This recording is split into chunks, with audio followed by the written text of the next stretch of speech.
This is Audible. The Way of Zen by Alan Watts. Read by Sean Burnett. To Tia, Mark, and Richard, who will understand it all the better for not being able to read it. Part 1. Background and Zen Buddhism is a way and a view of life which does not belong to any of the formal categories of modern Western thought. It is not religion or philosophy. It is not a psychology or a type of science.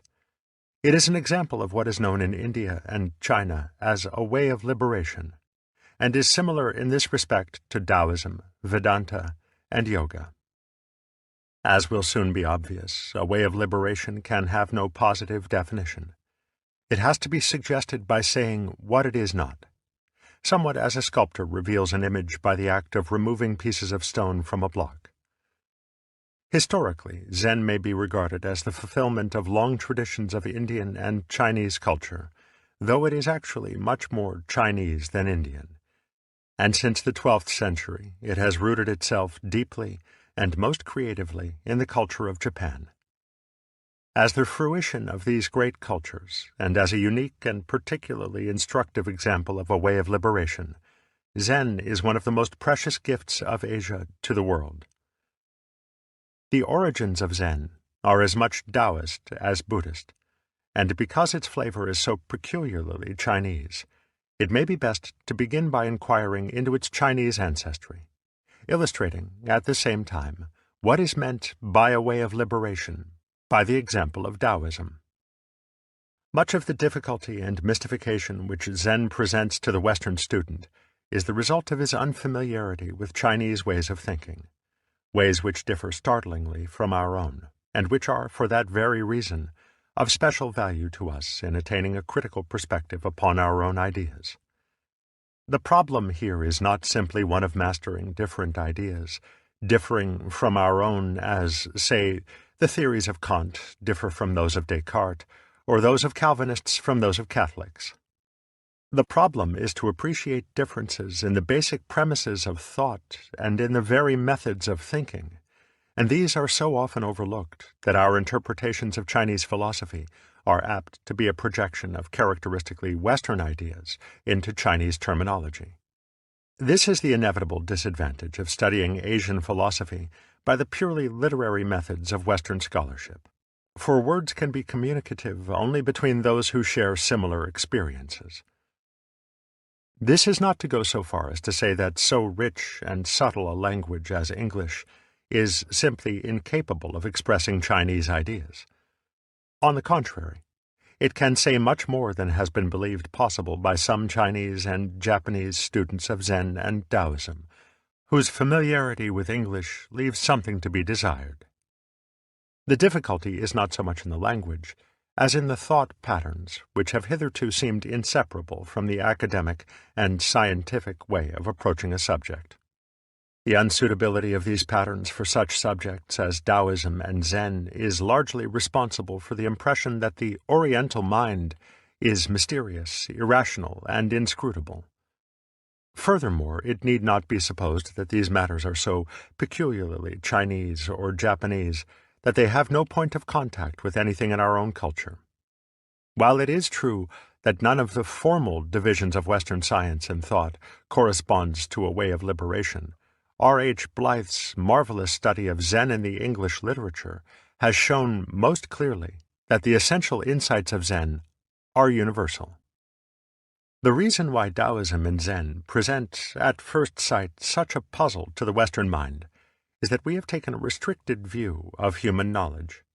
For us, almost all knowledge is what a Taoist would call conventional knowledge, because we do not feel that we really know anything unless we can represent it to ourselves in words or in some other system of conventional signs, such as the notations of mathematics or music. Such knowledge is called conventional because it is a matter of social agreement as to the codes of communication. Just as people speaking the same language have tacit agreements as to what words shall stand for what things, so the members of every society and every culture are united by bonds of communication resting upon all kinds of agreement as to the classification and valuation of actions and things. Thus, the task of education is to make children fit to live in a society by persuading them to learn and accept its codes, the rules and conventions of communication whereby the society holds itself together. There is, first, the spoken language. The child is taught to accept tree and not bujum as the agreed sign for that, pointing to the object. We have no difficulty in understanding that the word tree is a matter of convention. What is much less obvious is that convention also governs the delineation of the thing to which the word is assigned. For the child has to be taught not only what words are to stand for what things, but also the way in which his culture has tacitly agreed to divide things from each other, to mark out the boundaries within our daily experience. Thus, scientific convention decides whether an eel shall be a fish or a snake, and grammatical convention determines what experiences shall be called objects and what shall be called events or actions. How arbitrary such conventions may be can be seen from the question, what happens to my fist, noun, object, when I open my hand? The object mysteriously vanishes because an action was disguised by a part of speech usually assigned to a thing. In English, the differences between things and actions are clearly, if not always logically, distinguished. But a great number of Chinese words do duty for both nouns and verbs, so that one who thinks in Chinese has little difficulty in seeing that objects are also events, that our world is a collection of processes rather than entities. Besides language, the child has to accept many other forms of code. For the necessities of living together require agreement as to codes of law and ethics, of etiquette and art, of weights, measures, and numbers, and above all, of role. We have difficulty in communicating with each other unless we can identify ourselves in terms of roles: father, teacher, worker, artist, regular guy, gentleman, sportsman, and so forth. To the extent that we identify ourselves with these stereotypes and the rules of behavior associated with them, we ourselves feel that we are someone, because our fellows have less difficulty in accepting us, that is, in identifying us and feeling that we are under control. A meeting of two strangers at a party is always somewhat embarrassing when the host has not identified their roles in introducing them, for neither knows what rules of convention and action should be observed. Once again, it is easy to see the conventional character of roles. For a man who is a father may also be a doctor and an artist, as well as an employee and a brother. And it is obvious that even the sum total of these role labels will be far from supplying an adequate description of the man himself, even though it may place him in certain general classifications. But the conventions which govern human identity are more subtle and much less obvious than these. We learn very thoroughly, though far less explicitly, to identify ourselves with an equally conventional view of myself. For the conventional self, or person, is composed mainly of a history consisting of selected memories, and beginning from the moment of parturition. According to convention, I am not simply what I am doing now. I am also what I have done, and my conventionally edited version of my past is made to seem almost more the real me than what I am at this moment. For what I am seems so fleeting and intangible, but what I was is fixed and final. It is the firm basis for predictions of what I will be in the future, and so it comes about that I am more closely identified with what no longer exists than with what actually is. It is important to recognize that the memories and past events which make up a man's historical identity are no more than a selection. From the actual infinitude of events and experiences, some have been picked out, abstracted, as significant, and this significance has, of course, been determined by conventional standards. For the very nature of conventional knowledge is that it is a system of abstractions. It consists of signs and symbols in which things and events are reduced to their general outlines, as the Chinese character Ren stands for man, by being the utmost simplification and generalization of the human form. The same is true of words other than ideographs. The English words man, fish, star, flower, run, grow, all denote classes of objects or events which may be recognized as members of their class by very simple attributes, abstracted from the total complexity of the things themselves. Abstraction is thus almost a necessity for communication, since it enables us to represent our experiences with simple and rapidly made grasps of the mind. When we say that we can think only of one thing at a time, this is like saying that the Pacific Ocean cannot be swallowed at a gulp. It has to be taken in a cup and downed bit by bit. Abstractions and conventional signs are like the cup. They reduce experience to units simple enough to be comprehended one at a time. In a similar way, curves are measured by reducing them to a sequence of tiny straight lines, or by thinking of them in terms of the squares which they cross when plotted on graph paper. Other examples of the same process are the newspaper photograph and the transmission of television. In the former, a natural scene is reproduced in terms of light and heavy dots arranged in a screen or grid-like pattern, so as to give the general impression of a black-and-white photograph when seen without a magnifying glass. Much as it may look like the original scene, it is only a reconstruction of the scene in terms of dots, somewhat as our conventional words and thoughts are reconstructions of experience in terms of abstract signs. Even more like the thought process, the television camera transmits a natural scene in terms of a linear series of impulses which may be passed along a wire. Thus, communication by conventional signs of this type gives us an abstract, one-at-a-time translation of a universe in which things are happening all together at once, a universe whose concrete reality always escapes perfect description in those abstract terms. The perfect description of a small particle of dust by these means would take everlasting time, since one would have to account for every point in its volume. The linear, one-at-a-time character of speech and thought is particularly noticeable in all languages using alphabets, representing experience in long strings of letters. It is not easy to say why we must communicate with others, speak, and with ourselves, think, by this one-at-a-time method. Life itself does not proceed in this cumbersome linear fashion, and our own organisms could hardly live for a moment if they had to control themselves by taking thought of every breath, every beat of the heart, and every neural impulse.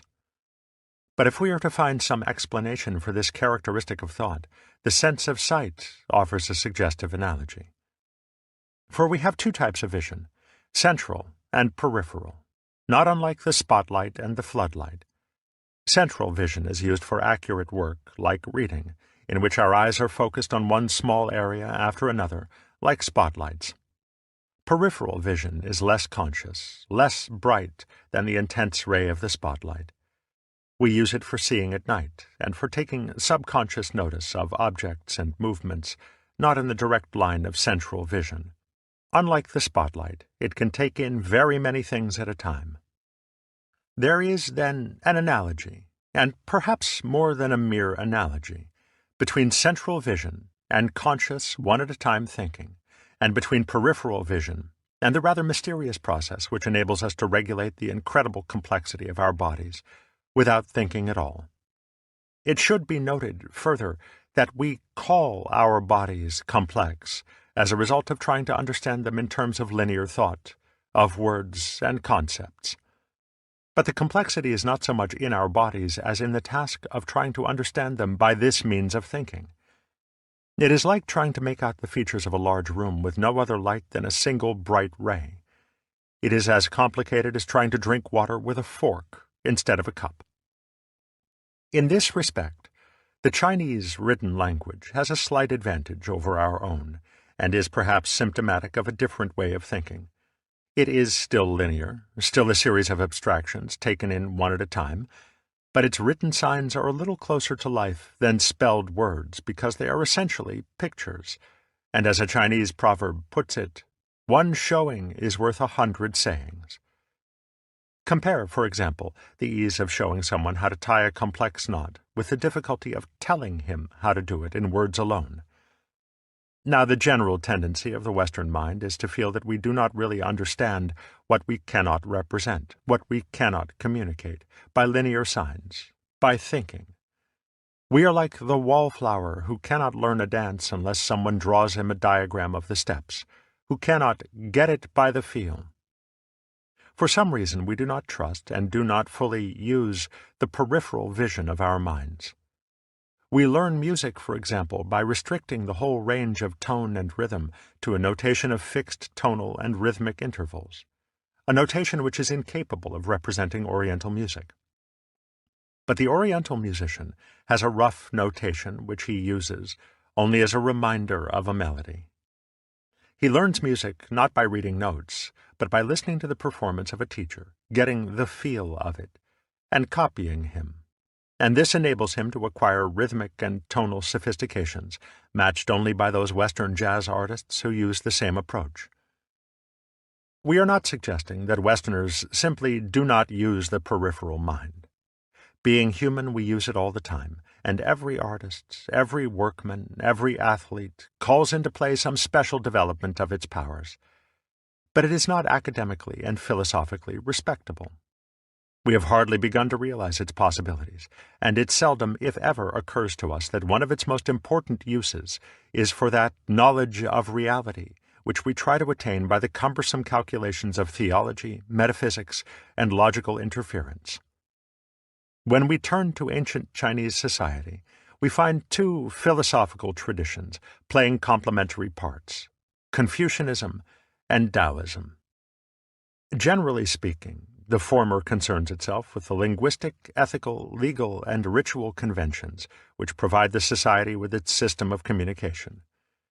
Confucianism, in other words, preoccupies itself with conventional knowledge, and under its auspices, children are brought up so that their originally wayward and whimsical natures are made to fit the Procrustean bed of the social order.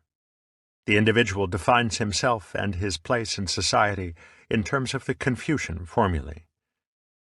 Taoism, on the other hand, is generally a pursuit of older men, and especially men who are retiring from active life in the community. Their retirement from society is a kind of outward symbol of an inward liberation from the bounds of conventional patterns of thought and conduct. For Taoism concerns itself with unconventional knowledge, with the understanding of life directly, instead of in the abstract, linear terms of representational thinking.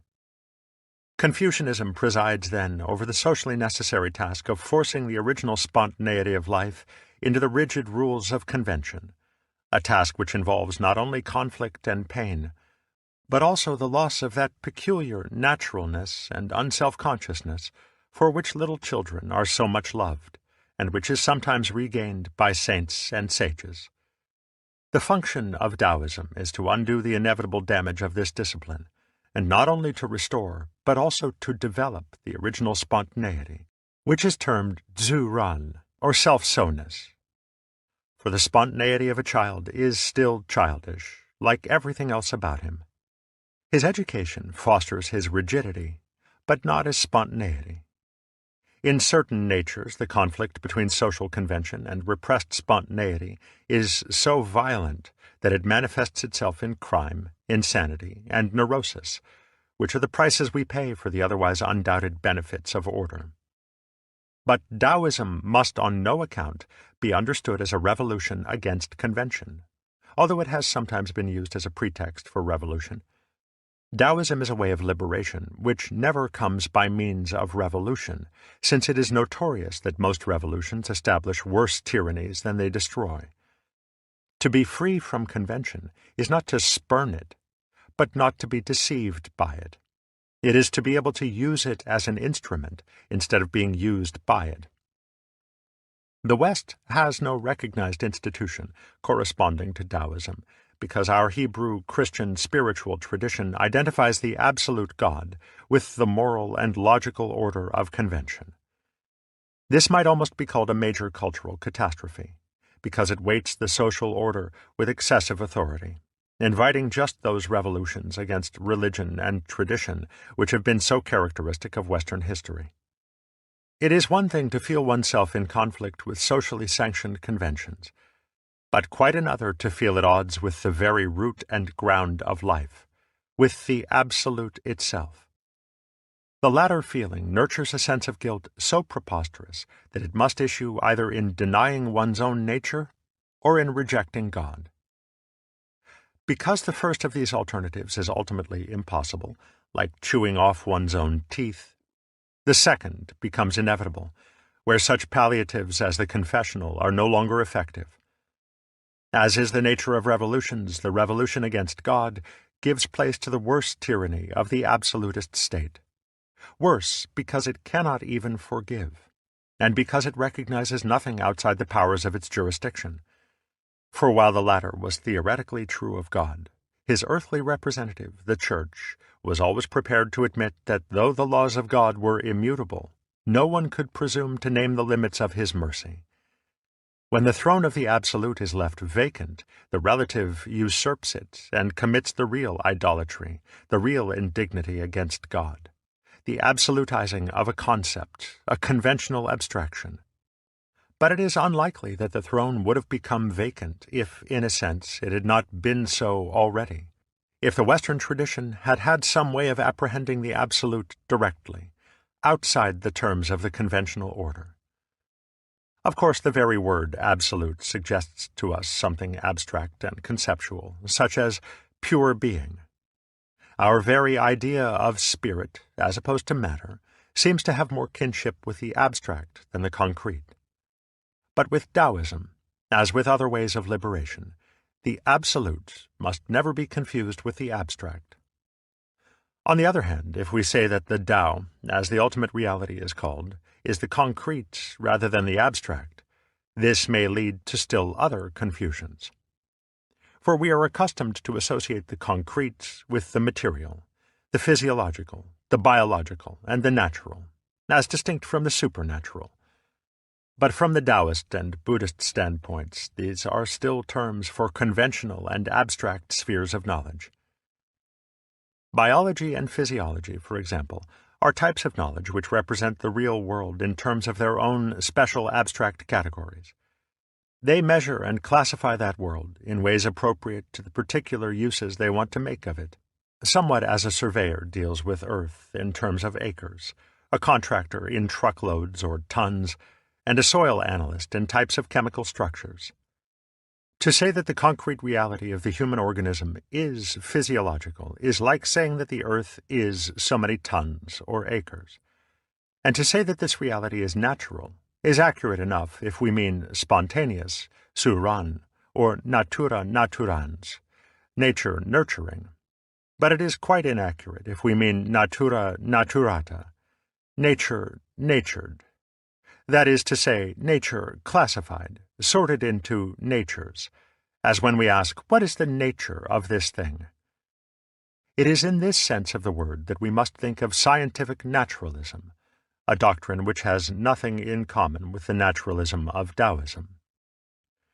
Thus, to begin to understand what Taoism is about, we must at least be prepared to admit the possibility of some view of the world other than the conventional, some knowledge other than the contents of our surface consciousness, which can apprehend reality only in the form of one abstraction, or thought, the Chinese nian, at a time. There is no real difficulty in this, for we will already admit that we know how to move our hands, how to make a decision, or how to breathe, even though we can hardly begin to explain how we do it in words. We know how to do it because we just do it. Taoism is an extension of this kind of knowledge, an extension which gives us a very different view of ourselves from that to which we are conventionally accustomed, and a view which liberates the human mind from its constricting identification with the abstract ego. According to tradition, the originator of Taoism, Lao Tzu, was an older contemporary of Kung Fu Tzu, or Confucius, who died in 479 BC. Lao Tzu is said to have been the author of the Tao Te Ching, a short book of aphorisms setting forth the principles of the Tao and its power or virtue, Te. But traditional Chinese philosophy ascribes both Taoism and Confucianism to a still earlier source, to a work which lies at the very foundation of Chinese thought and culture. dating anywhere from 3000 to 1200 BC. This is the I Ching, or Book of Changes. The I Ching is ostensibly a book of divination. It consists of oracles based on 64 abstract figures, each of which is composed of 6 lines. The lines are of 2 kinds: divided, negative, and undivided, positive. And the 6-line figures, or hexagrams, are believed to have been based on the various ways in which a tortoise shell will crack when heated. This refers to an ancient method of divination in which the soothsayer bored a hole in the back of a tortoise shell, heated it, and then foretold the future from the cracks in the shell so formed, much as palmists use the lines on the hand. Naturally, these cracks were most complicated, and the 64 hexagrams are supposed to be a simplified classification of the various patterns of cracks. For many centuries now, the tortoise shell has fallen into disuse, and instead, the hexagram appropriate to the moment in which a question is asked of the oracle is determined by the random division of a set of 50 yarrow stalks. But an expert in the I Ching need not necessarily use tortoise shells or yarrow stalks. He can see a hexagram in anything, in the chance arrangement of a bowl of flowers, in objects scattered upon a table, in the natural markings on a pebble. A modern psychologist will recognize in this something not unlike a Rorschach test, in which the psychological condition of a patient is diagnosed from the spontaneous images which he sees in a complex ink blot. Could the patient interpret his own projections upon the ink blot, he would have some useful information about himself for the guidance of his future conduct. In view of this, we cannot dismiss the divinatory art of the I Ching as mere superstition. Indeed, an exponent of the I Ching might give us quite a tough argument about the relative merits of our ways for making important decisions. We feel that we decide rationally because we base our decisions on collecting relevant data about the matter in hand. We do not depend upon such irrelevant trifles as the chance tossing of a coin, or the patterns of tea leaves, or cracks in a shell. Yet he might ask whether we really know what information is relevant, since our plans are constantly upset by utterly unforeseen incidents. He might ask how we know when we have collected enough information upon which to decide. If we were rigorously scientific in collecting information for our decisions, it would take us so long to collect the data that the time for action would have passed long before the work had been completed. So how do we know when we have enough? Does the information itself tell us that it is enough? On the contrary, we go through the motions of gathering the necessary information in a rational way, and then, just because of a hunch, or because we are tired of thinking, or because the time has come to decide, we act. He would ask whether this is not depending just as much upon irrelevant trifles as if we had been casting the yarrow stalks. In other words, the rigorously scientific method of predicting the future can be applied only in special cases, where prompt action is not urgent, where the factors involved are largely mechanical, or in circumstances so restricted as to be trivial. By far the larger part of our important decisions depend upon hunch, in other words, upon the peripheral vision of the mind. Thus, the reliability of our decisions rests ultimately upon our ability to feel the situation, upon the degree to which this peripheral vision has been developed. Every exponent of the I Ching knows this. He knows that the book itself does not contain an exact science, but rather a useful tool which will work for him if he has a good intuition, or if, as he would say, he is in the Tao. Thus, one does not consult the oracle without proper preparation, without going quietly and meticulously through the prescribed rituals in order to bring the mind into that calm state where the intuition is felt to act more effectively. It would seem, then, that if the origins of Taoism are to be found in the I Ching, they are not so much in the text of the book itself, as in the way in which it was used, and in the assumptions underlying it.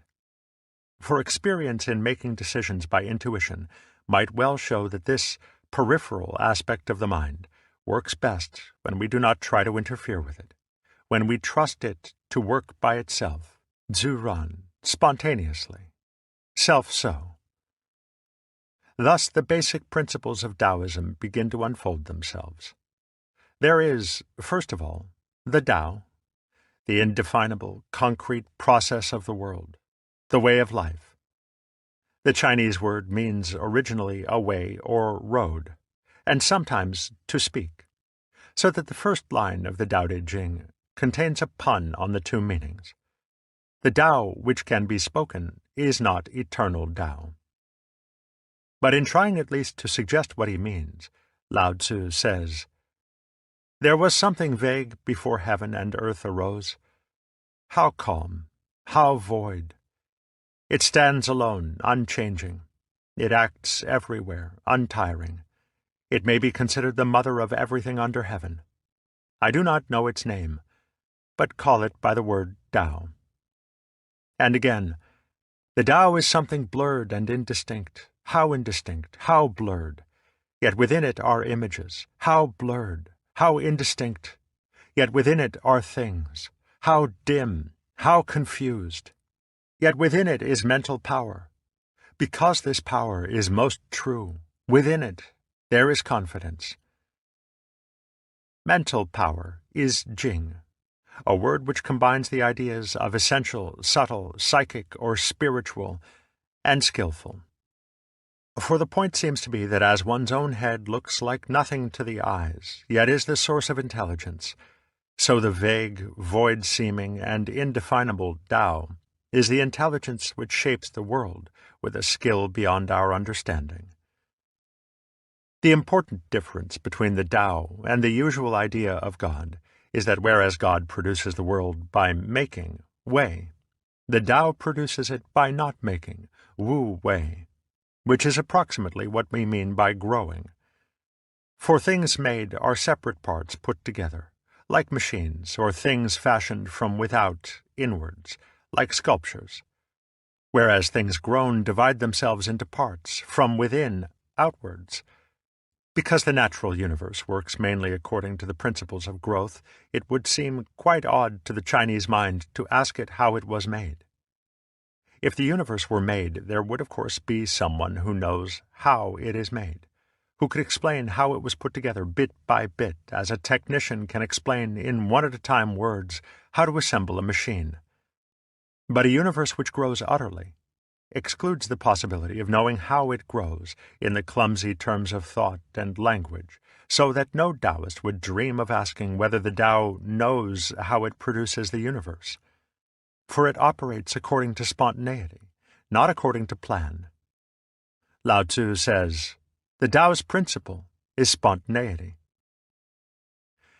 But spontaneity is not by any means a blind, disorderly urge, a mere power of caprice. A philosophy restricted to the alternatives of conventional language has no way of conceiving an intelligence which does not work according to plan, according to a one-at-a-time order of thought. Yet the concrete evidence of such an intelligence is right to hand in our own thoughtlessly organized bodies. For the Tao does not know how it produces the universe, just as we do not know how we construct our brains. In the words of Lao Tzu's great successor, Zhuangzi, "Things are produced around us, but no one knows the whence. They issue forth, but no one sees the portal. Men, one and all, value that part of knowledge which is known. They do not know how to avail themselves of the unknown in order to reach knowledge. Is not this misguided?" The conventional relationship of the knower to the known is often that of the controller to the controlled, and thus of lord to servant. Thus, whereas God is the master of the universe, since he knows about it all, he knows, the relationship of the Tao to what it produces is quite otherwise. The great Tao flows everywhere, to the left and to the right. All things depend upon it to exist, and it does not abandon them. To its accomplishments it lays no claim. It loves and nourishes all things, but does not lord it over them. In the usual Western conception, God is also self-knowing, transparent through and through to his own understanding, the image of what man would like to be, the conscious ruler and controller, the absolute dictator of his own mind and body. But in contrast with this, the Tao is through and through mysterious and dark, Xuan. As a Zen Buddhist said of it in later times, "There is one thing. Above it supports heaven. Below it upholds earth. It is black like lacquer, always actively functioning." Xuan is, of course, a metaphorical darkness. Not the darkness of night, of black as opposed to white, but the sheer inconceivability which confronts the mind when it tries to remember the time before birth, or to penetrate its own depths. Western critics often poke fun at such nebulous views of the Absolute, deriding them as misty and mystical in contrast with their own robustly definite opinions. But as Lao Tzu said, "When the superior man hears of the Tao, he does his best to practice it. When the middling man hears of the Tao, he sometimes keeps it and sometimes loses it. When the inferior man hears of the Tao, he will laugh aloud at it. If he did not laugh, it would not be the Tao." For it is really impossible to appreciate what is meant by the Tao without becoming, in a rather special sense, stupid. So as long as the conscious intellect is frantically trying to clutch the world in its net of abstractions, and to insist that life be bound and fitted to its rigid categories, the mood of Taoism will remain incomprehensible, and the intellect will wear itself out. The Tao is accessible only to the mind which can practice the simple and subtle art of Wu Wei, which, after the Tao, is the second important principle of Taoism. We saw that the I Ching had given the Chinese mind some experience in arriving at decisions spontaneously, decisions which are effective to the degree that one knows how to let one's mind alone, trusting it to work by itself.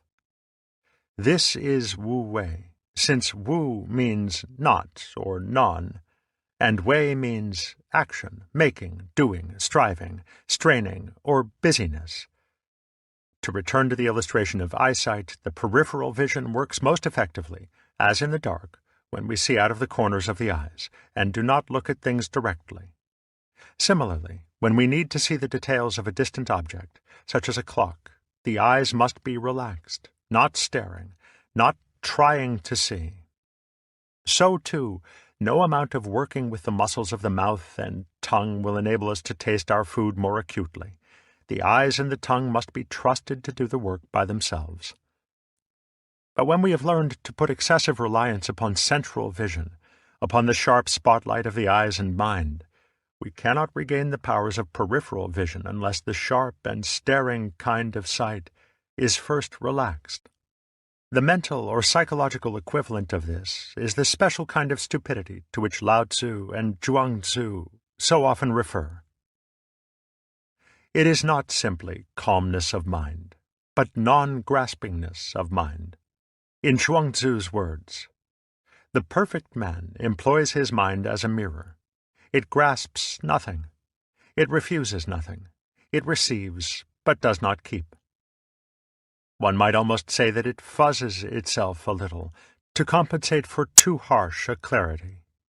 Thus Lao Tzu says of himself, "Cut out cleverness, and there are no anxieties." People in general are so happy, as if enjoying a feast, or as if going up a tower in spring. I alone am tranquil, and have made no signs, like a baby who is yet unable to smile, forlorn as if I had no home to go to. Others all have more than enough, and I alone seem to be in want. Possibly mine is the mind of a fool, which is so ignorant. The vulgar are bright, and I alone seem to be dull. The vulgar are discriminative, and I alone seem to be blunt. I am negligent, as if being obscure, drifting, as if being attached to nothing. The people in general all have something to do, and I alone seem to be impractical and awkward. I alone am different from others. But I value seeking sustenance from the mother, Tao. In most Taoist writings, there is a slight degree of exaggeration or overstatement of the point which is actually a kind of humor, a self-caricature. Thus, Zhuang Tzu writes on the same theme, "The man of character, Dai, lives at home without exercising his mind, and performs actions without worry. The notions of right and wrong, and the praise and blame of others do not disturb him. When within the four seas all people can enjoy themselves, that is happiness for him. Sorrowful in countenance, he looks like a baby who has lost his mother. Appearing stupid, he goes about like one who has lost his way. He has plenty of money to spend, but does not know where it comes from. He drinks and eats just enough, and does not know where the food comes from. Lao Tzu is still more forceful in his apparent condemnation of conventional cleverness. Cut out sagacity, discard knowingness, and the people will benefit an hundredfold. Cut out humanity, discard righteousness, and the people will regain love of their fellows. Cut out cleverness, discard the utilitarian, and there will be no thieves and robbers. Become unaffected, cherish sincerity, belittle the personal, reduce desires. The idea is not to reduce the human mind to a moronic vacuity, but to bring into play its innate and spontaneous intelligence by using it without forcing it. It is fundamental to both Taoist and Confucian thought that the natural man is to be trusted, and from their standpoint it appears that the Western mistrust of human nature, whether theological or technological, is a kind of schizophrenia. It would be impossible, in their view, to believe oneself innately evil without discrediting the very belief, since all the notions of a perverted mind would be perverted notions. However religiously emancipated, the technological mind shows that it has inherited the same division against itself when it tries to subject the whole human order to the control of conscious reason. It forgets that reason cannot be trusted if the brain cannot be trusted, since the power of reason depends upon organs that were grown by unconscious intelligence. The art of letting the mind alone is vividly described by another Taoist writer, Lieh Tzu, circa 398 BC, celebrated for his mysterious power of being able to ride upon the wind. This, no doubt, refers to the peculiar sensation of walking on air, which arises when the mind is first liberated. It is said that when Professor D.T. Suzuki was once asked how it feels to have attained Satori, the Zen experience of awakening, he answered, "Just like ordinary everyday experience, except about 2 inches off the ground." Thus, when asked to explain the art of riding on the wind, Lieh Tzu gave the following account of his training under his master Lao Sheng. After I had served him, for the space of 3 years, my mind did not venture to reflect on right and wrong. My lips did not venture to speak of profit and loss. Then, for the first time, my master bestowed one glance upon me, and that was all. At the end of 5 years, a change had taken place. My mind was reflecting on right and wrong, and my lips were speaking of profit and loss. Then, for the first time, my master relaxed his countenance and smiled. At the end of 7 years, there was another change. I let my mind reflect on what it would, but it no longer occupied itself with right and wrong. I let my lips utter whatsoever they pleased, but they no longer spoke of profit and loss. Then at last my master led me in to sit on the mat beside him. At the end of 9 years, my mind gave free rein to its reflections, my mouth free passage to its speech. Of right and wrong, profit and loss, I had no knowledge, either as touching myself or others. Internal and external were blended into unity. After that, there was no distinction between eye and ear, ear and nose, nose and mouth. All were the same. My mind was frozen, my body in dissolution, my flesh and bones all melted together. I was wholly unconscious of what my body was resting on, or what was under my feet. I was borne this way and that on the wind, like dry chaff or leaves falling from a tree. In fact, I knew not whether the wind was riding on me, or I on the wind. The state of consciousness described sounds not unlike being pleasantly drunk, though without the morning-after effects of alcohol. Zhuangzi noticed the similarity, for he wrote, "A drunken man who falls out of a cart, though he may suffer, does not die. His bones are the same as other people's, but he meets the accident in a different way. His spirit is in a condition of security. He is not conscious of riding in the cart, neither is he conscious of falling out of it. Ideas of life, death, fear, etc. cannot penetrate his breast, so he does not suffer from contact with objective existences. And if such security is to be got from wine, how much more is it to be got from spontaneity?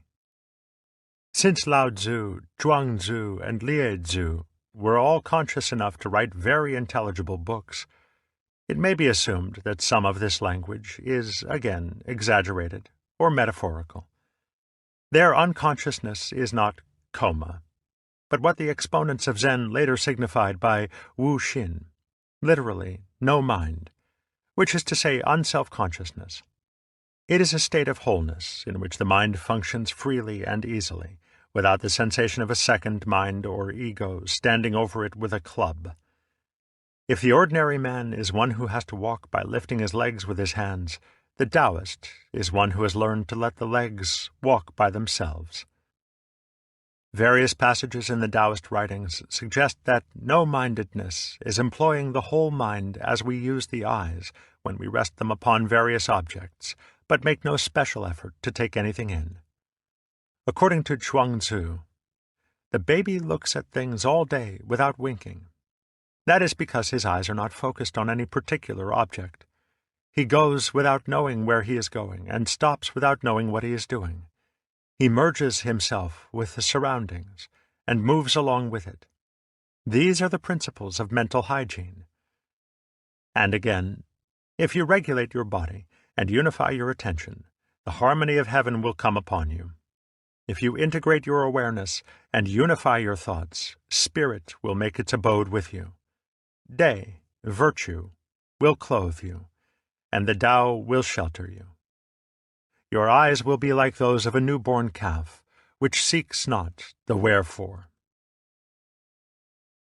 Each of the other senses might similarly be used to illustrate the non-active functioning of the mind: listening without straining to hear, smelling without strong inhalation, tasting without screwing up the tongue, and touching without pressing the object. Each is a special instance of the mental function which works through all, and which Chinese designates with the peculiar word Shin. This term is so important for the understanding of Zen that some attempt must be made to say what Taoism and Chinese thought in general take it to mean. We usually translate it as mind or heart, but neither of these words is satisfactory. The original form of the ideograph seems to be a picture of the heart, or perhaps of the lungs, or the liver. And when a Chinese speaks of the Shin, he will often point to the center of his chest, slightly lower than the heart. The difficulty with our translations is that mind is too intellectual, too cortical, and that heart, in its current English use, is too emotional, even sentimental. Furthermore, Shin is not always used with quite the same sense. Sometimes it is used for an obstruction to be removed, as in Wu Shin, no mind. But sometimes it is used in a way that is almost synonymous with the Tao.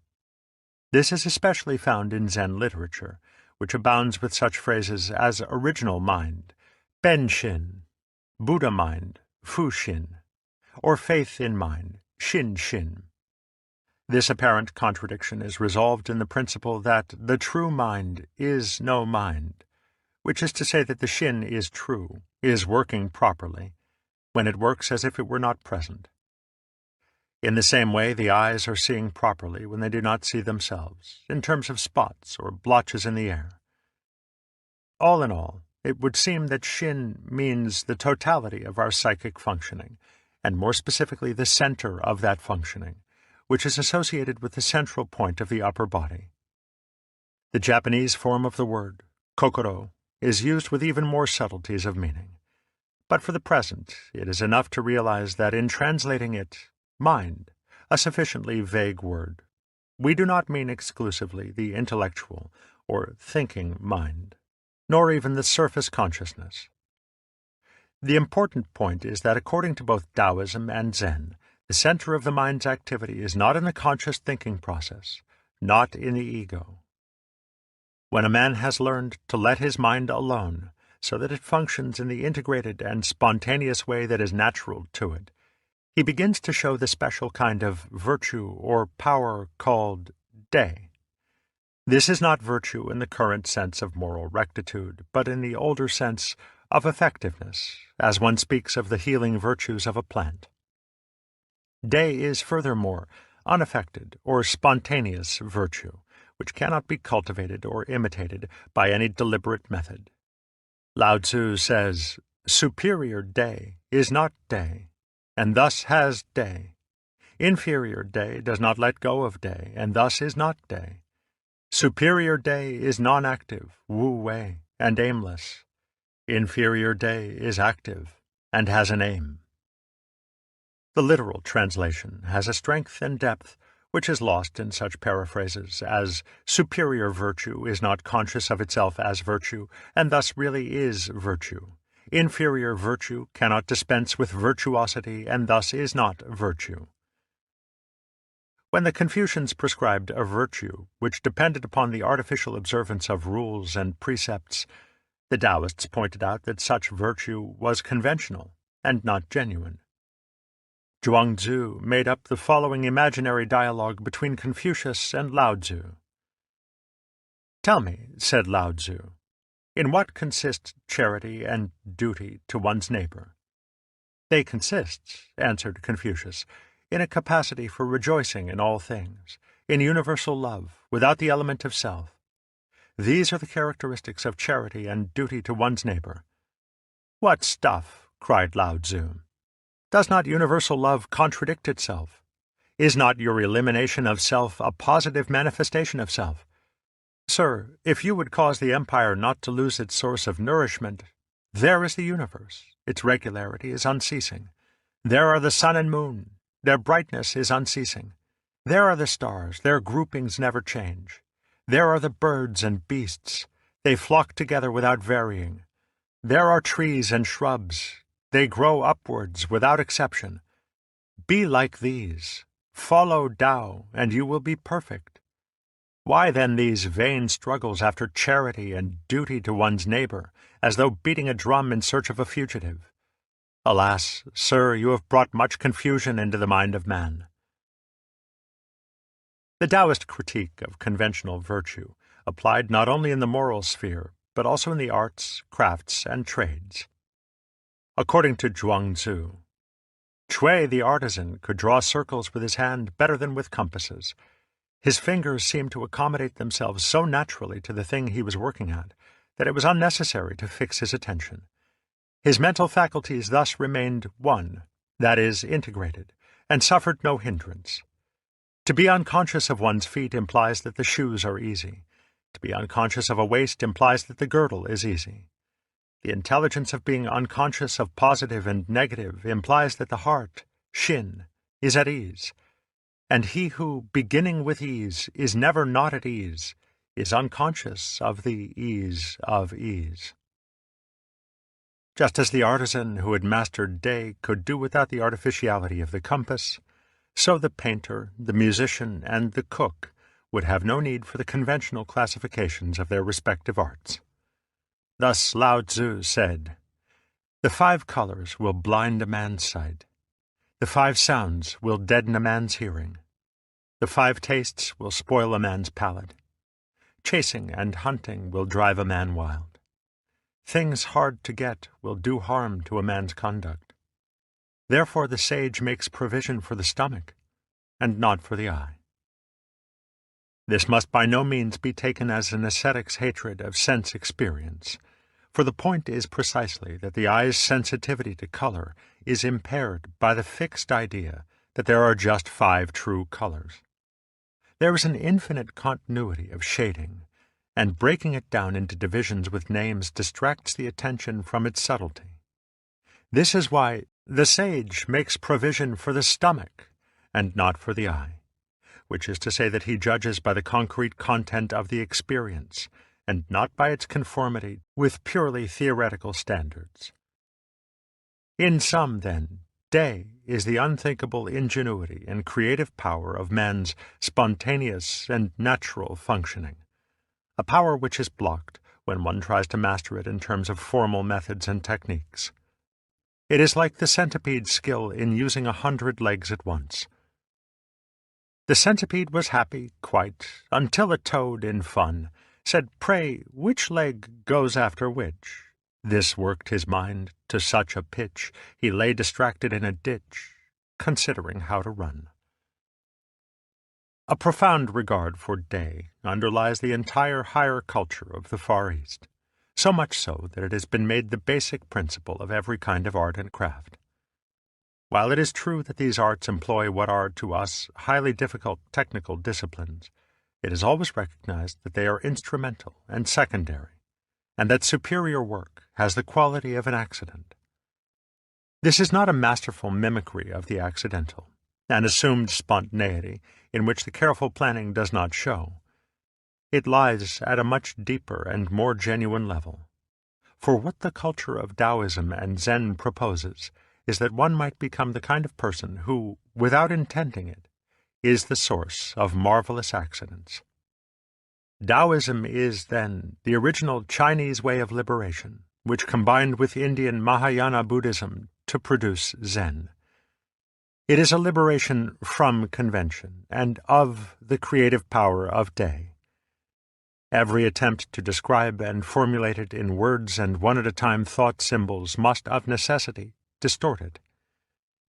The foregoing chapter has perforce made it seem one of the vitalist or naturalistic philosophical alternatives.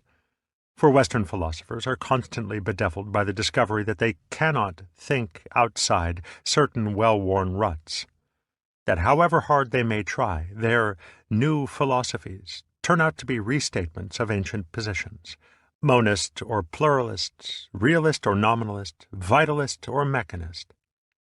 This is because they are the only alternatives which the conventions of thought can present, and they cannot discuss anything else without presenting it in their own terms.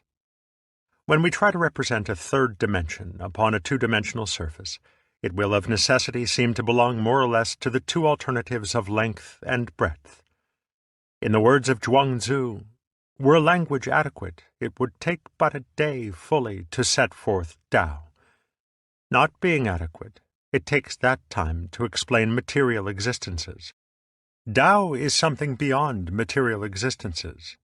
It cannot be conveyed either by words or by silence. Chapter 2. The Origins of Buddhism. Chinese civilization was at least 2,000 years old when it first encountered Buddhism. Thus the new philosophy entered into a solidly established culture in which it could hardly become acceptable without major adaptations to the Chinese mentality, even though there were some resemblance between Taoism and Buddhism, so strong that they have aroused speculation as to whether contacts between the two were much earlier than has been supposed. China absorbed Buddhism as it has absorbed so many other external influences, not only philosophies and ideas, but also alien populations and invaders. Undoubtedly, this is due in some measure to the extraordinary stability and maturity which the Chinese have derived from Confucianism. Reasonable, unfanatical, humanistic, Confucianism is one of the most workable patterns of social convention that the world has known. Coupled with the let well enough alone attitude of Taoism, it nurtured a mellow and rather easygoing type of mentality, which, when it absorbed Buddhism, did much to make it more practical. That is to say, it made Buddhism a possible way of life for human beings, for people with families, with everyday work to do, and with normal instincts and passions. It was a basic Confucian principle that it is man who makes truth great, not truth which makes man great. For this reason, humanness, or human-heartedness, Ren, was always felt to be superior to righteousness, Yi, since man himself is greater than any idea which he may invent. There are times when men's passions are much more trustworthy than their principles. Since opposed principles or ideologies are irreconcilable, wars fought over principle will be wars of mutual annihilation. But wars fought for simple greed will be far less destructive, because the aggressor will be careful not to destroy what he is fighting to capture. Reasonable, that is, human men, will always be capable of compromise. but men who have dehumanized themselves by becoming the blind worshippers of an idea or an ideal are fanatics, whose devotion to abstractions makes them the enemies of life. Modified by such attitudes, Far Eastern Buddhism is much more palatable and according to nature than its Indian and Tibetan counterparts, with ideals of life which seem at times to be superhuman, more suited to angels than to men. Even so, all forms of Buddhism subscribe to the middle way between the extremes of angel, deva, and demon, preta, ascetic and sensualist, and claim that supreme awakening, or Buddhahood, can be attained only from the human state. There are some serious difficulties in the way of giving an historically accurate account of Indian Buddhism, as of the whole philosophical tradition from which it arose. No student of Asian thought should be unaware of these difficulties, because they make it necessary to take almost every important pronouncement about ancient Indian thought with caution. Thus, before attempting to describe Indian Buddhism, some of these difficulties should be mentioned. The first, and most serious, is the problem of interpreting the Sanskrit and Pali texts in which ancient Indian literature is preserved. This is especially true of Sanskrit, the sacred language of India, and more particularly the form of Sanskrit used in the Vedic period. Both Western and Indian scholars are uncertain as to its exact interpretation, and all modern dictionaries rely heavily on a single source, the lexicon compiled by Boetlink and Roth in the latter part of the last century, and now admitted to contain a great deal of guesswork. This seriously affects our understanding of the primary sources of Hinduism, the Vedas and Upanishads.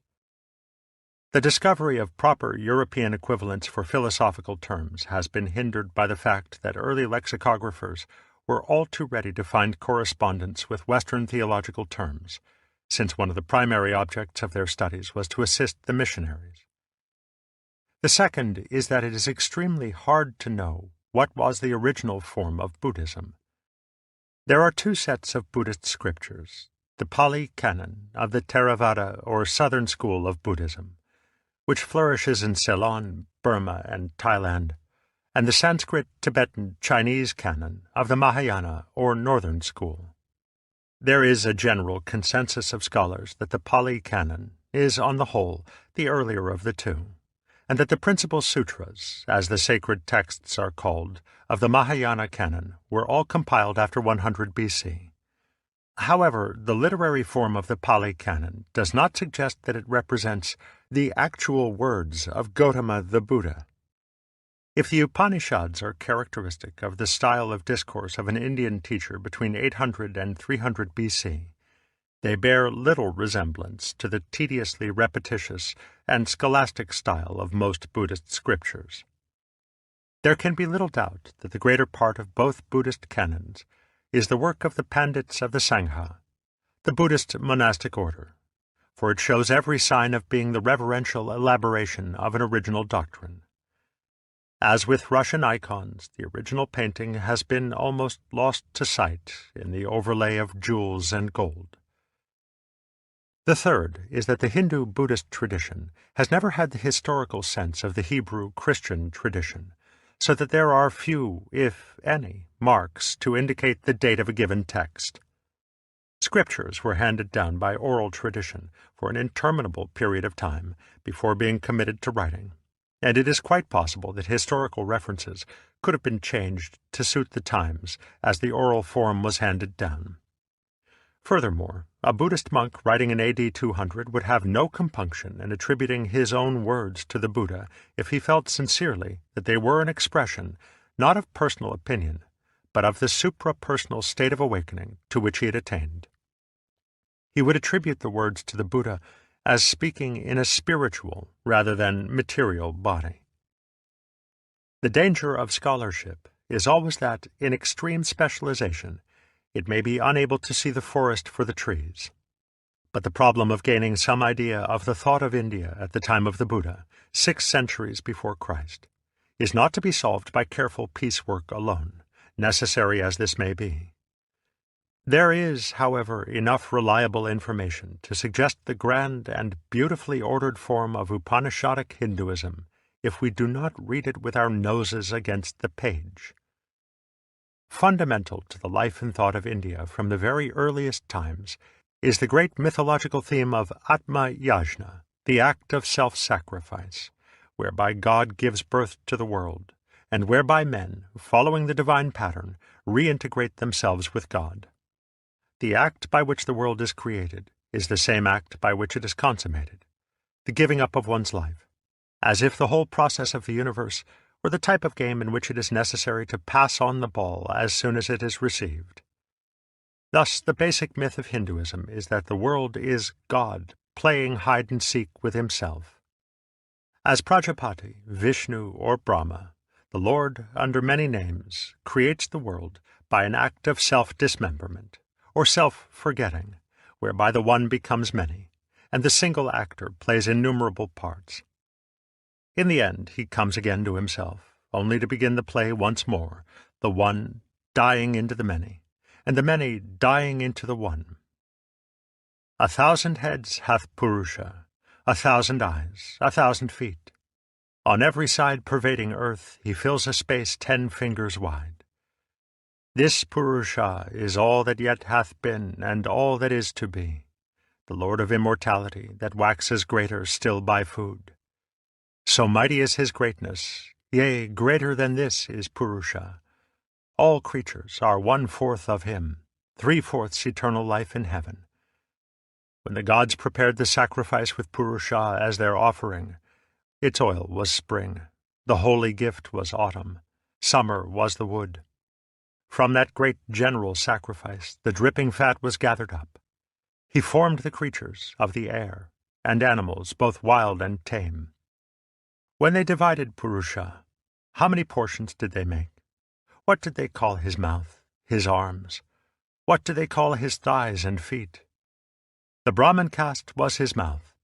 Of both his arms was the Rajanya, Kshatriya caste made. His thighs became Vaishya. From his feet the Shudra was produced. The moon was gendered from his mind, and from his eye the sun had birth. Indra and Agni from his mouth were born, and Vayu from his breath. Forth from his navel came mid-air.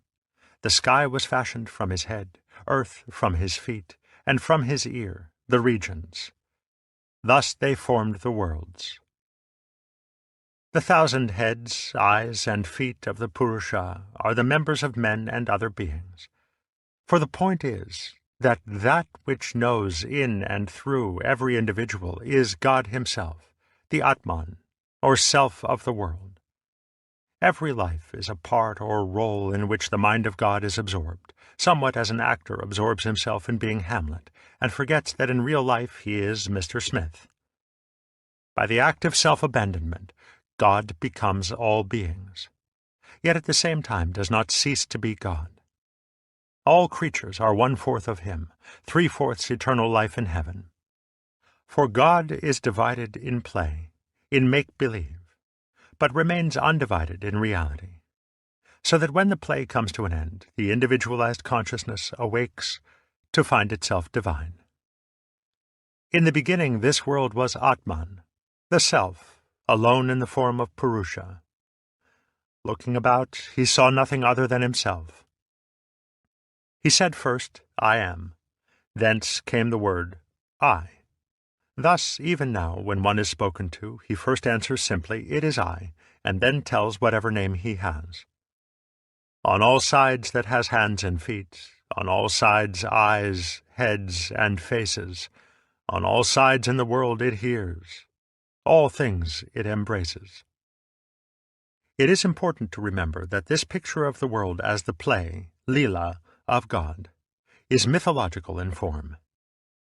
If, at this stage, we were to translate it directly into philosophical statement, it would be a crude type of pantheism, with which Hindu philosophy is generally and erroneously confused.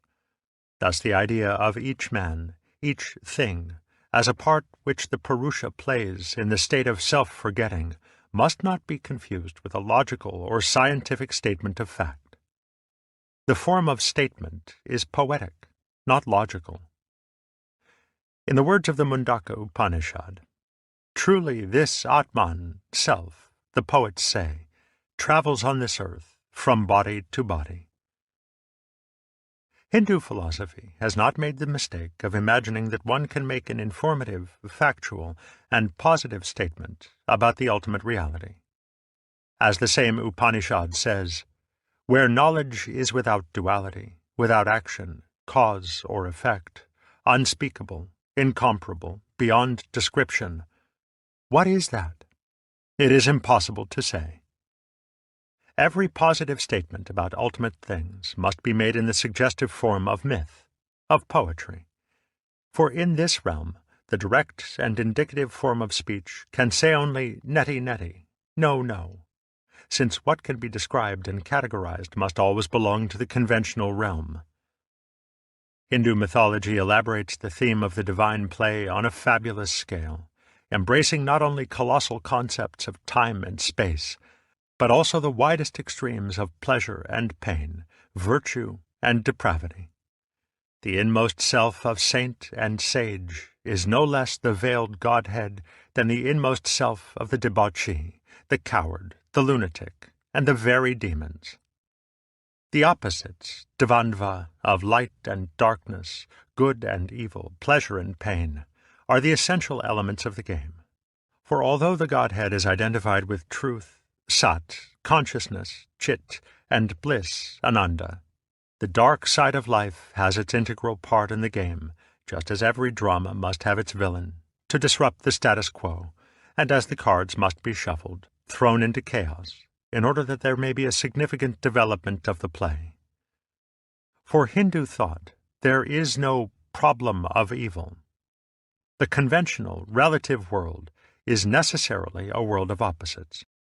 Light is inconceivable apart from darkness. Order is meaningless without disorder. And likewise, up without down, sound without silence, pleasure without pain. In the words of Ananda Kumaraswamy, for anyone who holds that God made the world, the question, why did he permit the existence in it of any evil, or of that evil one in whom all evil is personified, is altogether meaningless. One might as well inquire why he did not make a world without dimensions, or one without temporal succession. According to the myth, the divine play goes on through endless cycles of time, through periods of manifestation and withdrawal of the worlds measured in units of kalpas, the kalpa being a span of 4,320,000,000 years. From the human standpoint, such a conception presents a terrifying monotony, since it goes on aimlessly, forever and ever. But from the divine standpoint, it has all the fascination of the repetitious games of children, which go on, because time has been forgotten, and has reduced itself to a single, wondrous instant. The foregoing myth is not the expression of a formal philosophy, but of an experience or state of consciousness which is called moksha, or liberation. On the whole, it is safer to say that Indian philosophy is primarily this experience. It is only quite secondarily a system of ideas which attempt to translate the experience into conventional language. At root, then, the philosophy becomes intelligible only by sharing the experience, which consists of the same type of non-conventional knowledge found in Taoism. It is also termed Atma-jnana, self-knowledge, or Atma-bodha, self-awakening, since it may be considered as the discovery of who or what I am when I am no longer identified with any role or conventional definition of the person. Indian philosophy does not describe the content of this discovery, except in mythological terms, using the phrase, I am Brahman, Aham Brahman, or that art thou, Tat Tvam Asi, to suggest that self-knowledge is a realization of one's original identity with God. But this does not imply what claiming to be God means in a Hebrew-Christian context, where mythical language is ordinarily confused with factual language, so that there is no clear distinction between God as described in the terms of conventional thought and God as he is in reality. A Hindu does not say, "I am Brahman," with the implication that he is, personally, in charge of the whole universe, and informed as to every detail of its operation. On the one hand, he is not speaking of identity with God at the level of his superficial personality. On the other, his God, Brahman, is not in charge of the universe in a personal way. He does not know and act in the manner of a person, since he does not know the universe in terms of conventional facts, nor act upon it by means of deliberation, effort, and will. It may be of significance that the word Brahman is from the root bre, to grow, since his creative activity, like that of the Tao, is with the spontaneity proper to growth, as distinct from the deliberation proper to making. Furthermore, though Brahman is said to know himself, this knowing is not a matter of information, a knowledge such as one has of objects distinct from a subject.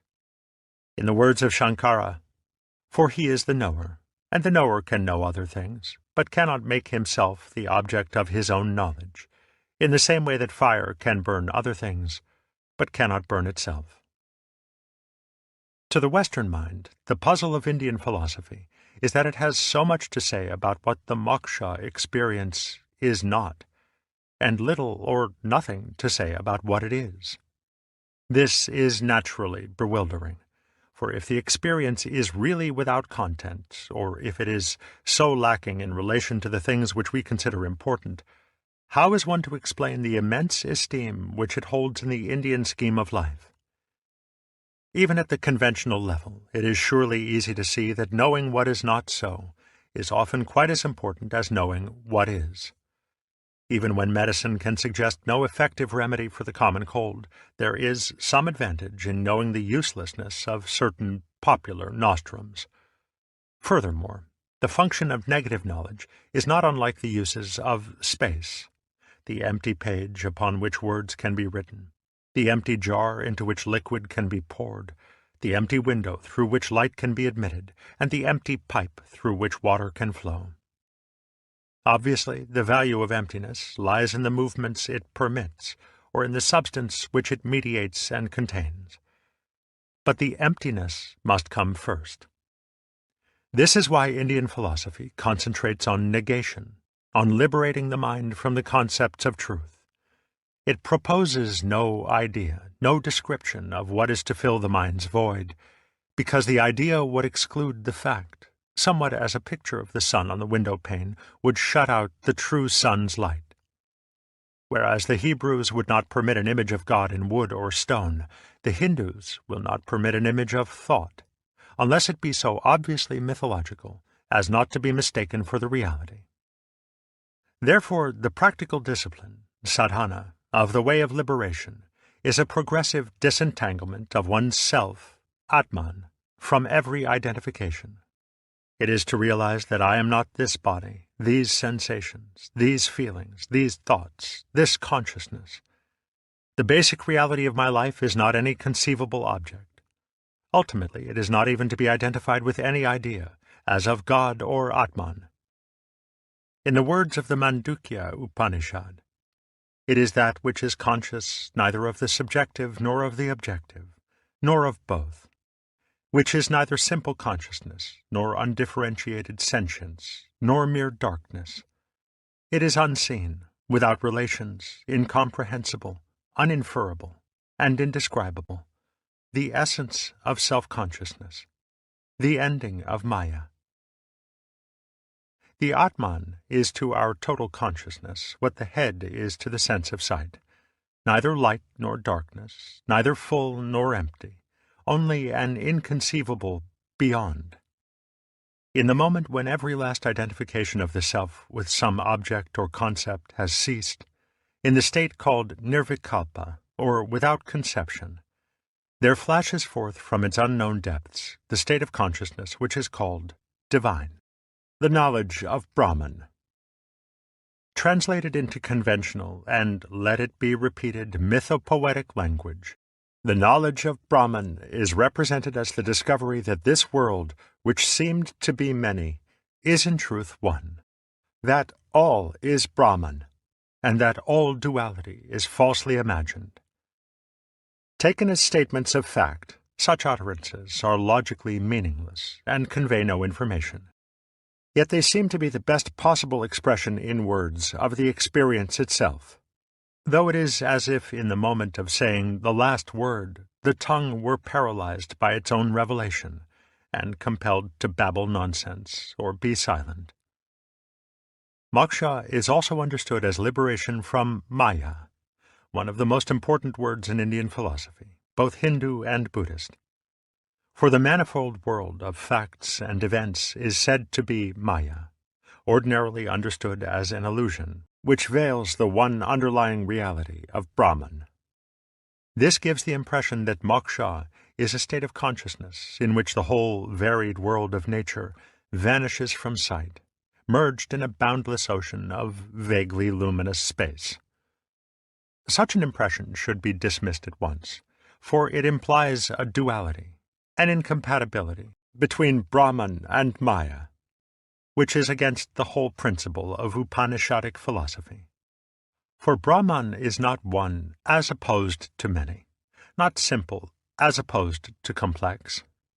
Brahman is without duality, Advaita, which is to say without any opposite, since Brahman is not in any class or, for that matter, outside any class.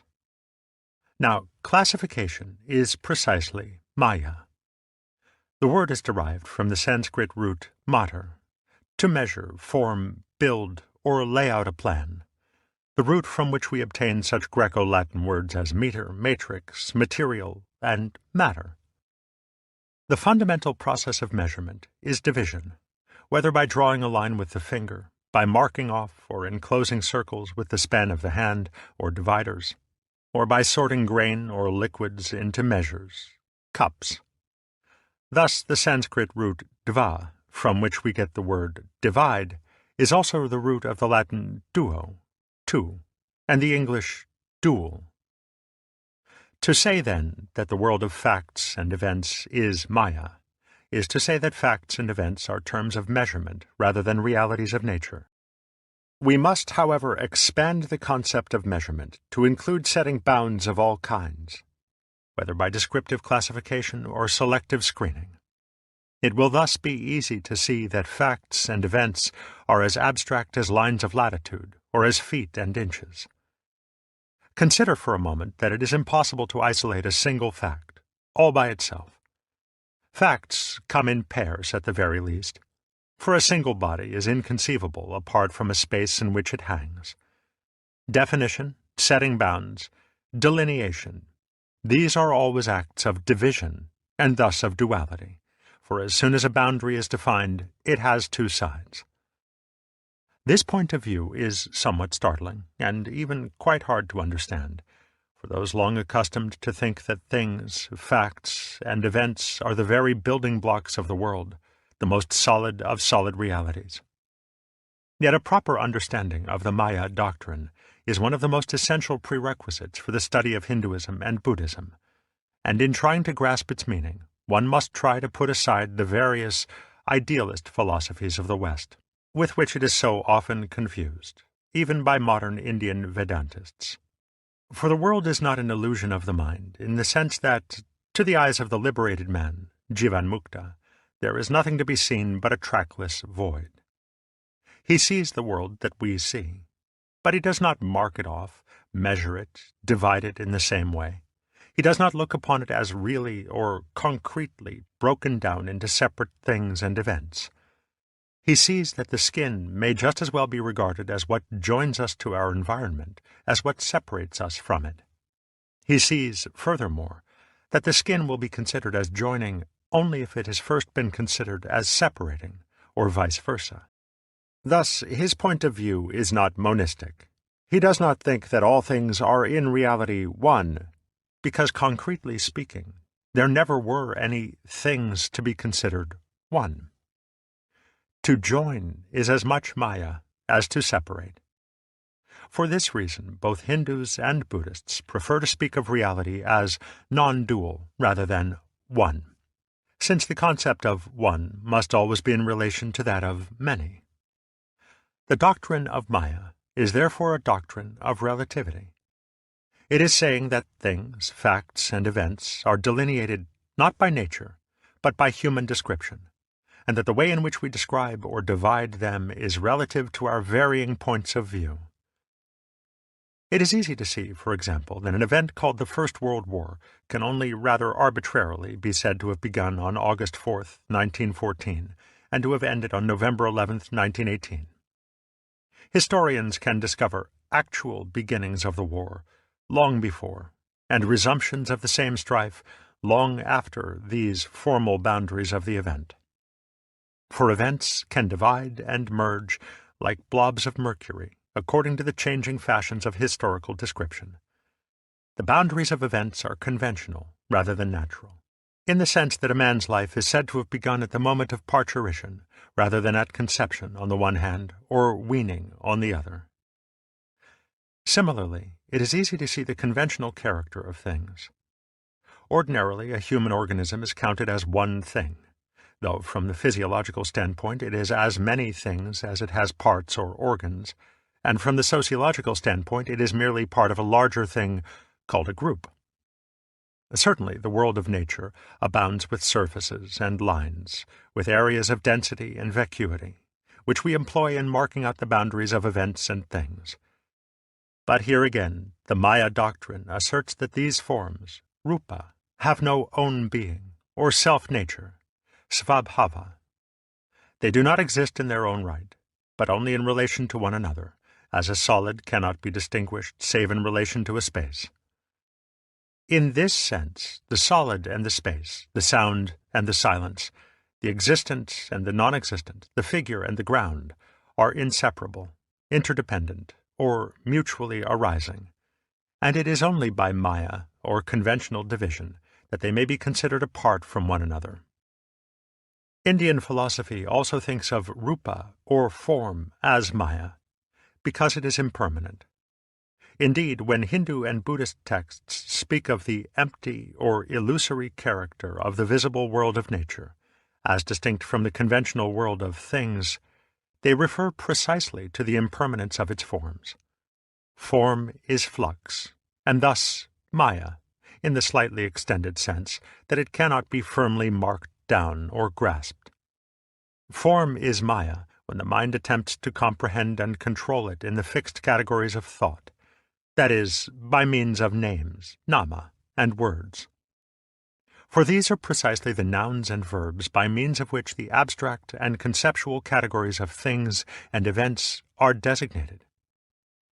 To serve their purpose, names and terms must of necessity be fixed and definite like all other units of measurement. But their use is, up to a point, so satisfactory that man is always in danger of confusing his measures with the world so measured, of identifying money with wealth, fixed convention with fluid reality. But to the degree that he identifies himself and his life with these rigid and hollow frames of definition, he condemns himself to the perpetual frustration of one trying to catch water in a sieve. Thus, Indian philosophy speaks constantly of the unwisdom of pursuing things, of striving for the permanence of particular entities and events, because it sees in all this nothing more than an infatuation with ghosts, with the abstract measures of the mind, manas. Maya is, then, usually equated with namarupa, or name and form, with the mind's attempt to grasp the fluid forms of nature in its mesh of fixed classes. But when it is understood that form is ultimately void, in the special sense of ungraspable and immeasurable, the world of form is immediately seen as Brahman rather than Maya. The formal world becomes the real world in the moment when it is no longer clutched, in the moment when its changeful fluidity is no longer resisted. Hence it is the very transitoriness of the world which is the sign of its divinity, of its actual identity, with the invisible and immeasurable infinity of Brahman. This is why the Hindu-Buddhist insistence on the impermanence of the world is not the pessimistic and nihilistic doctrine which Western critics normally suppose it to be. Transitoriness is depressing only to the mind which insists upon trying to grasp, but to the mind which lets go and moves with the flow of change, which becomes, in Zen Buddhist imagery, like a ball in a mountain stream, the sense of transience or emptiness becomes a kind of ecstasy. This is perhaps why, in both East and West, impermanence is so often the theme of the most profound and moving poetry. So much so that the splendor of change shines through even when the poet seems to resent it the most. Tomorrow and tomorrow and tomorrow creeps in this petty pace from day to day to the last syllable of recorded time, and all our yesterdays have lighted fools the way to dusty death. Out, out, brief candle, life's but a walking shadow, a poor player that struts and frets his hour upon the stage, and then is heard no more. It is a tale told by an idiot, full of sound and fury, signifying nothing. Stated thus, as R.H. Blyth observes, it seems not so bad after all. In sum, then, the Maya doctrine points out, firstly, the impossibility of grasping the actual world in the mind's net of words and concepts, and secondly, the fluid character of those very forms which thought attempts to define. The world of facts and events is altogether nama, abstract names, and rupa, fluid form. It escapes both the comprehension of the philosopher and the grasp of the pleasure-seeker, like water from a clutching fist. There is even something deceptive in the idea of Brahman as the eternal reality underlying the flux, and of the Atman as the divine ground of human consciousness. For insofar as these are concepts, they are as incapable of grasping the real as any other. It is precisely this realization of the total elusiveness of the world which lies at the root of Buddhism. This is the special shift of emphasis, which more than anything else distinguishes the doctrine of the Buddha from the teaching of the Upanishads, which is the raison d'etre for the growth of Buddhism as a distinct movement in Indian life and thought. For Gautama, the awakened one, or Buddha, died circa 545 BC, lived at a time when the major Upanishads were already in existence, and their philosophy must be seen as the point of departure for his own teaching. It would be a serious mistake, however, to look upon the Buddha as the founder or reformer of a religion which came into being as some kind of organized revolt against Hinduism. For we are speaking of a time when there was no consciousness of religions, when such terms as Hinduism or Brahmanism would have meant nothing. There was simply a tradition, embodied in the orally transmitted doctrine of the Vedas and Upanishads, a tradition that was not specifically religious in that it involved a whole way of life, and concerned everything from the methods of agriculture to the knowledge of the ultimate reality. The Buddha was acting in full accord with this tradition when he became a rishi, or forest sage, who had abandoned the life of the householder and divested himself of caste in order to follow a way of liberation. As with every other rishi, the method of his way of liberation had certain characteristic features, and his doctrine contained criticisms of men's failure to practice the tradition which they professed. Furthermore, he was being entirely traditional in his abandonment of caste, and in accepting a following of casteless and homeless students. For the Indian tradition, even more than the Chinese, specifically encourages the abandonment of the conventional life at a certain age, after the duties of family and citizenship have been fulfilled. Relinquishment of caste is the outward and visible sign of the realization that one's true state is unclassified, that one's role or person is simply conventional, and that one's true nature is no thing and no body. This realization was the crux of the Buddha's experience of awakening, Bodhi, which dawned upon him one night as he sat under the celebrated Bo tree at Gaya after 7 years of meditation in the forests. From the standpoint of Zen, this experience is the essential content of Buddhism, and the verbal doctrine is quite secondary to the wordless transmission of the experience itself from generation to generation. For 7 years, Gautama had struggled by the traditional means of yoga and tapas, contemplation and ascesis, to penetrate the cause of man's enslavement to Maya, to find release from the vicious circle of clinging to life, Trishna, which is like trying to make the hand grasp itself. All his efforts had been in vain. The eternal Atman, the real self, was not to be found. However much he concentrated upon his own mind to find its root and ground, he found only his own effort to concentrate. The evening before his awakening, he simply gave up, relaxed his ascetic diet, and ate some nourishing food. Thereupon he felt at once that a profound change was coming over him.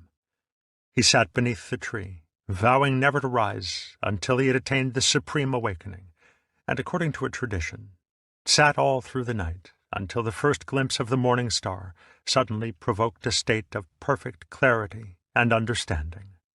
This was Anuttara Samyak Sambodhi, unexcelled, complete awakening, liberation from Maya, and from the everlasting round of birth and death, samsara, which goes on and on for as long as a man tries in any way whatsoever to grasp at his own life. Yet the actual content of this experience was never and could never be put into words, for words are the frames of Maya, the meshes of its net, and the experience is of the water which slips through. Thus, so far as words are concerned, the most that may be said of this experience are the words attributed to the Buddha in the Vajrachedika. Just so, Subhuti, I obtained not the least thing from unexcelled complete awakening, and for this very reason it is called unexcelled complete awakening. Thus, from the standpoint of Zen, the Buddha never said a word, despite the volumes of scriptures attributed to him, for his real message remained always unspoken, and was such that when words attempted to express it, they made it seem as if it were nothing at all. Yet it is the essential tradition of Zen that what cannot be conveyed by speech can nevertheless be passed on by direct pointing, by some non-verbal means of communication without which the Buddhist experience could never have been handed down to future generations. In its own, probably rather late tradition, Zen maintains that the Buddha transmitted awakening to his chief disciple, Mahakasyapa, by holding up a flower and remaining silent.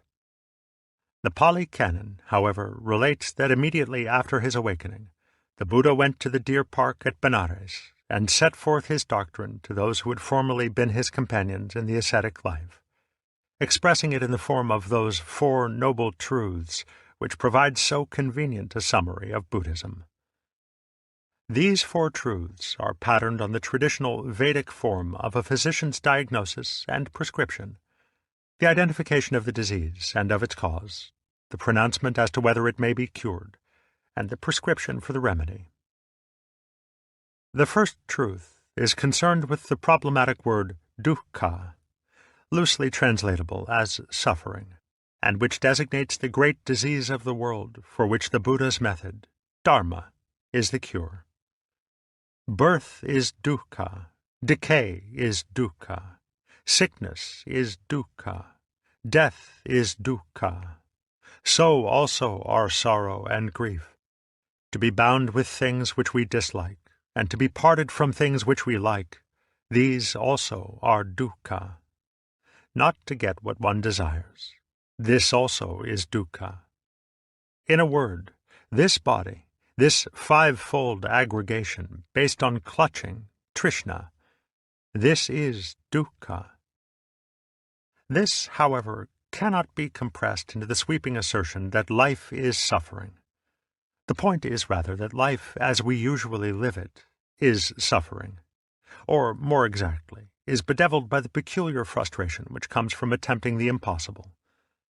Perhaps, then, frustration is the best equivalent for dukkha, even though the word is the simple antonym of sukha, which means pleasant or sweet. In another formulation of the Buddha's teaching, dukkha is one of the 3 characteristics of being, or becoming, bhava, whereof the other 2 are anitya, impermanence, and anatman, absence of any self. These 2 terms are of basic importance. The anitya doctrine is again not quite the simple assertion that the world is impermanent, but rather that the more one grasps at the world, the more it changes. Reality in itself is neither permanent nor impermanent. It cannot be categorized. But when one tries to hold on to it, change is everywhere apparent, since, like one's own shadow, the more one pursues it, the faster it flees.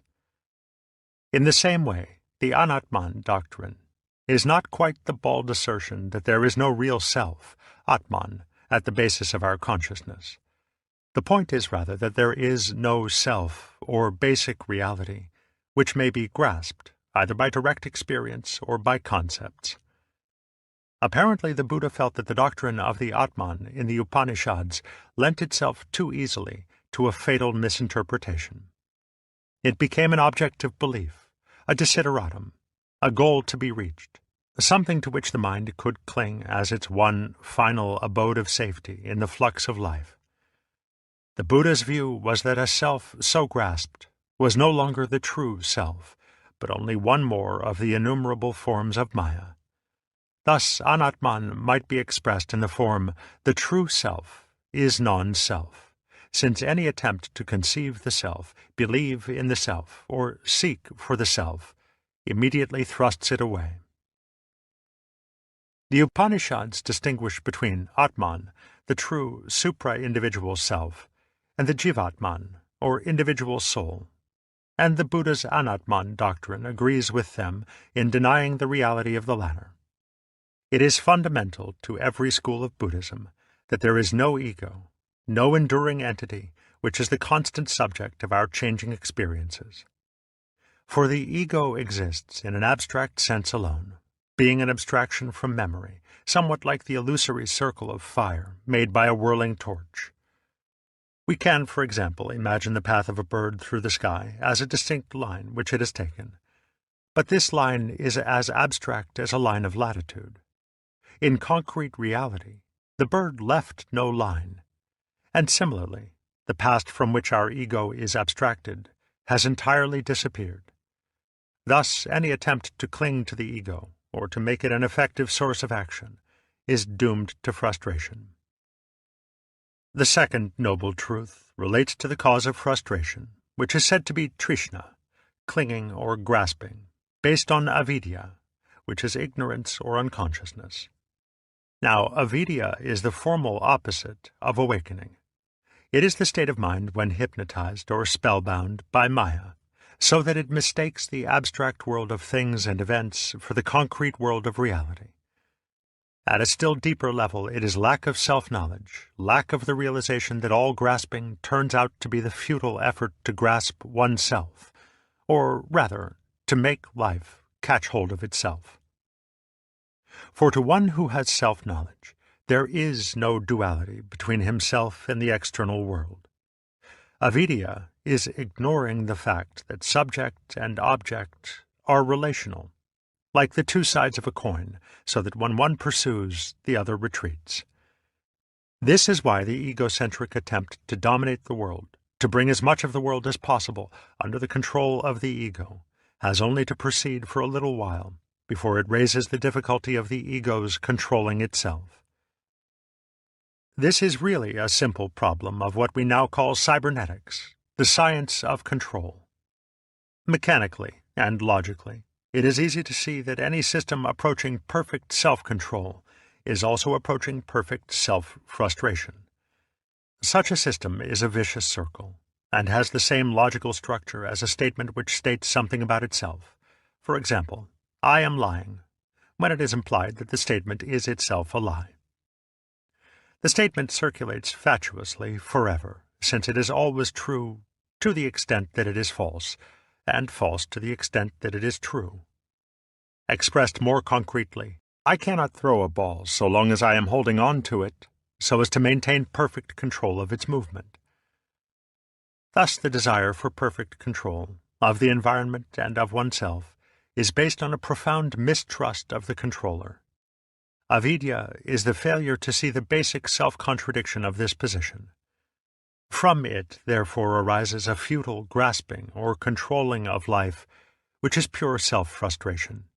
And the pattern of life which follows is the vicious circle, which in Hinduism and Buddhism is called samsara, the round of birth and death.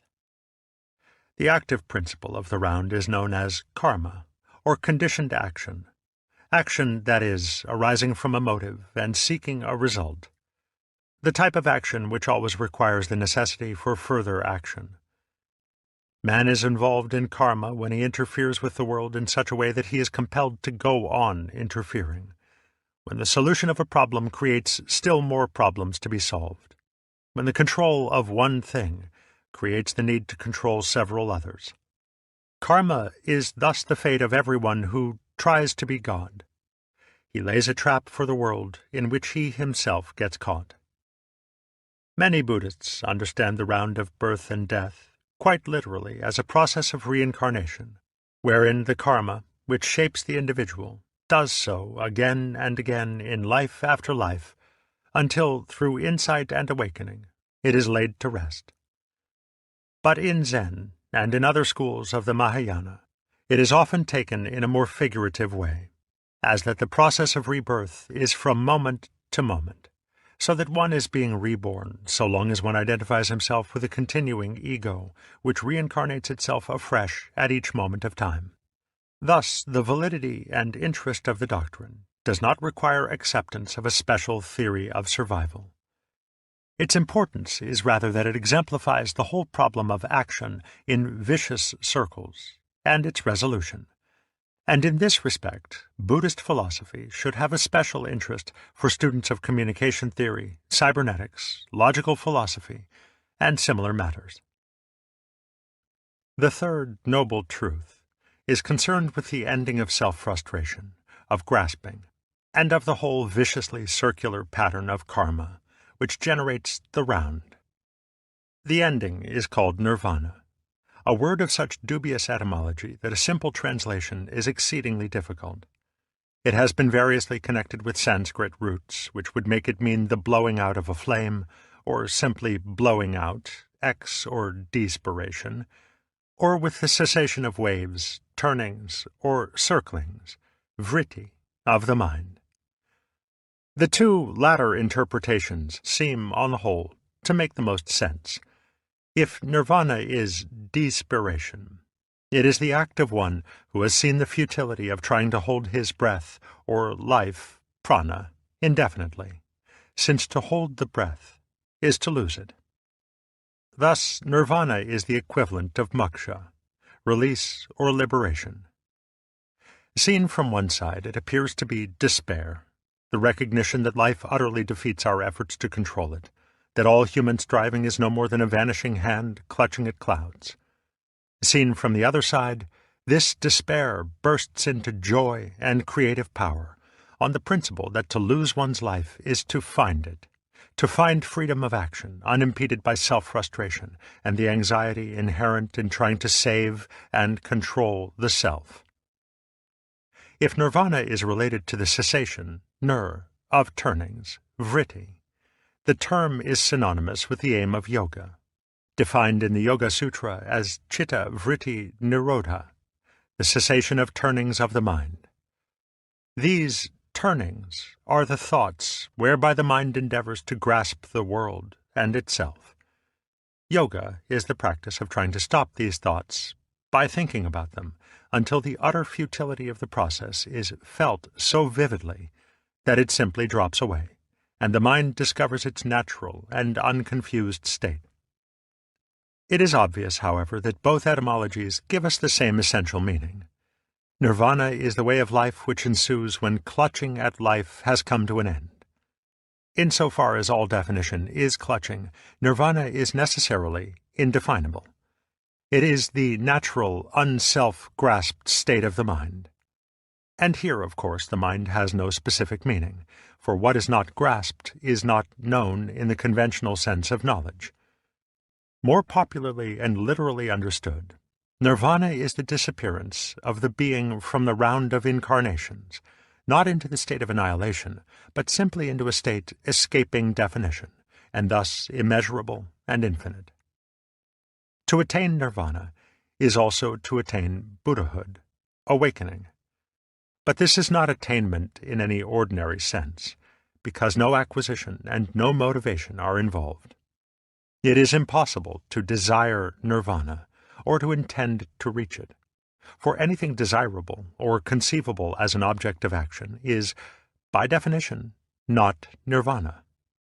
Nirvana can only arise unintentionally, spontaneously, when the impossibility of self-grasping has been thoroughly perceived.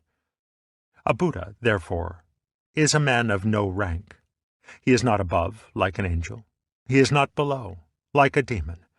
He does not appear anywhere in the 6 divisions of the round, and it would be mistaken to think of him as superior to the angels, for the law of the round is that what goes up must come down, and vice versa.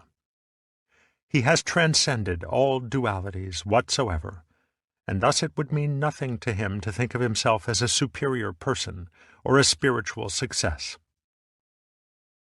The 4th noble truth describes the 8-fold path of the Buddha's Dharma, that is, the method or doctrine whereby self-frustration is brought to an end.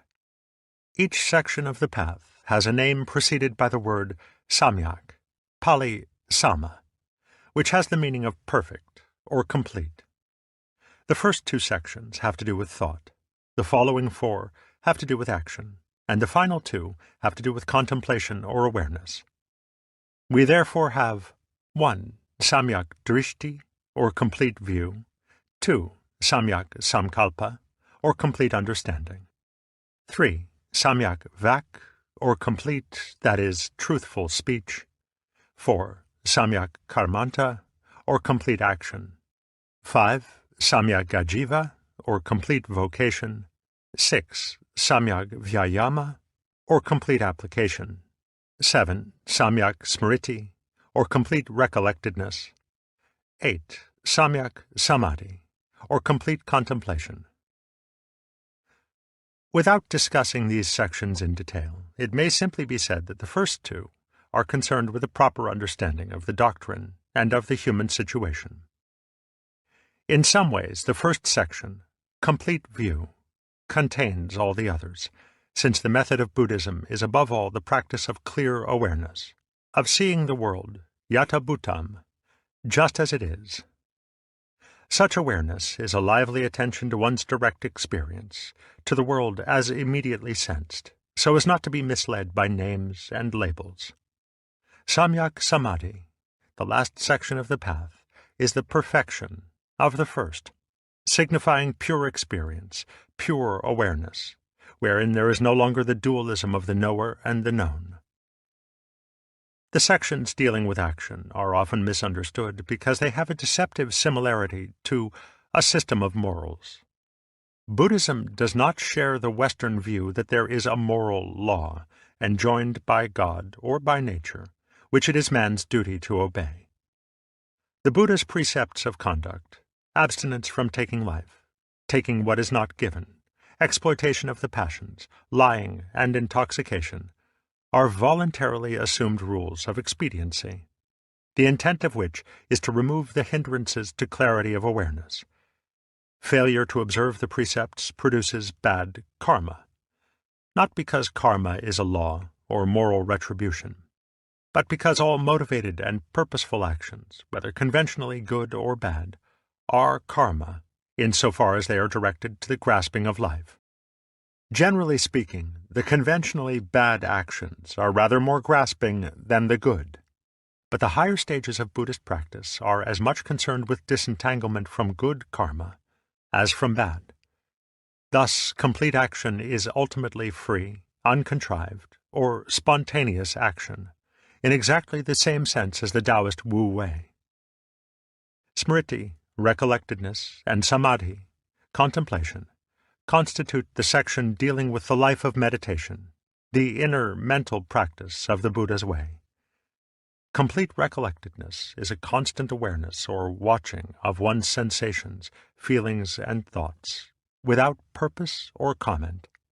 It is a total clarity and presence of mind, actively passive, wherein events come and go like reflections in a mirror. Nothing is reflected except what is. In walking, standing, sitting, or lying down, he understands that he is so doing, so that, however his body is engaged, he understands it just as it is. In setting out or returning, in looking before or around, in bending or stretching his arm, he acts with clear awareness. Through such awareness, it is seen that the separation of the thinker from the thought, the knower from the known, the subject from the object, is purely abstract. There is not the mind on the one hand, and its experiences on the other. There is just a process of experiencing in which there is nothing to be grasped as an object, and no one as a subject to grasp it. Seen thus, the process of experiencing ceases to clutch at itself. Thought follows thought without interruption. That is, without any need to divide itself from itself, so as to become its own object. Where there is an object, there thought arises. Is then the thought one thing and the object another? No. What is the object? Just that is the thought. If the object were one thing and the thought another, then there would be a double state of thought. So the object itself is just thought. Can then thought review thought? No, thought cannot review thought. As the blade of a sword cannot cut itself, as the fingertip cannot touch itself, so a thought cannot see itself. This non-duality of the mind, in which it is no longer divided against itself, is samadhi, and because of the disappearance of that fruitless threshing around of the mind to grasp itself, samadhi is a state of profound peace. This is not the stillness of total inactivity, for once the mind returns to its natural state, samadhi persists at all times, in walking, standing, sitting, and lying. But from the earliest times, Buddhism has especially emphasized the practice of recollectedness and contemplation while sitting. Most images of the Buddha show him in the posture of sitting meditation, in the particular attitude known as Padmasana, the posture of the lotus, with the legs crossed and the feet resting, soles upward, upon the thighs. Sitting meditation is not, as is often supposed, a spiritual exercise, a practice followed for some ulterior object. From a Buddhist standpoint, it is simply the proper way to sit, and it seems perfectly natural to remain sitting so long as there is nothing else to be done, and so long as one is not consumed with nervous agitation. To the restless temperament of the West, sitting meditation may seem to be an unpleasant discipline, because we do not seem to be able to sit just to sit, without qualms of conscience, without feeling that we ought to be doing something more important to justify our existence. To propitiate this restless conscience, sitting meditation must therefore be regarded as an exercise, a discipline with an ulterior motive. Yet at that very point, it ceases to be a meditation, dhyana, in the Buddhist sense, for where there is purpose, where there is seeking and grasping for results, there is no dhyana. This word, dhyana, Pali jhana, is the original Sanskrit form of the Chinese chan and the Japanese Zen, and thus its meaning is of central importance for an understanding of Zen Buddhism. Meditation, in the common sense of thinking things over or musing, is a most misleading translation. But such alternatives as trance or absorption are even worse, since they suggest states of hypnotic fascination. The best solution seems to be to leave dhyana untranslated and add it to the English language as we have added nirvana and Tao. As used in Buddhism, the term dhyana comprises both recollectedness, smriti, and samadhi, and can best be described as the state of unified or one-pointed awareness. On the one hand, it is one-pointed in the sense of being focused on the present, since to clear awareness there is neither past nor future, but just this one moment, ekaksana, which Western mystics have called the eternal now.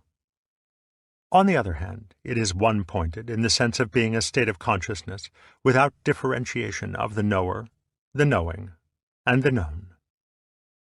A Tathagata, that is, a Buddha, is a seer of what is to be seen, but he is not mindful, na manati, or does not conceive of the seen, the unseen, the seeable, or the seer. So too with the heard, the sensed, and the known. he does not think of them in these categories. The difficulty of appreciating what dhyana means is that the structure of our language does not permit us to use a transitive verb without a subject and a predicate. When there is knowing, grammatical convention requires that there must be someone who knows and something which is known. We are so accustomed to this convention in speaking and thinking that we fail to recognize that it is simply a convention, and that it does not necessarily correspond to the actual experience of knowing. Thus, when we say a light flashed, it is somewhat easier to see through the grammatical convention and to realize that the flashing is the light. But dhyana, as the mental state of the liberated or awakened man, is naturally free from the confusion of conventional entities with reality. Our intellectual discomfort in trying to conceive knowing without a distinct someone who knows and a distinct something which is known is like the discomfort of arriving at a formal dinner in pajamas. The error is conventional, not existential. Once again, therefore, we see how convention, how the maya of measurement and description populates the world with those ghosts which we call entities and things. So hypnotic, so persuasive is the power of convention that we begin to feel these ghosts as realities, and make of them our loves, our ideals, our prized possessions. But the anxiety-laden problem of what will happen to me when I die is, after all, like asking what happens to my fist when I open my hand, or where my lap goes when I stand up. Perhaps, then, we are now able to understand the celebrated summary of the Buddha's doctrine given in the Visuddhimagga. Suffering alone exists, none who suffer. The deed there is, but no doer thereof.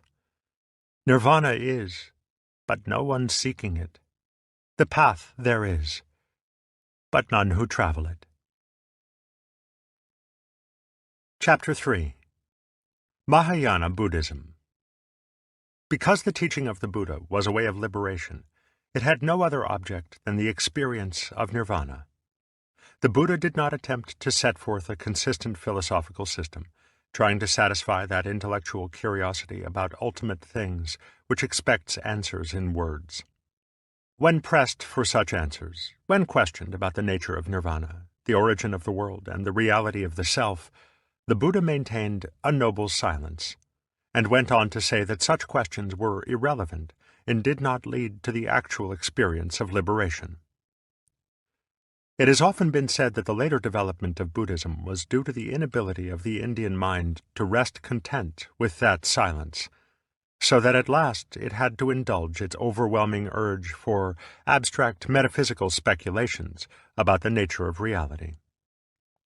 Such a view of the genesis of Mahayana Buddhism is, however, rather misleading. The vast body of Mahayana doctrine arose not so much to satisfy intellectual curiosity as to deal with the practical psychological problems encountered in following the Buddha's way. Certainly the treatment of these problems is highly scholastic, and the intellectual level of the Mahayana texts is very lofty. But the consistent aim is to bring about the experience of liberation, not to construct a philosophical system. In the words of Sir Arthur Berriedale Keith, "The metaphysics of the Mahayana in the incoherence of its systems shows clearly enough the secondary interest attaching to it in the eyes of the monks, whose main interest was concentrated on the attainment of release. The Mahayana, no less than the Hinayana, is concerned vitally with this practical end, and its philosophy is of value merely insofar as it helps men to attain their aim.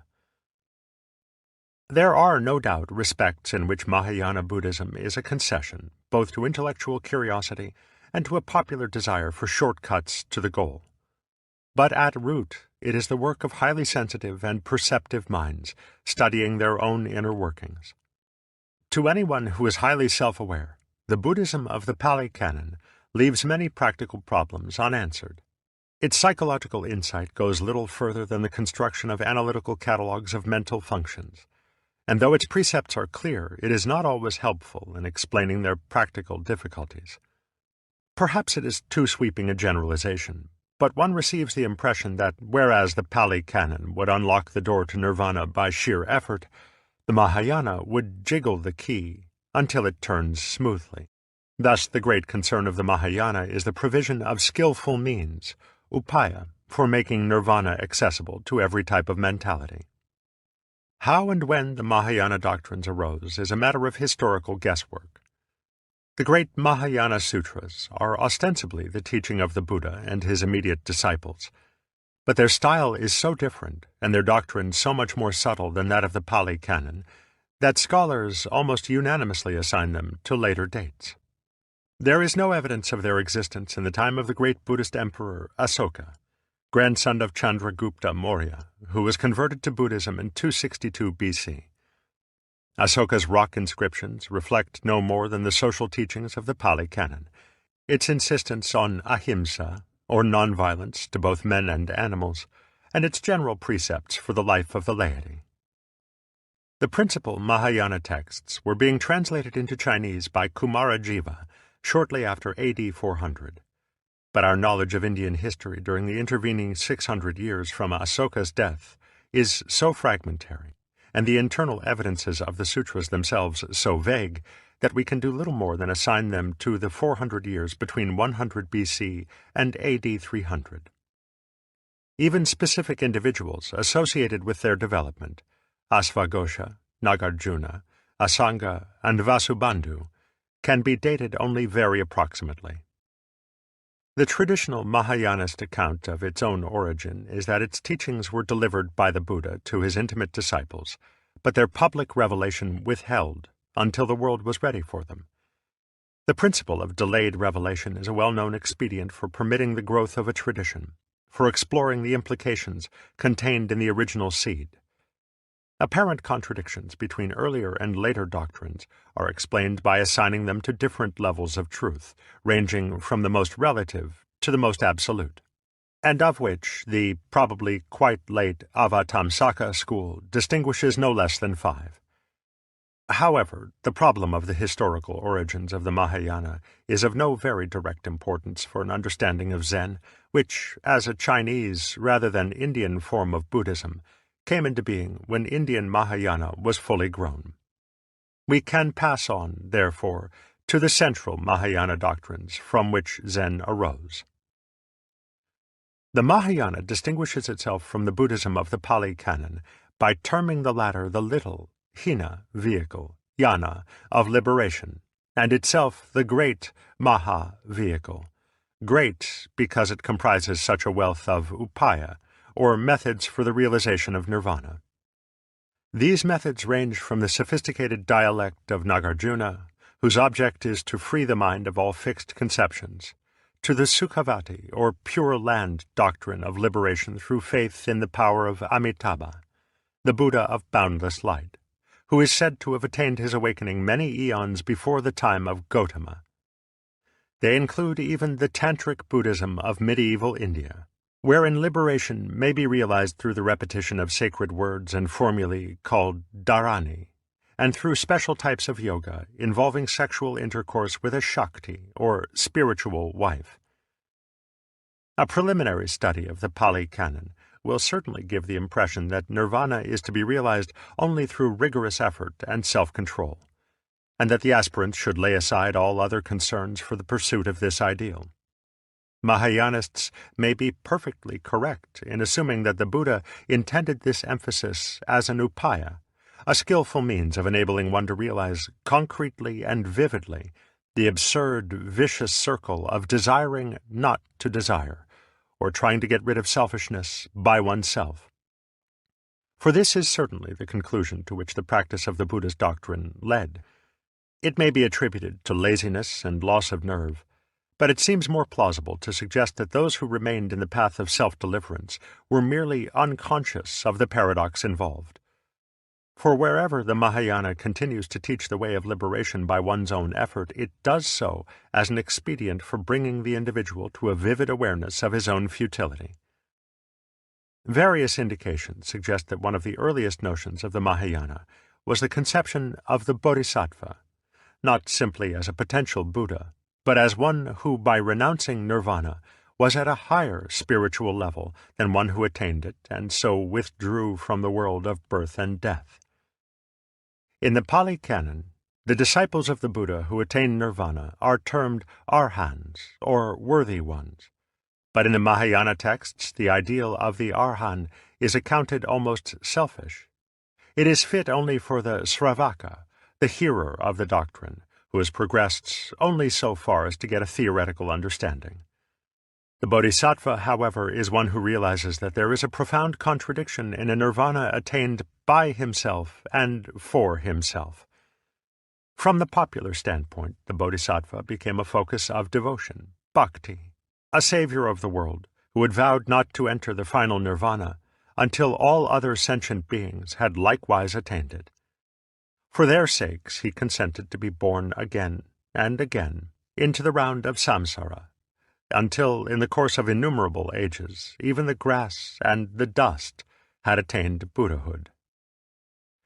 But from a deeper standpoint, it became obvious that the idea of the bodhisattva is implicit in the logic of Buddhism, that it flows naturally from the principle of not grasping and from the doctrine of the unreality of the ego. For if nirvana is the state in which the attempt to grasp reality has wholly ceased, through the realization of its impossibility, it will obviously be absurd to think of nirvana itself as something to be grasped or attained. If, furthermore, the ego is merely a convention, it is nonsense to think of nirvana as a state to be attained by some being. As is said in the Vajrachedika, all bodhisattva heroes should cultivate their minds to think. All sentient beings of whatever class are caused by me to attain the boundless liberation of nirvana.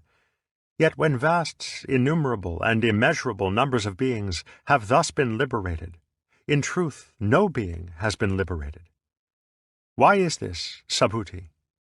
It is because no bodhisattva who is truly a bodhisattva holds to the idea of an ego, a personality, a being, or a separate individual.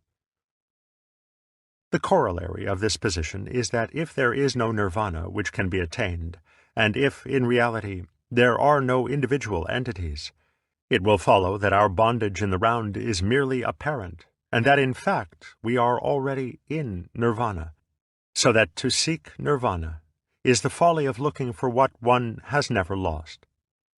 Naturally, then, the bodhisattva makes no motion to depart from the round of samsara, as if nirvana were somewhere else, for to do so would imply that nirvana is something that needs to be attained, and that samsara is an actual reality. In the words of the Lankavatara Sutra, those who, afraid of the sufferings arising from the discrimination of birth and death, samsara, seek for nirvana, do not know that birth and death and nirvana are not to be separated from one another, and seeing that all things subject to discrimination have no reality, they imagine that nirvana consists in the future annihilation of the senses and their fields. To strive, then, to blot out the conventional world of things and events is to admit that it exists in reality. Hence the Mahayanist principle that what has never arisen does not have to be annihilated. These are not the idle speculations and sophistries of a system of subjective idealism or nihilism. They are answers to a practical problem, which may be expressed thus. If my grasping of life involves me in a vicious circle, how am I to learn not to grasp? How can I try to let go when trying is precisely not letting go? Stated in another way, to try not to grasp is the same thing as to grasp, since its motivation is the same, my urgent desire to save myself from a difficulty. I cannot get rid of this desire, since it is one and the same desire as the desire to get rid of it.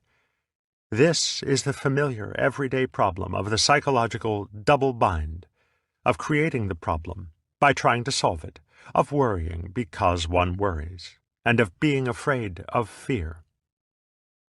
Mahayana philosophy proposes a drastic but effective answer, which is the theme of a class of literature called Prajna Paramita, or Wisdom for Crossing to the Other Shore, a literature closely associated with the work of Nagarjuna, circa AD 200, who ranks with Shankara as one of the greatest minds of India. Stated baldly, the answer is that all grasping, even for nirvana, is futile, for there is nothing to be grasped.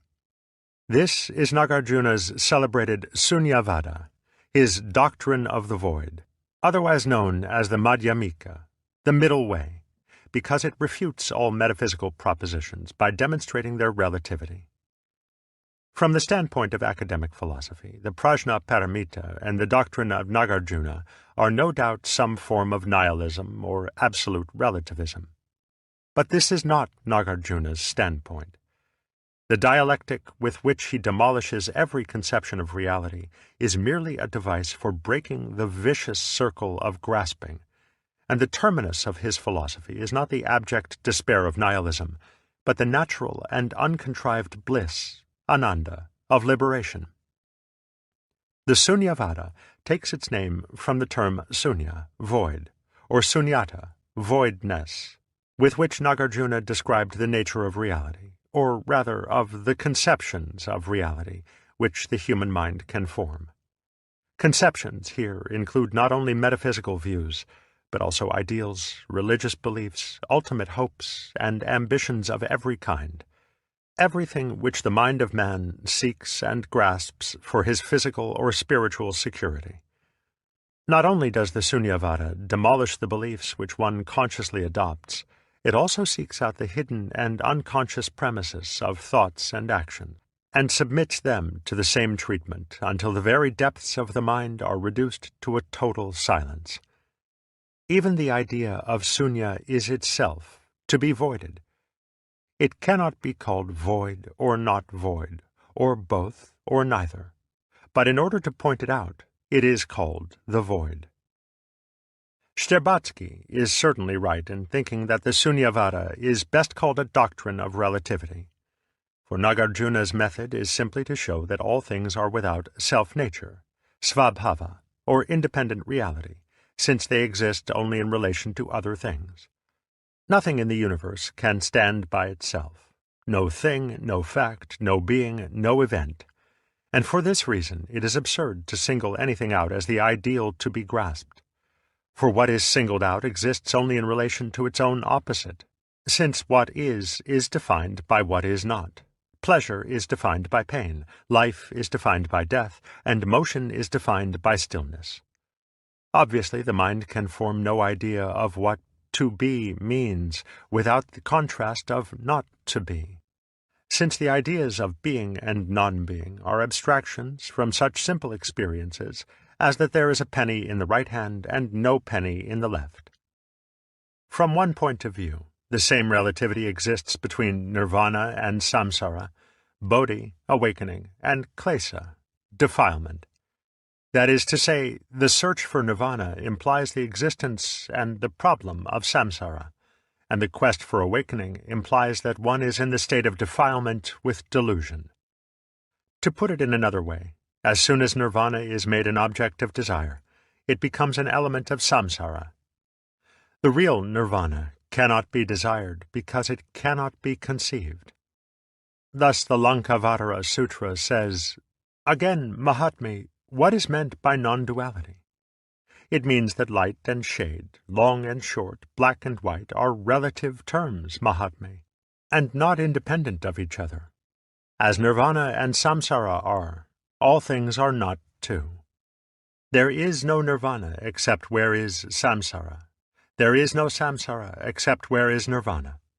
For the condition of existence is not of a mutually exclusive character. Therefore it is said that all things are non-dual, as are nirvana and samsara. But the equation, nirvana is samsara, is true in another sense as well, namely that what appears to us to be samsara is really nirvana, and what appears to be the world of form, rupa, is really the void, sunya. Hence the famous saying, form is not different from emptiness. Emptiness is not different from form. Form is precisely emptiness. Emptiness is precisely form. Once again, this is not to say that awakening will cause the world of form to vanish without a trace, for nirvana is not to be sought as the future annihilation of the senses and their fields. The sutra is saying that form is void, just as it is, in all its prickly uniqueness. The point of this equation is not to assert a metaphysical proposition, but to assist the process of awakening. For awakening will not come to pass when one is trying to escape or change the everyday world of form, or to get away from the particular experience in which one finds oneself at this moment. Every such attempt is a manifestation of grasping. Even the grasping itself is not to be changed by force, for bodhi, awakening, is the 5 offenses, and the 5 offenses are bodhi. If anyone regards bodhi as something to be attained, to be cultivated by discipline, he is guilty of the pride of self. Some of these passages may suggest that the bodhisattva may just as well be an easy-going, worldly fellow, who, because samsara is nirvana anyhow, can go on living just as he pleases. He may be thoroughly deluded, but since even delusion is bodhi, there would be no point in trying to change it. There is often a deceptive resemblance between opposite extremes. Lunatics frequently resemble saints, and the unaffected modesty of the sage often lets him seem to be a very ordinary person. Yet there is no easy way of pointing out the difference, of saying what it is that the ordinary worldly fellow does or does not do, which makes him different from a bodhisattva, or vice versa. The entire mystery of Zen lies in this problem, and we shall return to it at the proper time. It is enough to say here that the so-called ordinary person is only apparently natural, or perhaps that his real naturalness feels unnatural to him. In practice, it is simply impossible to decide intentionally to stop seeking for nirvana and to live an ordinary life, for as soon as one's ordinary life is intentional, it is not natural. It is for this reason that the insistence of the Mahayana texts on the unattainability of nirvana and bodhi is not something to be accepted theoretically, as a mere philosophical opinion. One has to know, in one's bones, that there is nothing to be grasped. Thereupon the thought came to some of the gods in that assembly, "What the fairies talk and murmur, that we understand, though mumbled. What Subhuti has just told us, that we do not understand." Subhuti read their thoughts and said, "There is nothing to understand. There is nothing to understand. For nothing in particular has been indicated, nothing in particular has been explained. No one will grasp this perfection of wisdom as here explained, for no dharma, doctrine, at all has been indicated, lit up, or communicated, so there will be no one who can grasp it." The point arrives, then, when it is clearly understood that all one's intentional acts, desires, ideals, stratagems, are in vain. In the whole universe, within and without, there is nothing whereon to lay any hold, and no one to lay any hold on anything.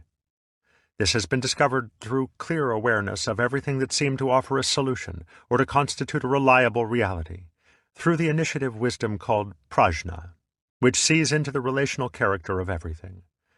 With the eye of prajna, the human situation is seen for what it is, a quenching of thirst with salt water, a pursuit of goals which simply require the pursuit of other goals, a clutching of objects which the swift course of time renders as insubstantial as mist. The very one who pursues, who sees and knows and desires the inner subject, has his existence only in relation to the ephemeral objects of his pursuit. He sees that his grasp upon the world is his stranglehold about his own neck, the hold which is depriving him of the very life he so longs to attain. And there is no way out, no way of letting go, which he can take by effort, by a decision of the will. But who is it that wants to get out? There comes a moment when this consciousness of the inescapable trap in which we are at once the trapper and the trapped reaches a breaking point. One might almost say that it matures or ripens, and suddenly there is what the Lankavatara Sutra calls a turning about in the deepest seat of consciousness. In this moment, all sense of constraint drops away, and the cocoon which the silkworm spun around himself opens to let him go forth, winged as a moth. The peculiar anxiety which Kierkegaard has rightly seen to lie at the very roots of the ordinary man's soul is no longer there. Contrivances, ideals, ambitions, and self-propitiations are no longer necessary, since it is now possible to live spontaneously, without trying to be spontaneous. Indeed, there is no alternative, since it is now seen that there never was any self to bring the self under control. Reduced to the bare essentials, such is the inner process which the Sunyavada is trying to set in motion with its philosophy of total negation. Thus, the greater part of Nagarjuna's work was a carefully logical and systematic refutation of every philosophical position to be found in the India of his time. Granting that its object is an inner experience, Western students have always had difficulty in understanding how such a purely negative point of view could have any creative consequences.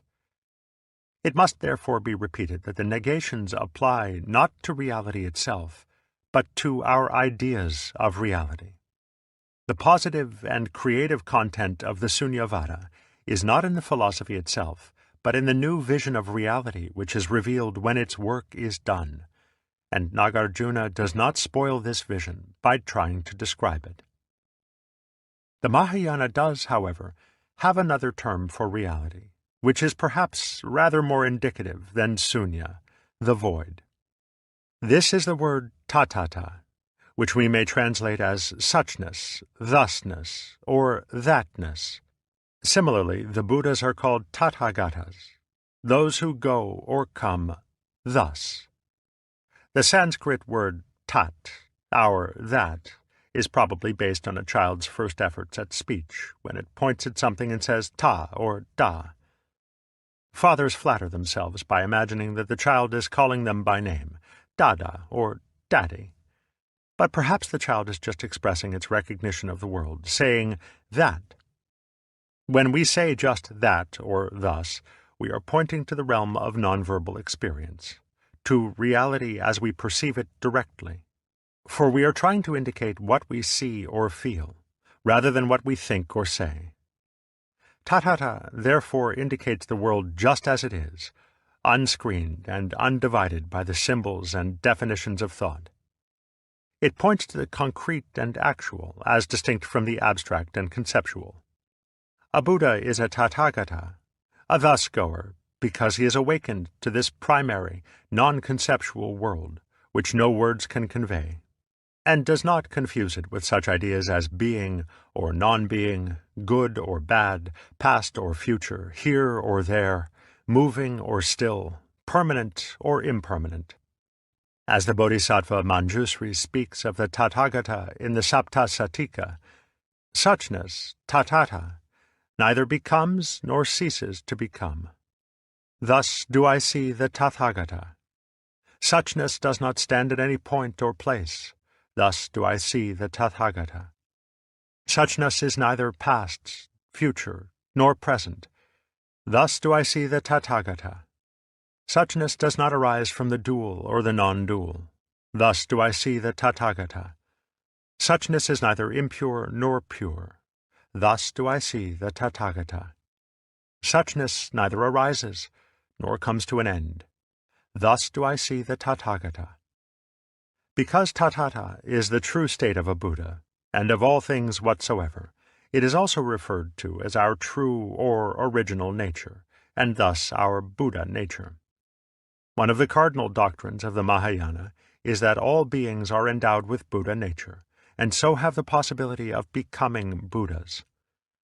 Because of the identity of Buddha nature and Tatata, the term Buddha is frequently used of reality itself, and not just of the awakened man.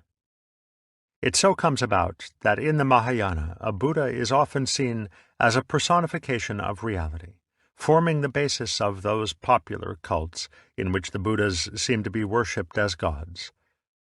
I say seem to be because even Mahayana Buddhism has no real equivalent of Judeo-Christian theism, with its strict identification of God with the moral principle. Furthermore, the various Buddhas who are so venerated, Amitabha, Vairocana, Amitayus, Ratnasambhava, etc., are always personifications of one's own true nature.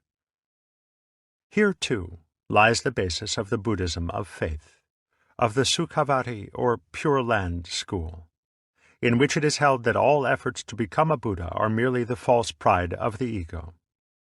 All that is necessary is to repeat the formula Namo Amitabhaya, literally, the name of Amitabha, or Hail Amitabha, in the faith that this alone is sufficient to bring about one's rebirth in the Pure Land over which Amitabha presides. In this Pure Land, all the obstacles which stand in the way of becoming a Buddha in this world are removed, so that rebirth in the Pure Land is virtually equivalent to becoming a Buddha. The repetition of the name is held to be effective because, in ages past, Amitabha vowed that he would not enter into supreme Buddhahood unless rebirth in the Pure Land were assured for all beings who invoked his name. Because he subsequently entered the state of Buddhahood, the vow is effectively fulfilled. Even Nagarjuna was in sympathy with this doctrine, for it is obviously a popular and more graphic way of saying that since one's own true nature is already the Buddha nature, one does not have to do anything to make it so.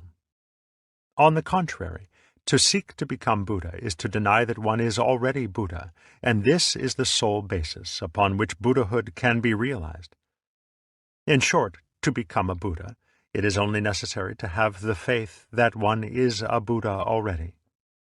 Shinran, the great Japanese exponent of the Pure Land, went even so far as to say that it was only necessary to repeat the name, for he saw that the attempt to make an act of faith was too artificial, and led one to doubt one's own faith.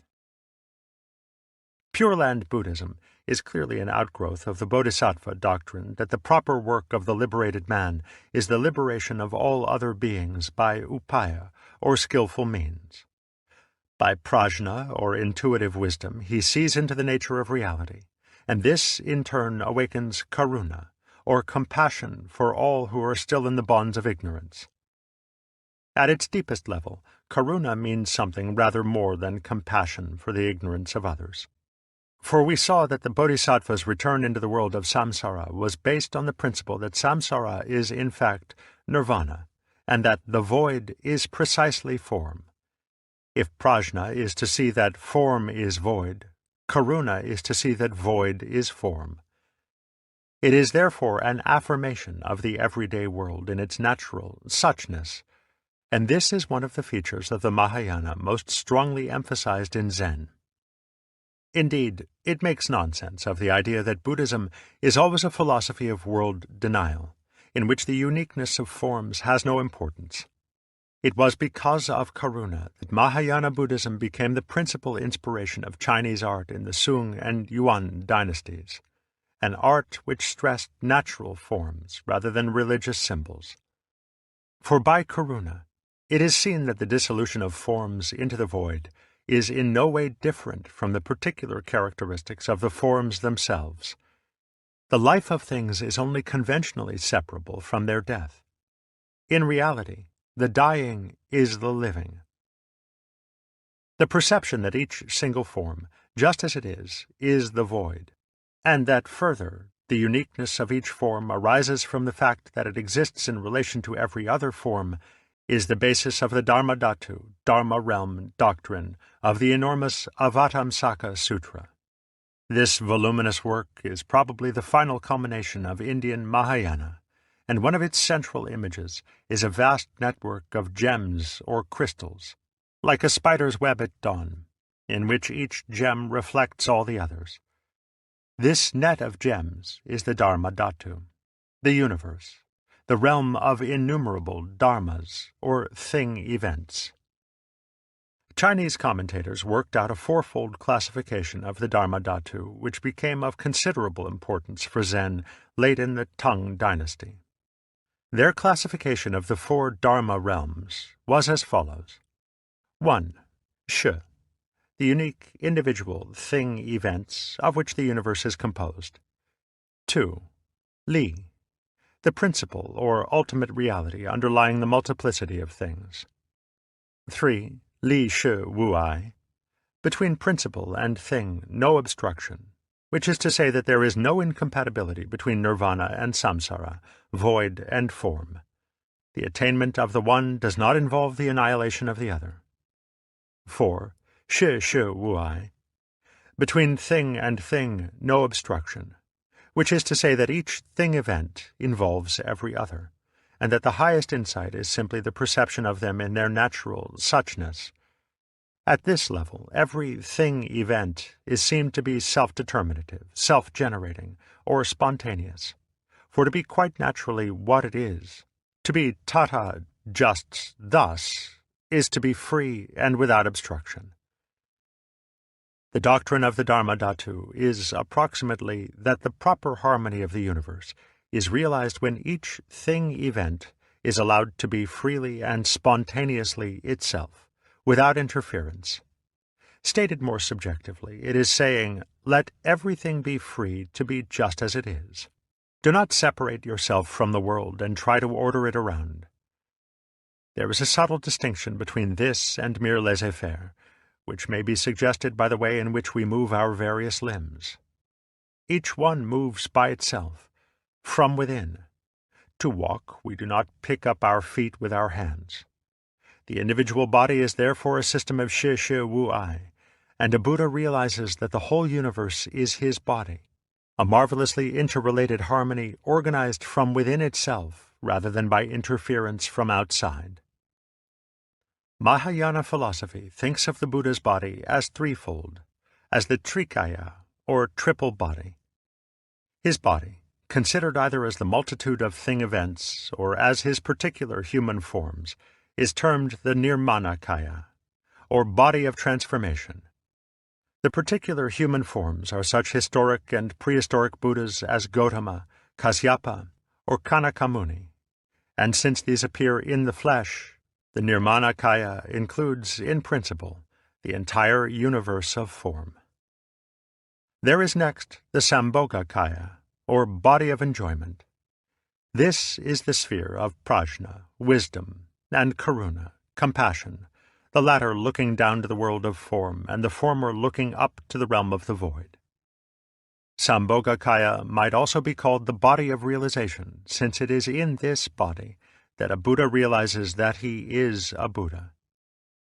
Finally, there is the Dharmakaya, the Dharma body, which is the void, the Sunya itself. Nagarjuna did not discuss the way in which the void appears as form, the Dharmakaya as the Nirmanakaya, feeling, perhaps, that this would be completely unintelligible to those who had not actually realized awakening. For the Buddha himself had compared such inquiries to the foolishness of a man shot with an arrow, who would not permit it to be taken out of his flesh until he had been told all the details of his assailant's appearance, family, and motivations. Nevertheless, Nagarjuna's successors, the brothers Asanga and Vasubandhu, circa 280 to 360, who worked out the type of Mahayana philosophy generally known as Yogacara, made some attempt to discuss this particular problem. According to the Yogacara, the world of this form is Chitta Matra, mind only, or Vijnapti Matra, representation only. This view seems to have a very close resemblance to Western philosophies of subjective idealism, in which the external and material world is regarded as a projection of the mind. However, there seem to be some differences between the two points of view. Here, as always, the Mahayana is not so much a theoretical and speculative construction as an account of an inner experience and a means of awakening the experience in others. Furthermore, the word chitta is not precisely equivalent to our mind. Western thought tends to define mind by opposition to matter, and to consider matter not so much as measure as the solid stuff which is measured. Measure itself, abstraction, is for the West more of the nature of mind, since we tend to think of mind and spirit as more abstract than concrete. But in Buddhist philosophy, chitta does not stand over against a conception of solid stuff. The world has never been considered in terms of a primary substance shaped into various forms by the action of mind or spirit. Such an image is not in the history of Buddhist thought, and thus the problem of how impalpable mind can influence solid matter has never arisen. Wherever we should speak of the material or physical or substantial world, Buddhism employs the term rupa, which is not so much our matter as form. There is no material substance underlying rupa unless it be citta itself. The difficulty of making equations and comparisons between Eastern and Western ideas is that the two worlds do not start with the same assumptions and premises. They do not have the same basic categorizations of experience. When, therefore, the world has never been divided into mind and matter, but rather into mind and form, the word mind cannot mean quite the same thing in both instances. The word man, for example, does not have quite the same meaning when contrasted with woman as when contrasted with animal. A simplified and somewhat rough way of stating the difference is that Western idealists have begun to philosophize from a world consisting of mind, or spirit, form, and matter, whereas the Buddhists have begun to philosophize from a world of mind and form. The Yogacara does not, therefore, discuss the relation of forms to matter to mind. It discusses the relation of forms to mind, and concluded that they are forms of mind. As a result, the term mind, citta, becomes logically meaningless. But because the main concern of Buddhism is with a realm of experience which is non-logical and meaningless, in the sense that it does not symbolize or signify anything other than itself, there is no objection to meaningless terms. From the logical standpoint, the proposition "everything is mind" says no more than that everything is everything. For if there is nothing which is not mind, the word belongs to no class, and has no limits, no definition. One might as well use blah, which is almost exactly what Buddhism does with the nonsense word tathata. For the function of these nonsense terms is to draw our attention to the fact that logic and meaning, with its inherent duality, is a property of thought and language, but not of the actual world. The nonverbal, concrete world contains no classes and no symbols which signify or mean anything other than themselves. Consequently, it contains no duality. For duality arises only when we classify, when we sort our experiences into mental boxes, since a box is no box without an inside and an outside. Mental boxes are probably formed in our minds long before formal thought and language supply labels to identify them. We have begun to classify as soon as we notice differences, regularities, and irregularities, as soon as we make associations of any kind. But, if the word mental means anything at all, this act of classification is certainly mental. For to notice differences, and to associate them with one another, is something more than simply to respond to sense contacts. Yet if classes are a product of the mind, of noticing, association, thought, and language, the world, considered simply as all classes of objects, is a product of the mind. This is, I think, what the Yogacara means by the assertion that the world is mind only, citta matram lokam. It means that external and internal, before and after, heavy and light, pleasant and painful, moving and still, are all ideas or mental classifications. Their relation to the concrete world is the same as that of words. Thus, the world that we know, when understood as the world as classified, is a product of the mind. And as the sound water is not actually water, the classified world is not the real world. The problem of what the mind is can now be seen to be the same as the problem of what the real world is. It cannot be answered, for every what is a class, and we cannot classify the classifier. Is it not, then, merely absurd to speak of the mind, the citta, at all, if there is no way of saying what it is?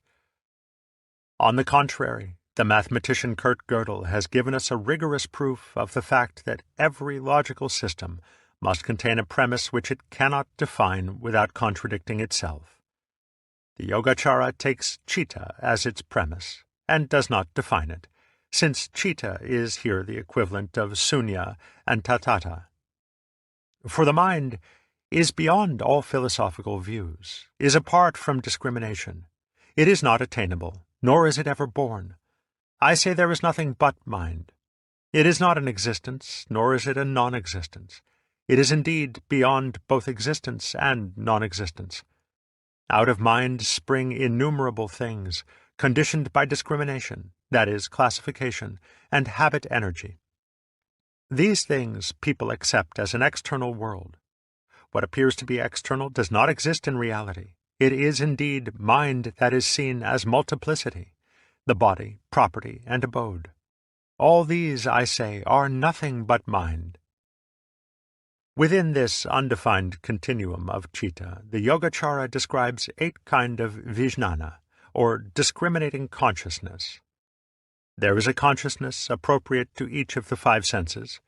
There is the 6th sense consciousness, mano-vijnana, unifying the other 5 so that what is touched or heard may be related to what is seen. There is manas, center of the mind's discriminative and classifying activity.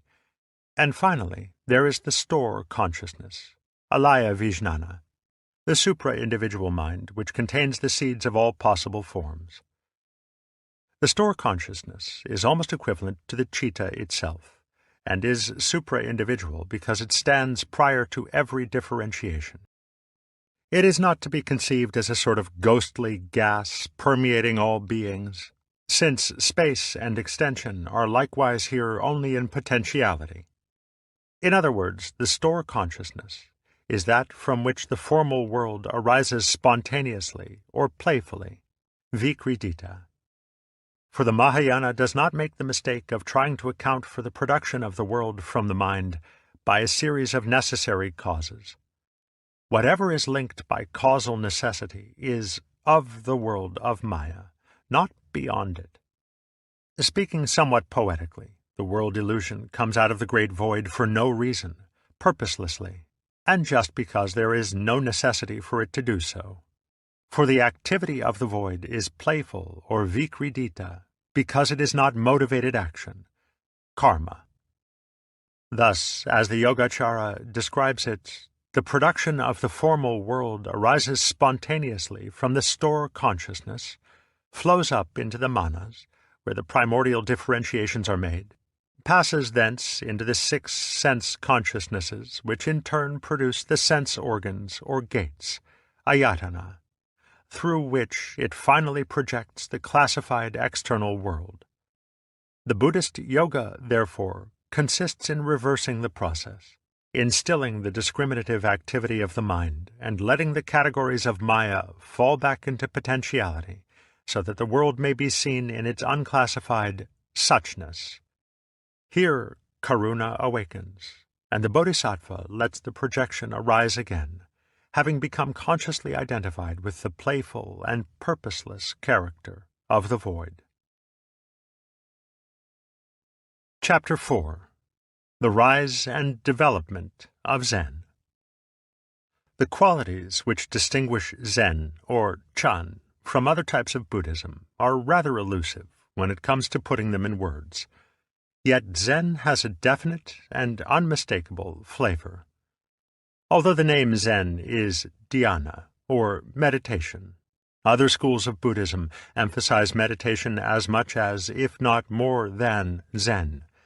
And at times it seems as if the practice of formal meditation were not necessary to Zen at all. Nor is Zen peculiar in having nothing to say, in insisting that the truth cannot be put into words, for this is already the Madhyamika, as well as the teaching of Lao Tzu. Those who know do not speak. Those who speak do not know. Perhaps the special flavor of Zen is best described as a certain directness. In other schools of Buddhism, awakening, or bodhi, seems remote and almost superhuman, something to be reached only after many lives of patient effort. But in Zen, there is always the feeling that awakening is something quite natural, something startlingly obvious, which may occur at any moment. If it involves a difficulty, it is just that it is much too simple. Zen is also direct in its way of teaching, for it points directly and openly to the truth, and does not trifle with symbolism. Direct pointing, zhe, is the open demonstration of Zen by non-symbolic actions or words, which usually appear to the uninitiated as having to do with the most ordinary secular affairs, or to be completely crazy. In answer to a question about Buddhism, the master makes a casual remark about the weather, or performs some simple action, which seems to have nothing to do with philosophical or spiritual matters. However, it is difficult to find many instances of this method before the middle of the Tang dynasty, by which time Zen was already well established. But it is certainly consistent with the emphasis of the earlier masters on immediate awakening in the midst of everyday affairs. No one has been able to find any trace of a specific dhyana school in Indian Buddhism, though because of our lack of historical materials there is no evidence that it did not exist. If the characteristic note of Zen is immediate or instantaneous awakening, Dunwu, without passing through preparatory stages, there are certainly evidences of this principle in India. The Lankavatara Sutra states that there are both gradual and sudden yugapat ways of awakening, the former by purification of the tainted outflows or projections, ashrawa, of the mind, and the latter by paravritti, an instantaneous turning about within the depths of consciousness, whereby dualistic views are cast off. It is likened to a mirror immediately reflecting whatever forms and images appear before it. There is, too, a clear connection between the idea of immediate awakening and the teaching of the Vajrachedika, or Diamond Cutter Sutra, on the fact that to attain awakening is not to attain anything. In other words, if nirvana is actually here and now, so that to seek it is to lose it, a realization through progressive stages is hardly appropriate. One would have to see into it in the present moment, directly. Although its origins are probably later than those of Zen in China, there is also a tradition of this kind in Tantric Buddhism, and there is nothing to indicate that there was a reverse influence from Chinese Zen. Parallels to Zen sayings may be seen in a 10th century Tantric work by Saraha. If it, the truth, is already manifest, what's the use of meditation? And if it is hidden, one is just measuring darkness. Mantras and tantras, meditation and concentration, they are all a cause of self-deception. Do not defile in contemplation thought that is pure in its own nature, but abide in the bliss of yourself, and cease those torments. Whatever you see, that is it, in front, behind, in all the 10 directions. Even today let your master make an end of delusion. The nature of the sky is originally clear, but by gazing and gazing, the sight becomes obscured. Tibetan Buddhism likewise comprises a tradition of the short path, considered as a swift and steep ascent to nirvana for those who have the necessary courage, though a doctrine more suggestive of the Zen emphasis on immediacy and naturalness is found in the 6 precepts of Tilopa. No thought, no reflection, no analysis, no cultivation, no intention. Let it settle itself. Immediate release, without any special contrivance or intention, is also implied in the tantric idea of sahaja, the easy or natural state of the liberated sage. This is not the place to discuss the real meaning of immediate awakening and naturalness. But these instances are cited to show that the tradition of a direct path existed outside China, suggesting some original source in Indian Buddhism. An obvious reason for the lack of materials would be that a principle of this kind, so easily open to misinterpretation, might have been kept as a secret doctrine, discussed openly only in later times. Zen tradition does indeed maintain that immediate awakening is not communicated by the sutras, but has been passed down directly from master to pupil. This does not necessarily imply anything so esoteric as an experience conveyed by telepathy, but something much less sensational. Thus, when Hindu pandits insist that wisdom is not to be gained from the scriptures, but only from a teacher or guru, it means that the actual texts, such as the Yoga Sutras, contain only the headings of the doctrine, and that its full explanation requires someone who has learned the oral tradition. To this it should hardly be necessary to add that since the tradition is primarily an experience, words can communicate it no more and no less than any other experience. However, it is not really necessary to suppose that there was ever a specific dhyana school in India. The creation of Zen would seem to be sufficiently explained by the exposure of Taoists and Confucians to the main principles of Mahayana Buddhism.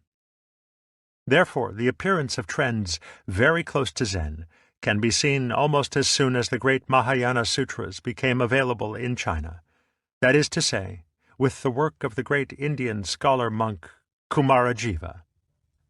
Kumarajiva was translating the sutras in Guzheng and Chang'an between 384 and 413, at which time one of his outstanding students was the young monk Song Jiao, 384 to 414, who had started out in life as a copyist of the Confucian and Taoist texts.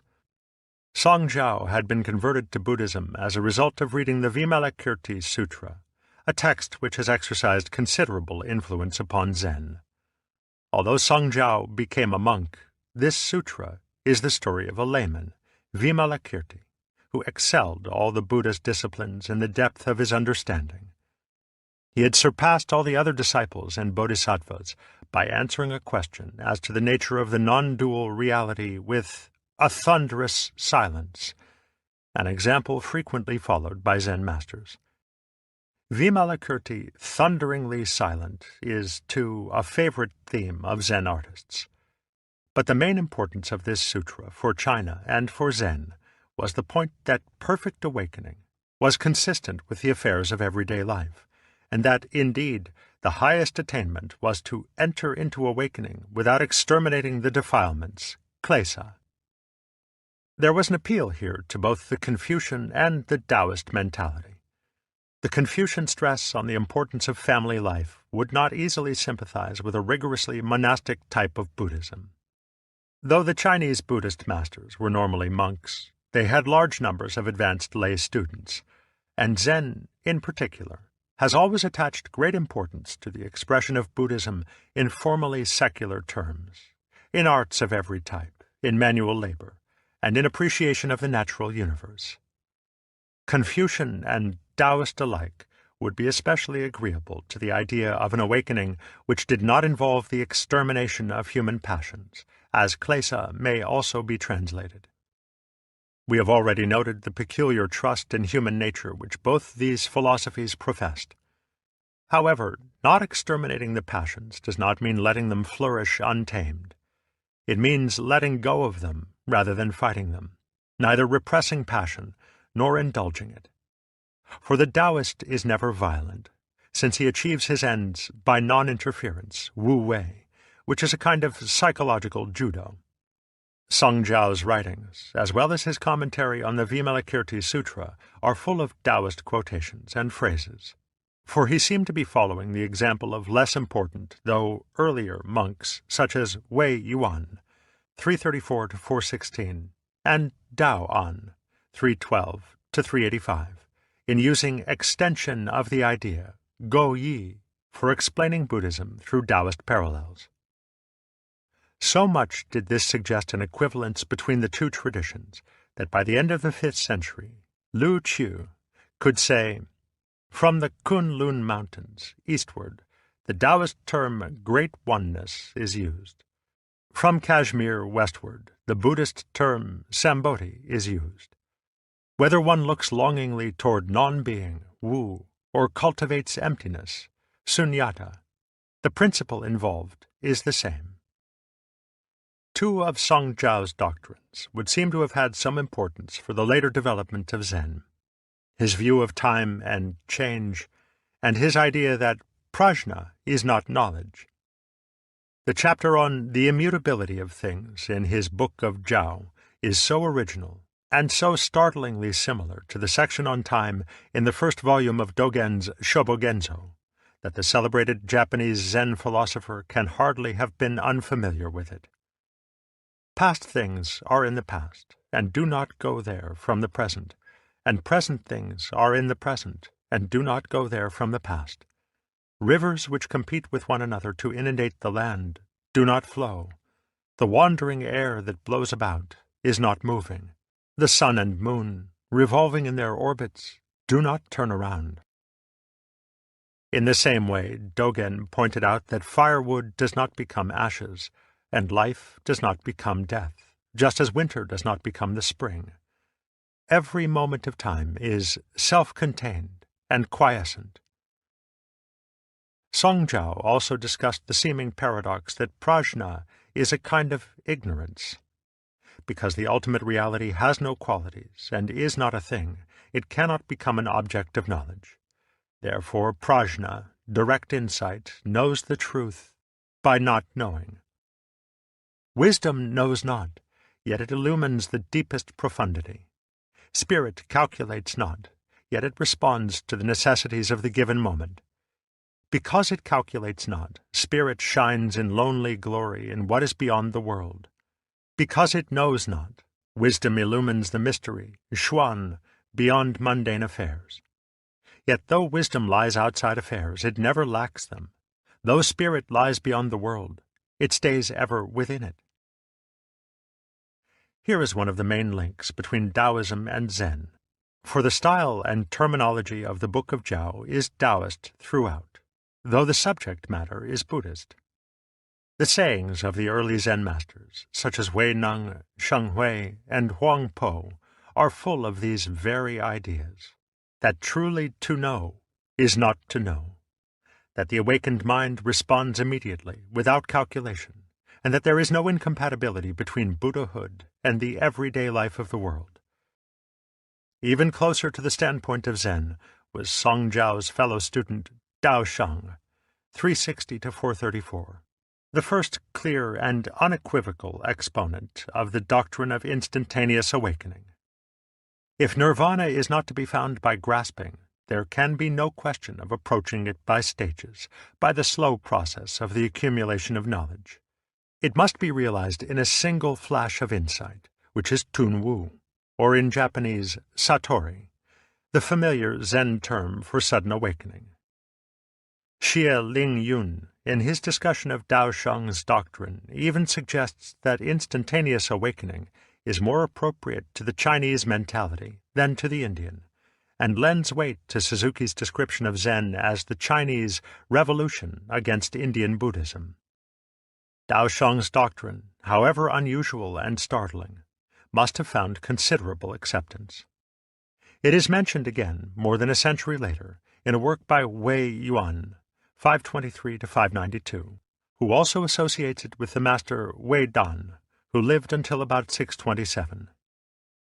The importance of these early precursors of Zen is that they provide a clue to the historical beginnings of the movement, if we cannot accept the traditional story that it arrived in China in 520, with the Indian monk Bodhidharma.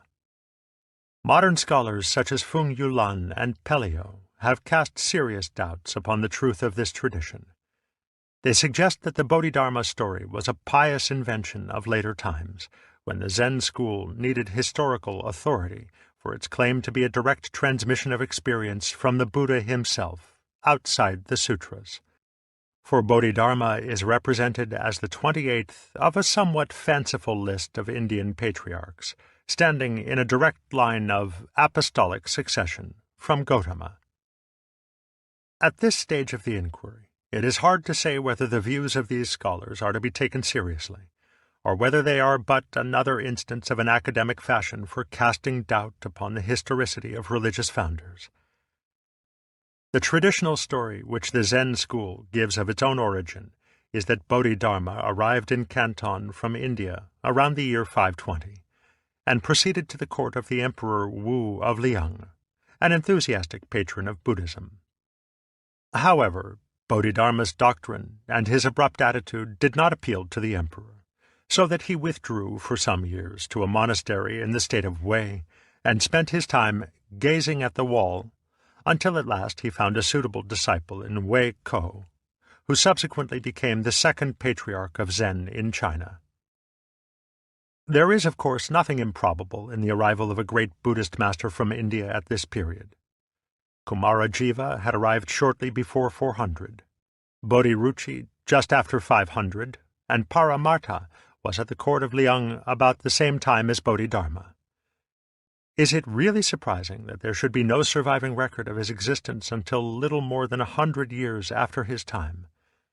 These were not the days of newspapers and who's who's, and even in our own excessively documented times, people with important contributions to our knowledge and culture can remain unrecognized and unrecorded until years after their death. Here again, it seems that we may as well accept the story of Bodhidharma until there is some really overwhelming evidence against it, recognizing that the ideas of Songjiao, Daosheng, and others could also have been tributaries to the stream of Zen. One of the reasons for suspecting the Bodhidharma story is that Zen is so Chinese in style that an Indian origin seems improbable. Yet the very Taoistic Songjiao was a pupil of Kumarajiva, as was Daosheng, and the writings attributed to the Bodhidharma and his successors until Wei Neng, 638 to 713, show a clear transition from an Indian to a Chinese view of dhyana. The absence of any record of a dhyana school in Indian Buddhist literature, or of Bodhidharma in any connection with it, is perhaps due to the fact that there was never any dhyana or Zen school, even in China, until some 200 years after Bodhidharma's time. On the other hand, there would have been an almost universal practice of dhyana, that is, or tso-chun, Japanese zazen, or sitting meditation, among Buddhist monks, and the special instructors who supervised this practice were called dhyana masters, no matter what their school or sect. There were likewise Vinaya masters, or instructors in monastic discipline, and Dharma masters, or instructors in doctrine. Zen became a distinct school only as it promulgated a view of dhyana which differed sharply from the generally accepted practice. Zen tradition represents Bodhidharma as a fierce-looking fellow with a bushy beard and wide-open, penetrating eyes, in which, however, there is just the hint of a twinkle. A legend says that he once fell asleep in meditation and was so furious that he cut off his eyelids, and falling to the ground they arose as the first tea plant. Tea has thereafter supplied Zen monks with a protection against sleep, and so clarifies and invigorates the mind that it has been said the taste of Zen, chun, and the taste of tea, cha, are the same. Another legend holds that Bodhidharma sat so long in meditation that his legs fell off. Hence the delightful symbolism of those Japanese Daruma dolls which represent Bodhidharma as a legless roly-poly so weighted inside that he always stands up again when pushed over.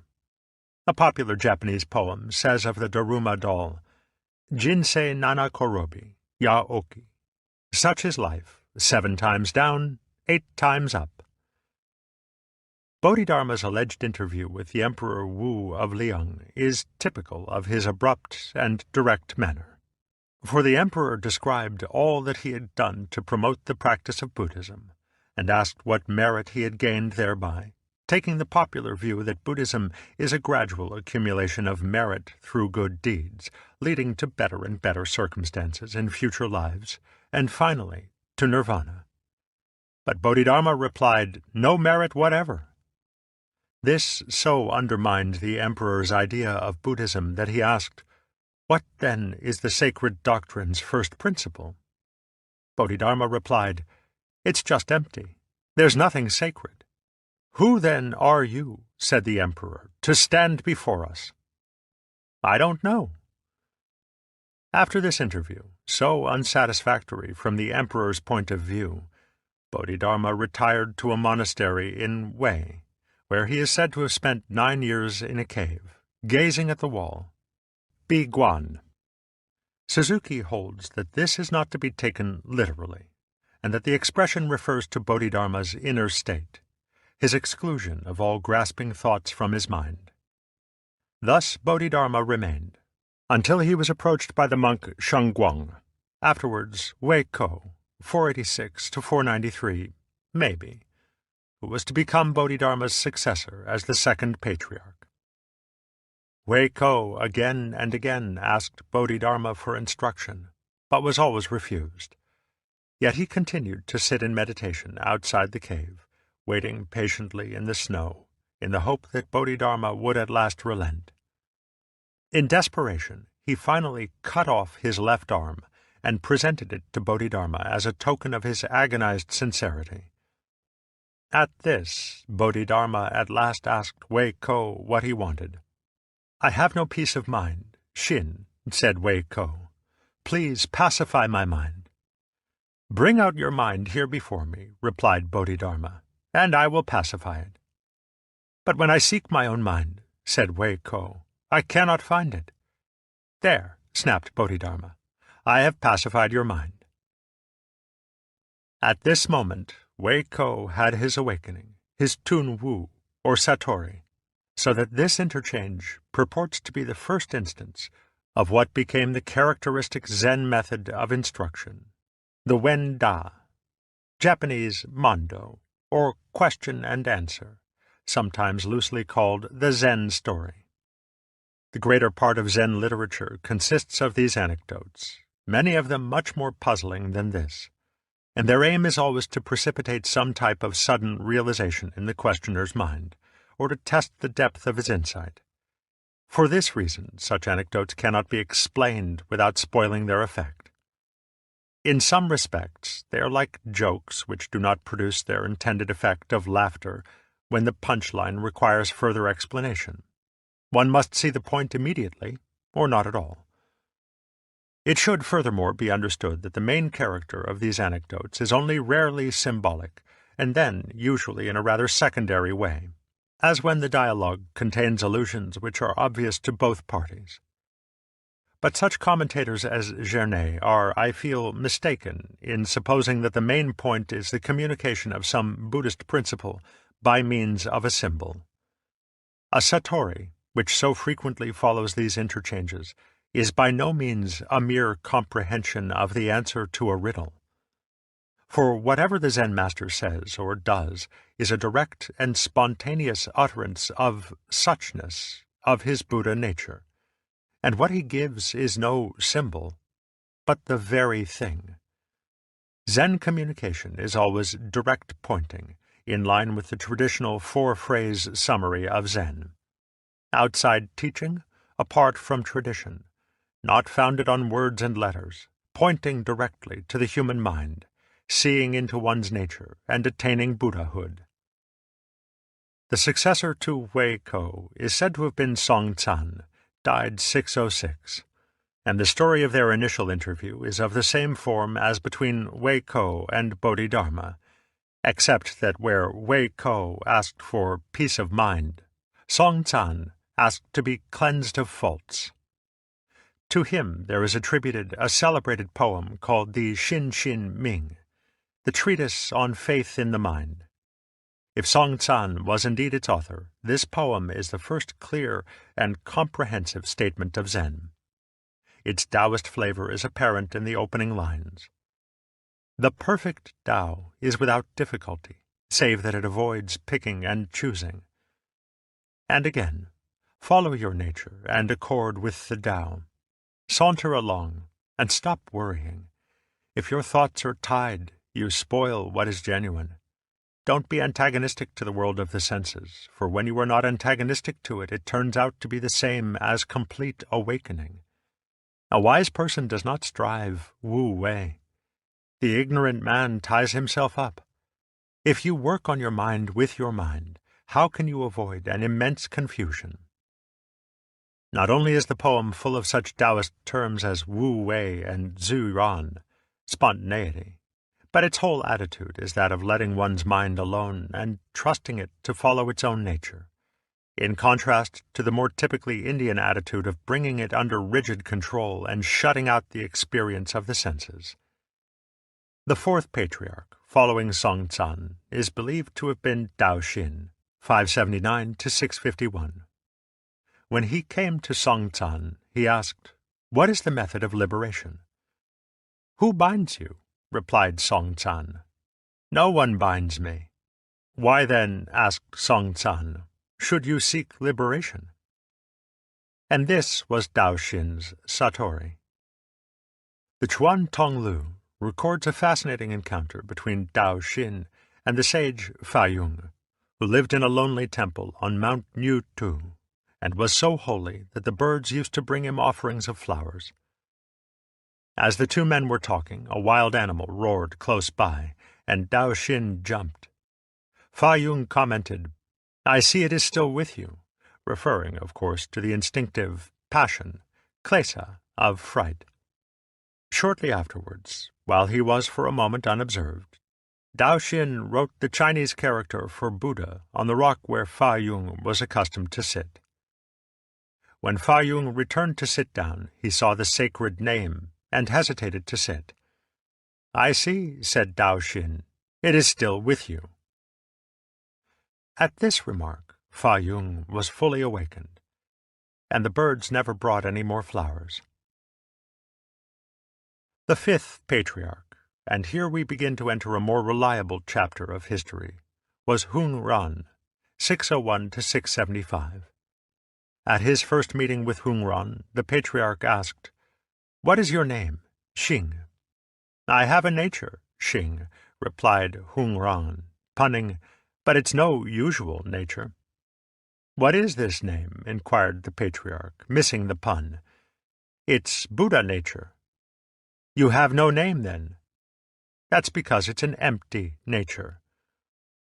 Hung Ran was apparently the first of the patriarchs to have any large following, for it is said that he presided over a group of some 500 monks in a monastery on the Yellow Plum Mountain, Wangmei Shan, at the eastern end of modern Hubei.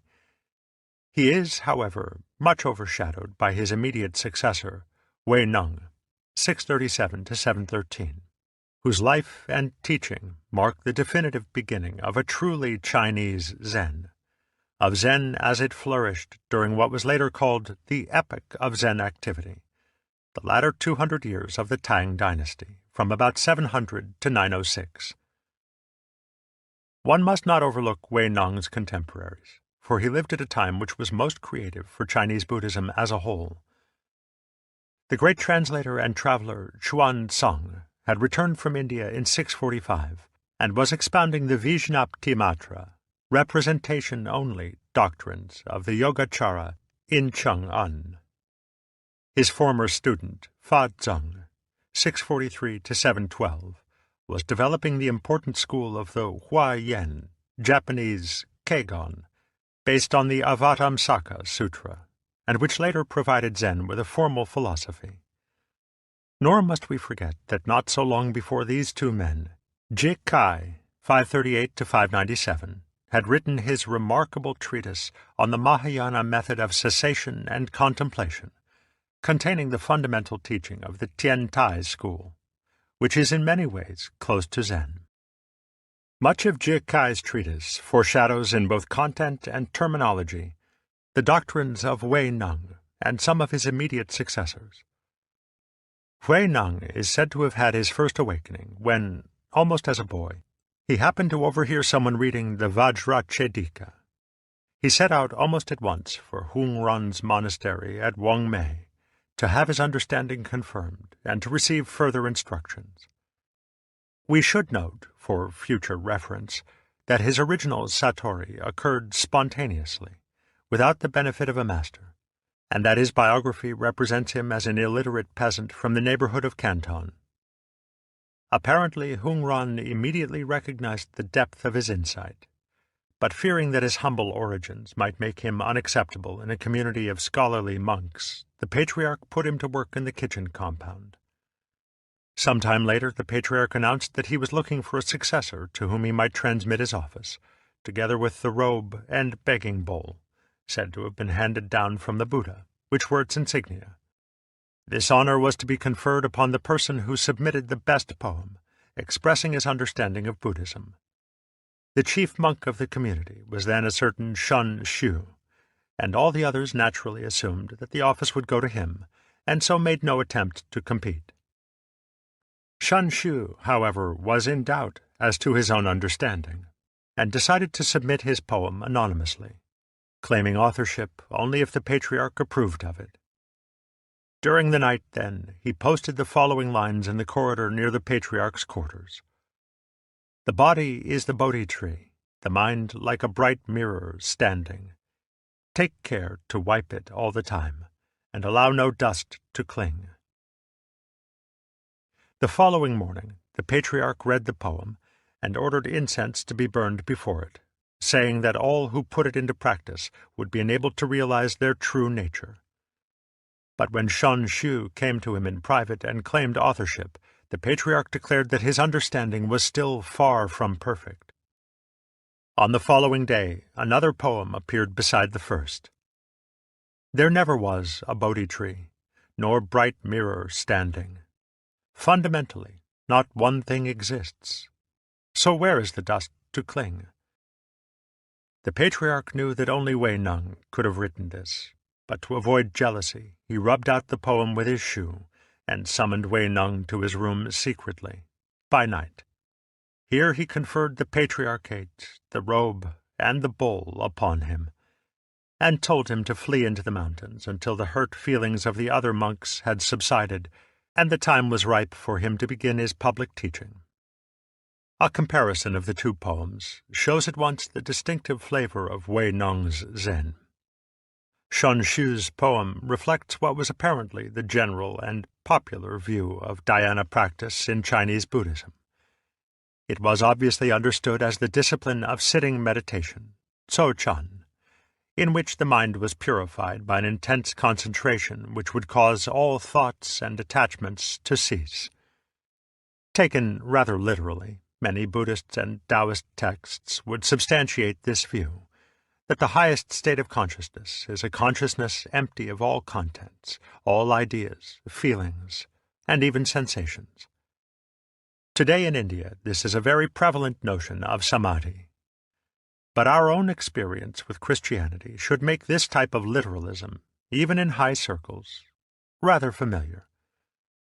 Wei Neng's position was that a man with an empty consciousness was no better than a block of wood or a lump of stone. He insisted that the whole idea of purifying the mind was irrelevant and confusing, because our own nature is fundamentally clear and pure. In other words, there is no analogy between consciousness or mind and a mirror that can be wiped. The true mind is no mind, Wu Shin, which is to say that it is not to be regarded as an object of thought or action, as if it were a thing to be grasped and controlled. The attempt to work on one's own mind is a vicious circle. To try to purify it is to be contaminated with purity. Obviously, this is the Taoist philosophy of naturalness, according to which a person is not genuinely free, detached, or pure when his state is the result of an artificial discipline. He is just imitating purity, just faking clear awareness. Hence the unpleasant self-righteousness of those who are deliberately and methodically religious. Wei Neng's teaching is that instead of trying to purify or empty the mind, one must simply let go of the mind, because the mind is nothing to be grasped. Letting go of the mind is also equivalent to letting go of the series of thoughts and impressions, nian, which come and go in the mind, neither repressing them, holding them, nor interfering with them. Thoughts come and go of themselves, for through the use of wisdom there is no blockage. This is the samadhi of prajna and natural liberation. Such is the practice of no thought, wu nian. But if you do not think of anything at all, and immediately command thoughts to cease, this is to be tied in a knot by a method, and is called an obtuse view. Of the usual view of meditation practice, he said, "To concentrate on the mind and to contemplate it until it is still is a disease, and not dhyana. To restrain the body by sitting up for a long time. Of what benefit is this towards the Dharma?" And again, If you start concentrating the mind on stillness, you will merely produce an unreal stillness. What does the word meditation, so-chan, mean? In this school, it means no barriers, no obstacles. It is beyond all objective situations, whether good or bad. The word sitting, so, means not to stir up thoughts in the mind. In counteracting the false dhyana of mere empty-mindedness, Wei Neng compares the great void to space, and calls it great not just because it is empty, but because it contains the sun, moon, and stars.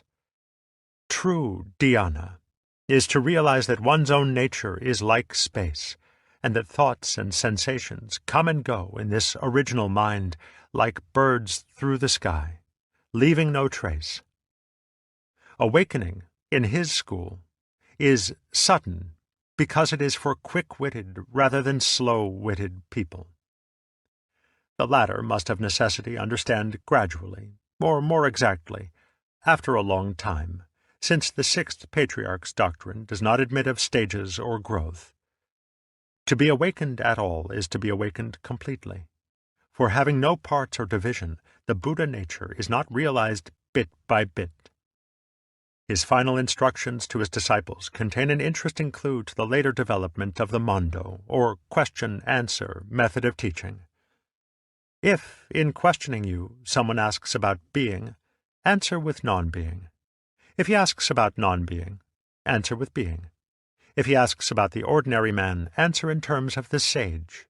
If he asks about the sage, answer in terms of the ordinary man. By this method of opposites, mutually related, there arises an understanding of the middle way. For every question that you are asked, respond in terms of its opposite. Hui Neng died in 713, and with his death the institution of the patriarchate ceased, for the genealogical tree of Zen put forth branches. Hui Neng's tradition passed to 5 disciples. Huai Rong died 775, Qing Yuan died 740, Shun Hui 668 to 770, Xuan Jue 665 to 713, and Wei Jung 677 to 744. The spiritual descendants of Huai Rong and Xing Su live on today as the 2 principal schools of Zen in Japan, the Rinzai and the Soto. In the 2 centuries following the death of Hui Neng, the proliferation of lines of descent and schools of Zen is quite complex, and we need do no more than consider some of the more influential individuals.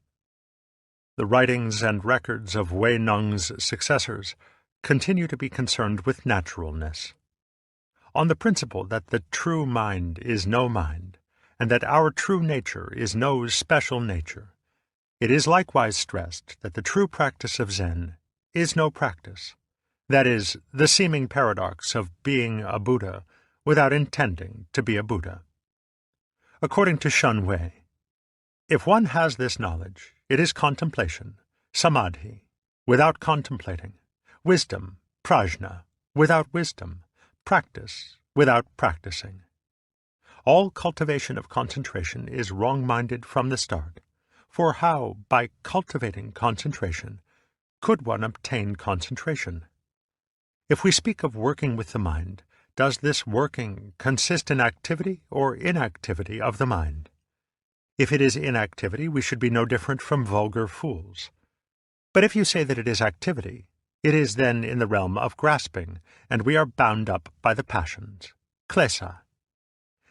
What way, then, should we have of gaining deliverance? The Sravakas cultivate emptiness, dwell in emptiness, and are bound by it. They cultivate concentration, dwell in concentration, and are bound by it.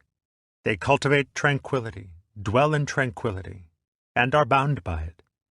If working with the mind is to discipline one's mind, how could this be called deliverance? In the same vein, Xuan Jue begins his celebrated poem, The Song of Realizing the Tao, Zheng Dao Ge. See you not that easy-going man of Tao, who has abandoned learning and does not strive, Wu Wei? He neither avoids false thoughts nor seeks the true, for ignorance is in reality the Buddha nature, and this illusory, changeful, empty body is the Dharma body. The following story is told of Huairong, initiating into Zen his great successor, Ma Zu, died 1788, who was at the time practicing sitting meditation at the monastery at Chuanfa. "Your Reverence," asked Huairong, "what is the objective of sitting in meditation?" "The objective," answered Ma Zu, "is to become a Buddha." Thereupon Huairong picked up a floor tile and began to polish it on a rock. "What are you doing, master?" asked Ma Zu. "I am polishing it for a mirror," said Huairong. "How could polishing a tile make a mirror? How could sitting in meditation make a Buddha?" Ma Zu was the first Zen master celebrated for strange words and extraordinary behavior, and is described as one who walked like a bull and glared like a tiger. When a monk asked him, "How do you get into harmony with the Tao?" Ma Zu replied, "I am already out of harmony with the Tao." He was the first to answer questions about Buddhism by hitting the questioner, or by giving a loud shout, "Ho!" Sometimes, however, he was more discursive, and one of his lectures takes up the problem of discipline thus: "The Tao has nothing to do with discipline. If you can say that it is attained by discipline, when the discipline is perfected, it can again be lost. Or, finishing the discipline turns out to be losing the Tao. If you say that there is no discipline, this is to be the same as ordinary people." Xing Su's disciple Shi Tu, 700 to 790, in the line of Soto Zen, was even more forthright. "My teaching, which has come down from the ancient Buddhas, is not dependent on meditation, dhyana, or on diligent application of any kind. When you attain the insight as attained by the Buddha, you realize that mind is Buddha, and Buddha is mind, that mind, Buddha, sentient beings, Bodhi and Klesa, are of one and the same substance, while they vary in names." His interesting name, Stonehead, is attributed to the fact that he lived on top of a large rock near the monastery of Hangzhou. With Ma Zu's disciple Nun Chuan, 748 to 834, and his successor Zhao Ju, 778 to 897, the teaching of Zen became peculiarly lively and disturbing. The Wu Men Guan tells us how Nun Chuan interrupted a dispute among his monks as to the ownership of a cat by threatening to cleave the animal with his spade if none of the monks could say a good word, that is, give an immediate expression of his Zen. There was dead silence, so the master cut the cat in two. Later in the day, Nan Chuan recounted the incident to Zhao Ju, who at once put his shoes on his head and left the room. "If you had been here," said Nan Chuan, "the cat would have been saved."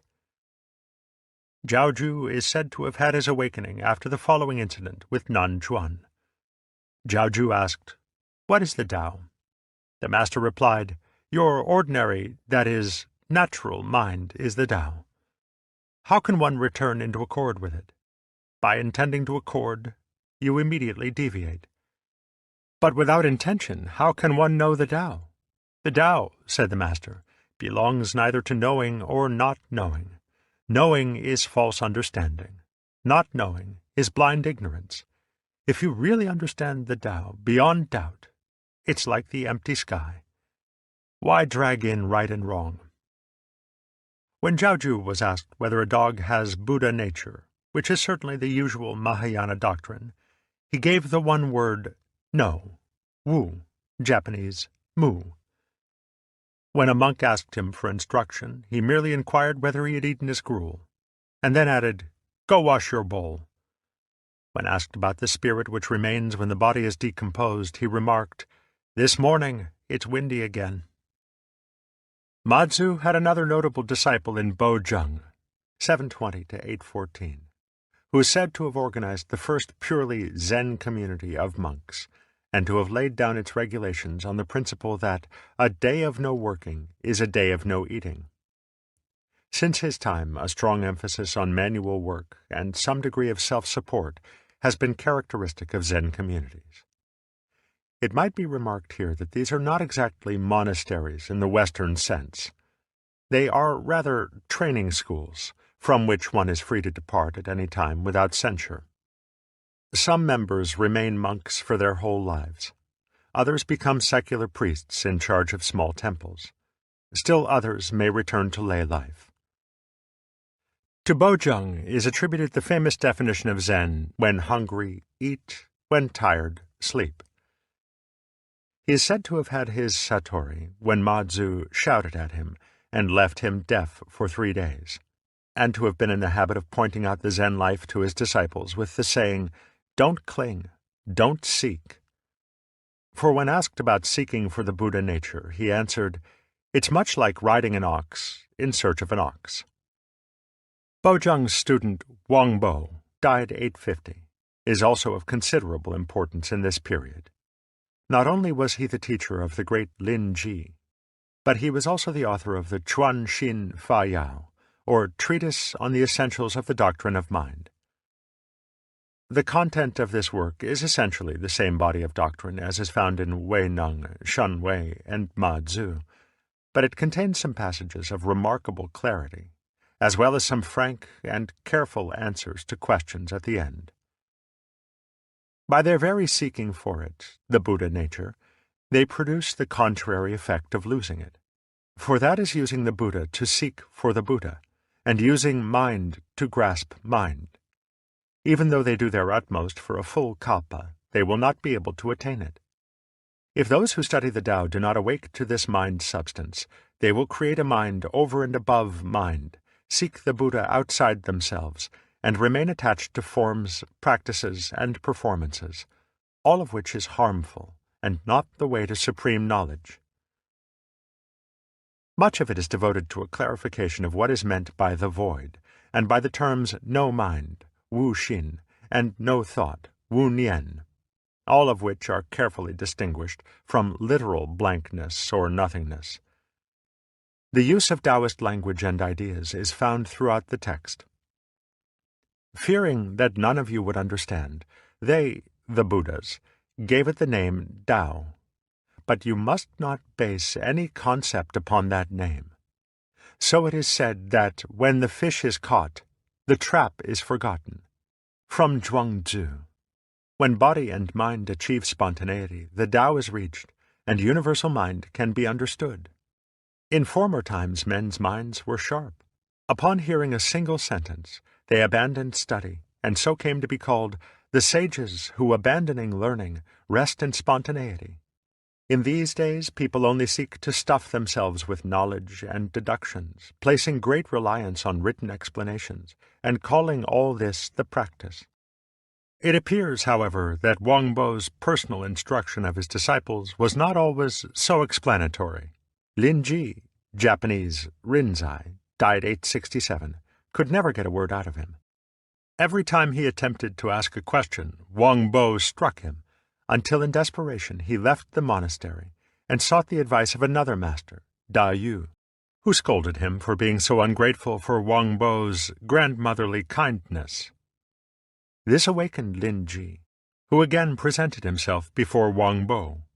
This time, however, it was Lin Ji who did the striking, saying, "There is not so much in Wang Bo's Buddhism after all." The record of Lin Ji's teaching, the Lin Ji Lu, Japanese Rinzai Roku, shows a character of immense vitality and originality. Lecturing his students in informal and often somewhat racy language, it is as if Lin Ji were using the whole strength of his personality to force the student into immediate awakening.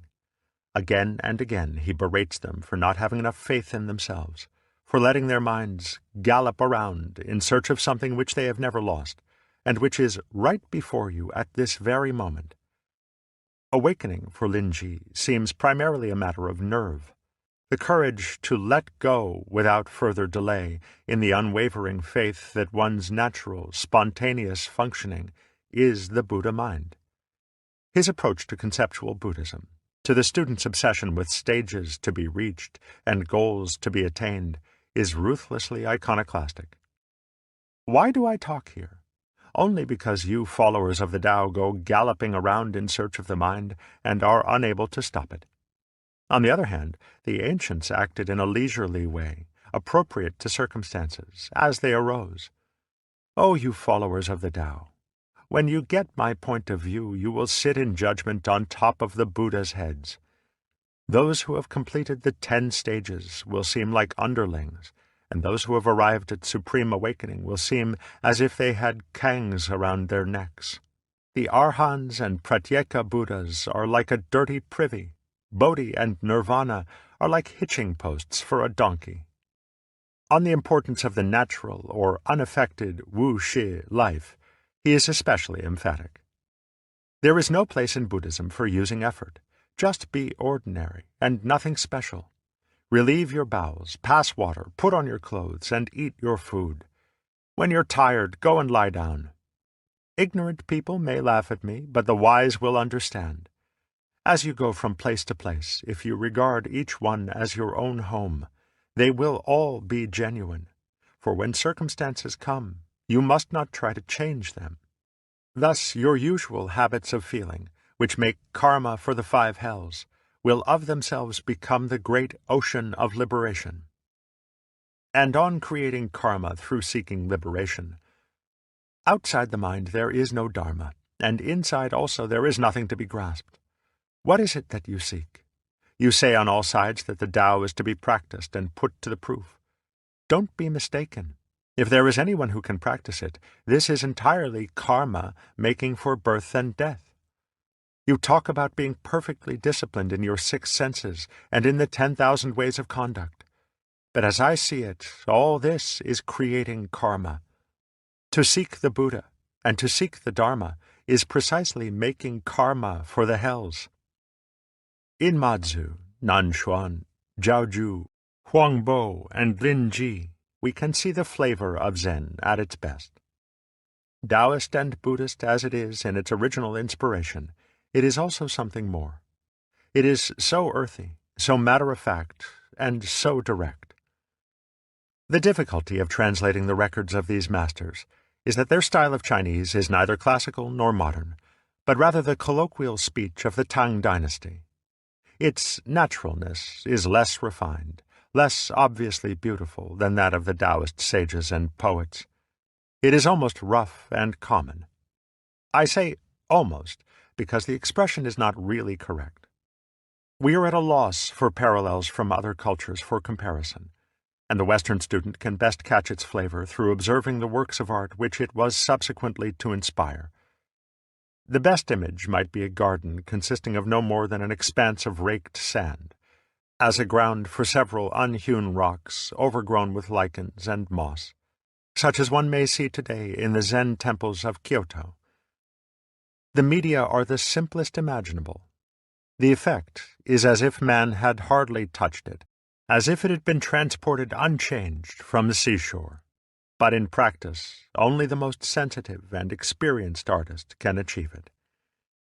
This sounds, of course, as though Zen flavor were a studied and affected primitivism. Sometimes it is. But the genuine Zen flavor is when a man is almost miraculously natural without intending to be so. His Zen life is not to make himself, but to grow that way. Thus it should be obvious that the naturalness of these Tang masters is not to be taken just literally, as if Zen were merely to glory in being a completely ordinary, vulgar fellow who scatters ideals to the wind and behaves as he pleases, for this would in itself be an affectation. The naturalness of Zen flourishes only when one has lost affectedness and self-consciousness of every description. But a spirit of this kind comes and goes like the wind, and is the most impossible thing to institutionalize and preserve. Yet in the late Tang dynasty, the genius and vitality of Zen was such that it was coming to be the dominant form of Buddhism in China, though its relation to other schools was often very close. Zheng Mi, 779 to 841, was simultaneously a Zen master and the 5th patriarch of the Huayan school, representing the philosophy of the Avatamsaka Sutra. This extremely subtle and mature form of Mahayana philosophy was employed by Dung Shan, 807 to 869, in developing the doctrine of the five ranks, Wu Wei, concerning the fivefold relationship of the absolute, Cheng, and the relative, Pian, and was related by his student Cao Shan, 840 to 901, to the philosophy of the I Ching, the Book of Changes. Fa Yin, 885 to 958, and Fen Yang, 947 to 1024, were also influential masters who made a deep study of the Hua Yin, and to this day it constitutes, as it were, the intellectual aspect of Zen. On the other hand, such masters as De Jiao, 891 to 972, and Yen Shu, 904 to 975, maintained close relations with the Tian Tai and Pure Land schools. In 845, there was a brief but vigorous persecution of Buddhism by the Taoist Emperor Wu Zeng. Temples and monasteries were destroyed, their lands confiscated, and the monks compelled to return to lay life. Fortunately, his enthusiasm for Taoist alchemy soon involved him in experiments with the elixir of immortality, and from partaking of this concoction he shortly died. Zen had survived the persecution better than any other school, and now entered into a long era of imperial and popular flavor. Hundreds of monks thronged to its wealthy monastic institutions, and the fortunes of the school so prospered, and its numbers so increased, that the preservation of its spirit became a very serious problem. Popularity almost invariably leads to a deterioration of quality, and as Zen became less of an informal spiritual movement and more of a settled institution, it underwent a curious change of character. It became necessary to standardize its methods and to find means for the masters to handle students in large numbers. There were also the special problems which arise for monastic communities when their membership increases, their traditions harden, and their novices tend more and more to be mere boys without natural vocation, sent for training by their pious families. The effect of this last factor upon the development of institutional Zen can hardly be underestimated. For the Zen community became less an association of mature men with spiritual interests and more of an ecclesiastical boarding school for adolescent boys. Under such circumstances, the problem of discipline became paramount. The Zen masters were forced to concern themselves not only with the way of liberation from convention, but also with the instilling of convention, of ordinary manners and morals, in raw youths. The mature Western student who discovers an interest in Zen as a philosophy or as a way of liberation must be careful to keep this in mind, for otherwise he may be unpleasantly startled by monastic Zen as it exists today in Japan. He will find that Zen is a discipline enforced with the big stick. He will find that, although it is still an effective way of liberation at its upper end, its main preoccupation is with a disciplinary regimen which trains character in the same way as old-fashioned British public schools or the Jesuit novitiate. But it does the job remarkably well. The Zen type is an extremely fine type, as types go, self-reliant, humorous, clean and orderly to a fault, energetic, though unhurried, and hard as nails, without lack of keen aesthetic sensibility. The general impression of these men is that they have the same sort of balance as the Daruma doll. They are not rigid, but no one can knock them down. Still another crucial problem arises when a spiritual institution comes into prosperity and power. The very human problem of competition for office, and of who has the right to be a master. Concern for this problem is reflected in the writing of the Chuan Dung Lu, or Record of the Transmission of the Lamp, by Dao Yuan, in about 1004. For one of the main objects of this work was to establish a proper apostolic succession for the Zen tradition, so that no one could claim authority unless his satori had been approved by someone who had been approved, right back to the time of the Buddha himself. Nothing, however, is more difficult than establishing proper qualifications in the imponderable realm of spiritual insight.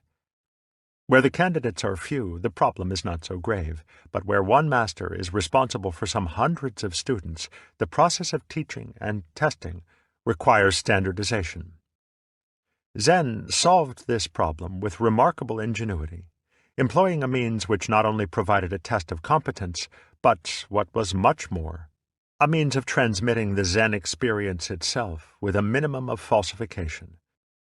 This extraordinary invention was the system of the Gung-an, Japanese koan, or Zen problem. Literally, this term means a public document, or case, in the sense of a decision creating a legal precedent. Thus, the koan system involves passing a series of tests based on the mondo, or anecdotes of the old masters. One of the beginning koans is Jiaoju's answer, wu, or no, to the question as to whether a dog has Buddha nature. The student is expected to show that he has experienced the meaning of the koan by a specific and usually nonverbal demonstration, which he has to discover intuitively. The period of prosperity, which came with the 10th and 11th centuries, was attended by a sense of loss of spirit, which in turn gave rise to much study of the great Tang masters. Their anecdotes were subsequently collected in such anthologies as the Bi Yen Lu, 1125, and the Wu Men Kuan, 1229. The use of these anecdotes for the koan method was originated by Yuan Wu, 1063 to 1135, and his disciple Da Hui, 1089 to 1163, in the 10th or 11th generation of descent from Lin Ji. However, something which already began to resemble it was employed by Huang Lung, 1002 to 1069, in order to cope with his particularly large following. He devised 3 test questions known as Huang Lung's 3 barriers. Question: Everybody has a place of birth. Where is your place of birth? Answer: Early this morning I ate white rice gruel. Now I'm hungry again. Question: How is my hand like the Buddha's hand? Answer: Playing the lute under the moon. Question: How is my foot like a donkey's foot? Answer: When the white heron stands in the snow, it has a different color. No doubt the answers given were the original replies to the questions, but later the problem becomes both the question and its answer, for the student is expected to see into the relationship between the two, which, to say the least, is none too obvious. For the moment, it is enough to say that every koan has a point, which is some aspect of Zen experience, that its point is often concealed by being made very much more apparent than one would expect, and that koans are concerned not only with the primary awakening to the void, but also with its subsequent expression in life and thought. The koan system was developed in the Linji Rinzai school of Zen, but not without opposition. The Soto school felt that it was much too artificial. Whereas the koan advocates used this technique as a means for encouraging that overwhelming feeling of doubt, I Ching, which they felt to be essential as a prerequisite for satori, the Soto school argued that it lent itself too easily to that very seeking for satori which thrusts it away, or, what is worse, induces an artificial satori. Adherents of the Rinzai school sometimes say that the intensity of the satori is proportionate to the intensity of the feeling of doubt, of blind seeking, which precedes it. But for Soto, this suggests that such a satori has a dualistic character, and is thus no more than an artificial emotional reaction. Thus the Soto view was that the proper dhyana lay in motiveless action, wu wei, in sitting just to sit, or walking just to walk. The two schools therefore came to be known respectively as Kanhua Zen, observing the anecdote Zen, and Mojiao Zen, silently illumined Zen. The Rinzai school of Zen was introduced into Japan in 1191 by the Japanese Tiantai monk Eisai, 1141 to 1215, who established monasteries at Kyoto and Kamakura under imperial patronage. The Soto school was introduced in 1227 by the extraordinary genius Dogen, 1200 to 1253, who established the great monastery of Eiheiji, refusing, however, to accept imperial favors. It should be noted that Zen arrived in Japan shortly after the beginning of the Kamakura era. When the military dictator Yoritomo and his samurai followers had seized power from the hands of the then somewhat decadent nobility.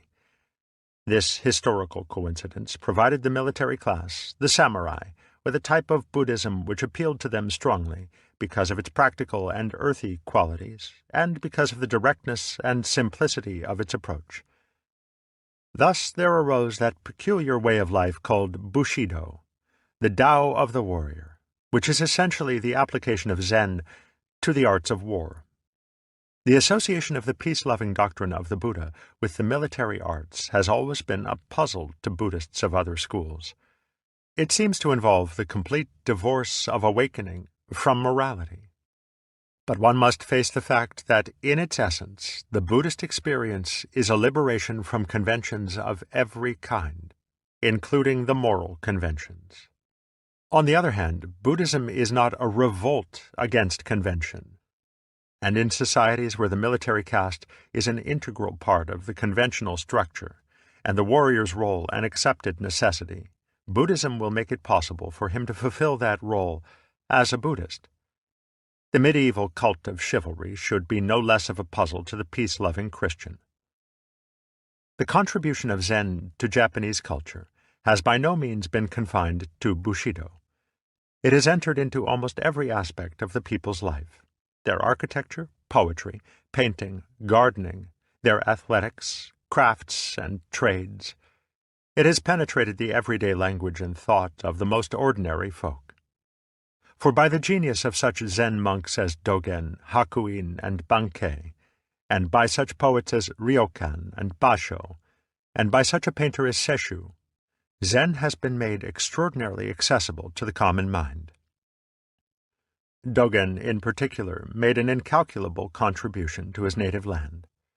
His immense work, the Shobogenzo, Treasury of the Eye of the True Doctrine, was written in the vernacular and covered every aspect of Buddhism, from its formal discipline to its profoundest insights.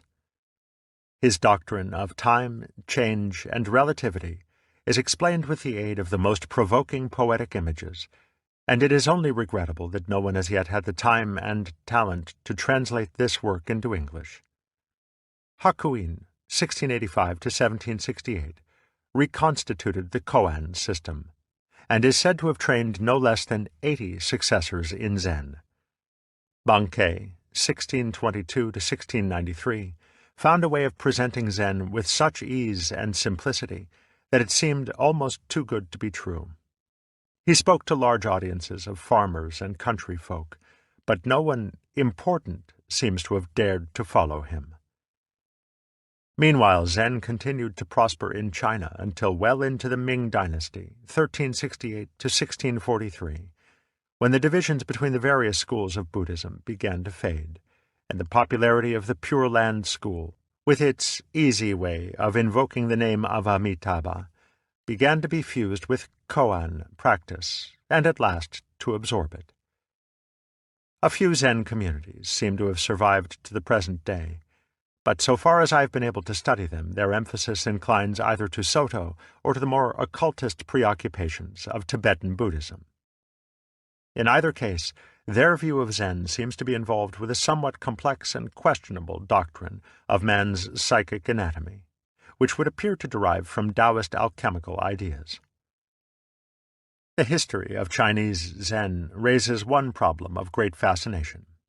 Both Rinzai and Soto Zen, as we find them in Japanese monasteries today, put enormous emphasis on zazen, or sitting meditation, a practice which they follow for many hours of the day, attaching great importance to the correctness of posture and the way of breathing which it involves.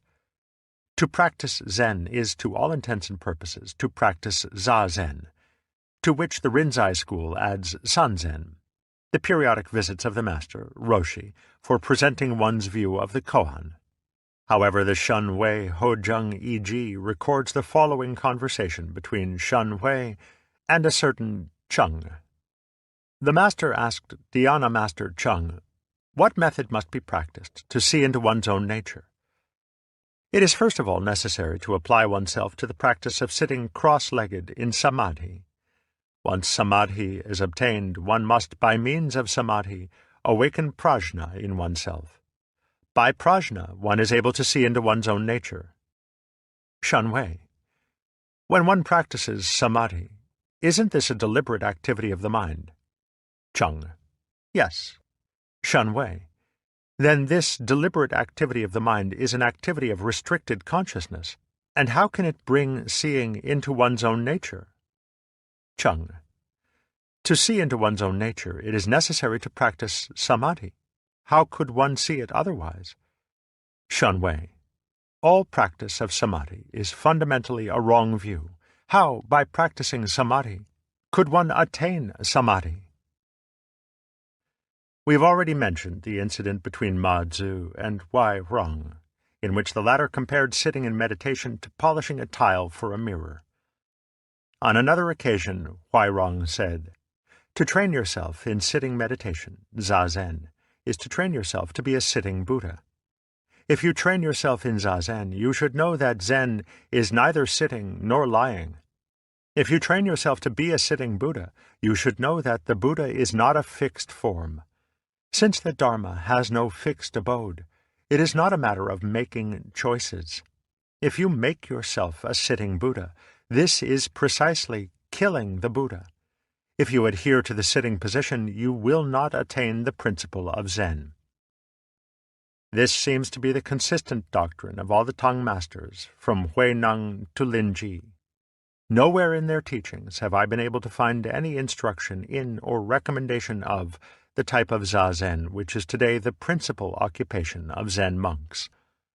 On the contrary, the practice is discussed time after time in the apparently negative fashion of the two quotations just cited. It could be assumed that zazen was so much the normal rule of the Zen monk's life that our sources do not bother to discuss it, and that their teachings are designed solely for advanced students who have so mastered zazen that the time has come to go beyond it. This, however, does not agree too well with the references to the enormous clerical and lay audiences attending some of the discourses, since it would be somewhat fantastic to suppose that China was swarming with accomplished yogis. The discourses frequently begin by saying, in a rather brief and offhand fashion, that these teachings are for those who are well trained in the Buddhist virtues. But this could mean no more than that they are for mature people who have mastered the ordinary social and moral conventions, and are therefore not in danger of using Buddhism as a pretext for rebellion against the common decencies.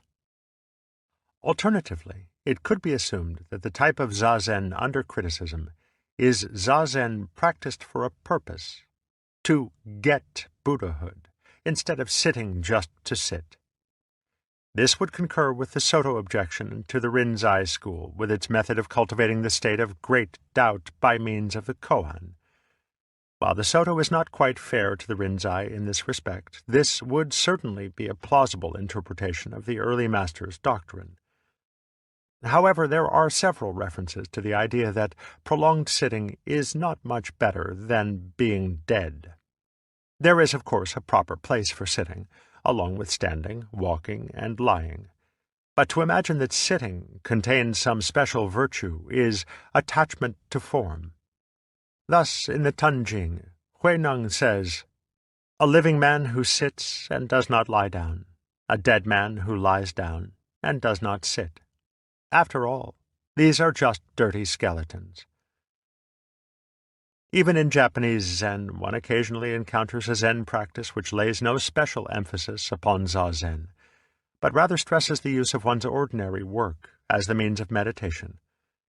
This was certainly true of Bankei, and this principle underlies the common use of such arts as tea ceremony, flute playing, brush drawing, archery, fencing, and jujutsu, as ways of practicing Zen. Perhaps, then, the exaggeration of zazen in later times is part and parcel of the conversion of the Zen monastery into a boys' training school. To have them sit still for hours on end under the watchful eyes of monitors with sticks is certainly a sure method of keeping them out of mischief. Yet however much zazen may have been exaggerated in the Far East, a certain amount of sitting just to sit might well be the best thing in the world for the jittery minds and agitated bodies of Europeans and Americans, provided they do not use it as a method of turning themselves into Buddhas. Part 2. Principles and Practice. Chapter 1. Empty and Marvelous. The opening words of the oldest Zen poem say that the perfect way, Tao, is without difficulty, save that it avoids picking and choosing. Only when you stop liking and disliking will all be clearly understood. A split hair's difference, and heaven and earth are set apart. If you want to get to the plain truth, be not concerned with right and wrong. The conflict between right and wrong is the sickness of the mind. The point is not to make an effort to silence the feelings and cultivate bland indifference. It is to see through the universal illusion that what is pleasant or good may be wrested from what is painful or evil. It was a first principle in Taoism that when everyone recognizes beauty as beautiful, there is already ugliness. When everyone recognizes goodness as good, there is already evil. To be and not to be arise mutually. Difficult and easy are mutually realized. Long and short are mutually contrasted. High and low are mutually posited. Before and after are in mutual sequence. To see this is to see that good without evil is like up without down, and that to make an ideal of pursuing the good is like trying to get rid of the left by turning constantly to the right. One is therefore compelled to go round in circles.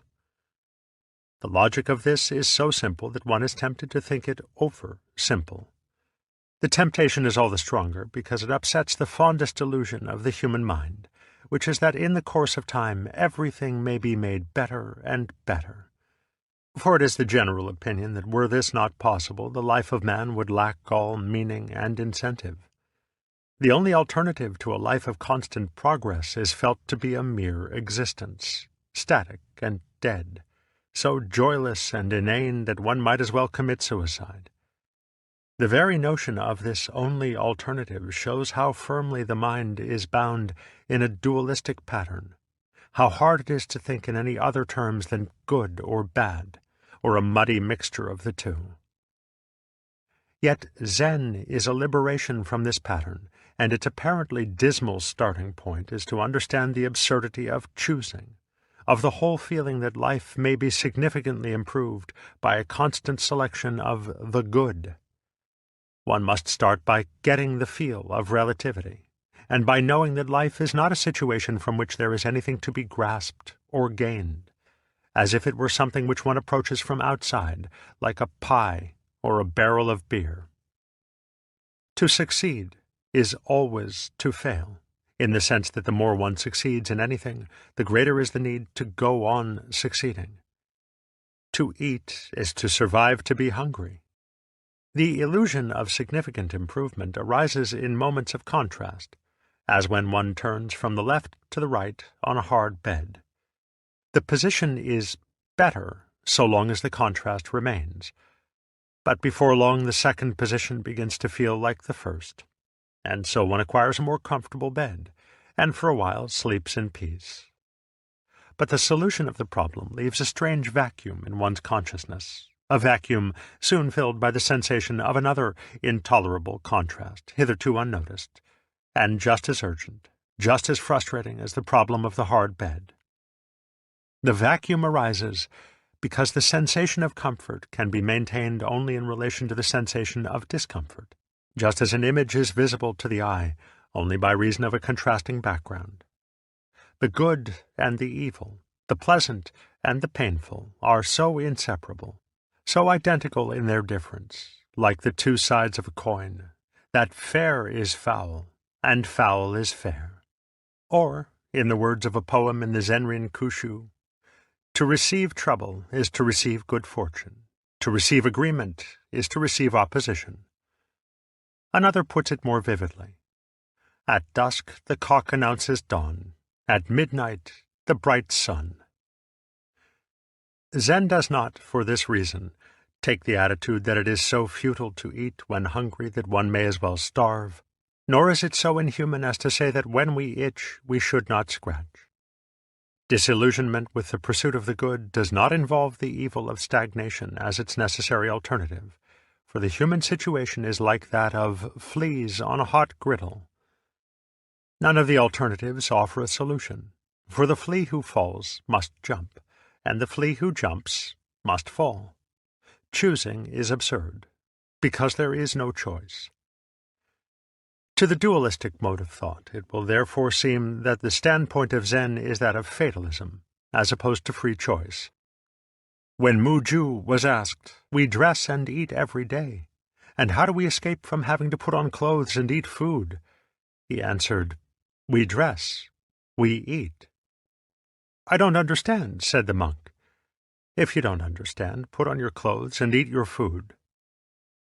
On being asked how to escape from the heat, another master directed the questioner to the place where it is neither hot nor cold. When asked to explain himself, he replied, "In summer we sweat, in winter we shiver." Or as a poem puts it, "When cold, we gather round the hearth before the blazing fire. When hot, we sit on the bank of the mountain stream in the bamboo grove." And from this point of view, one can see the sun in the midst of the rain, scoop clear water from the heart of the fire. But the viewpoint is not fatalistic. It is not simply submission to the inevitability of sweating when it is hot, shivering when it is cold, eating when hungry, and sleeping when tired. Submission to fate implies someone who submits, someone who is the helpless puppet of circumstances. And for Zen, there is no such person.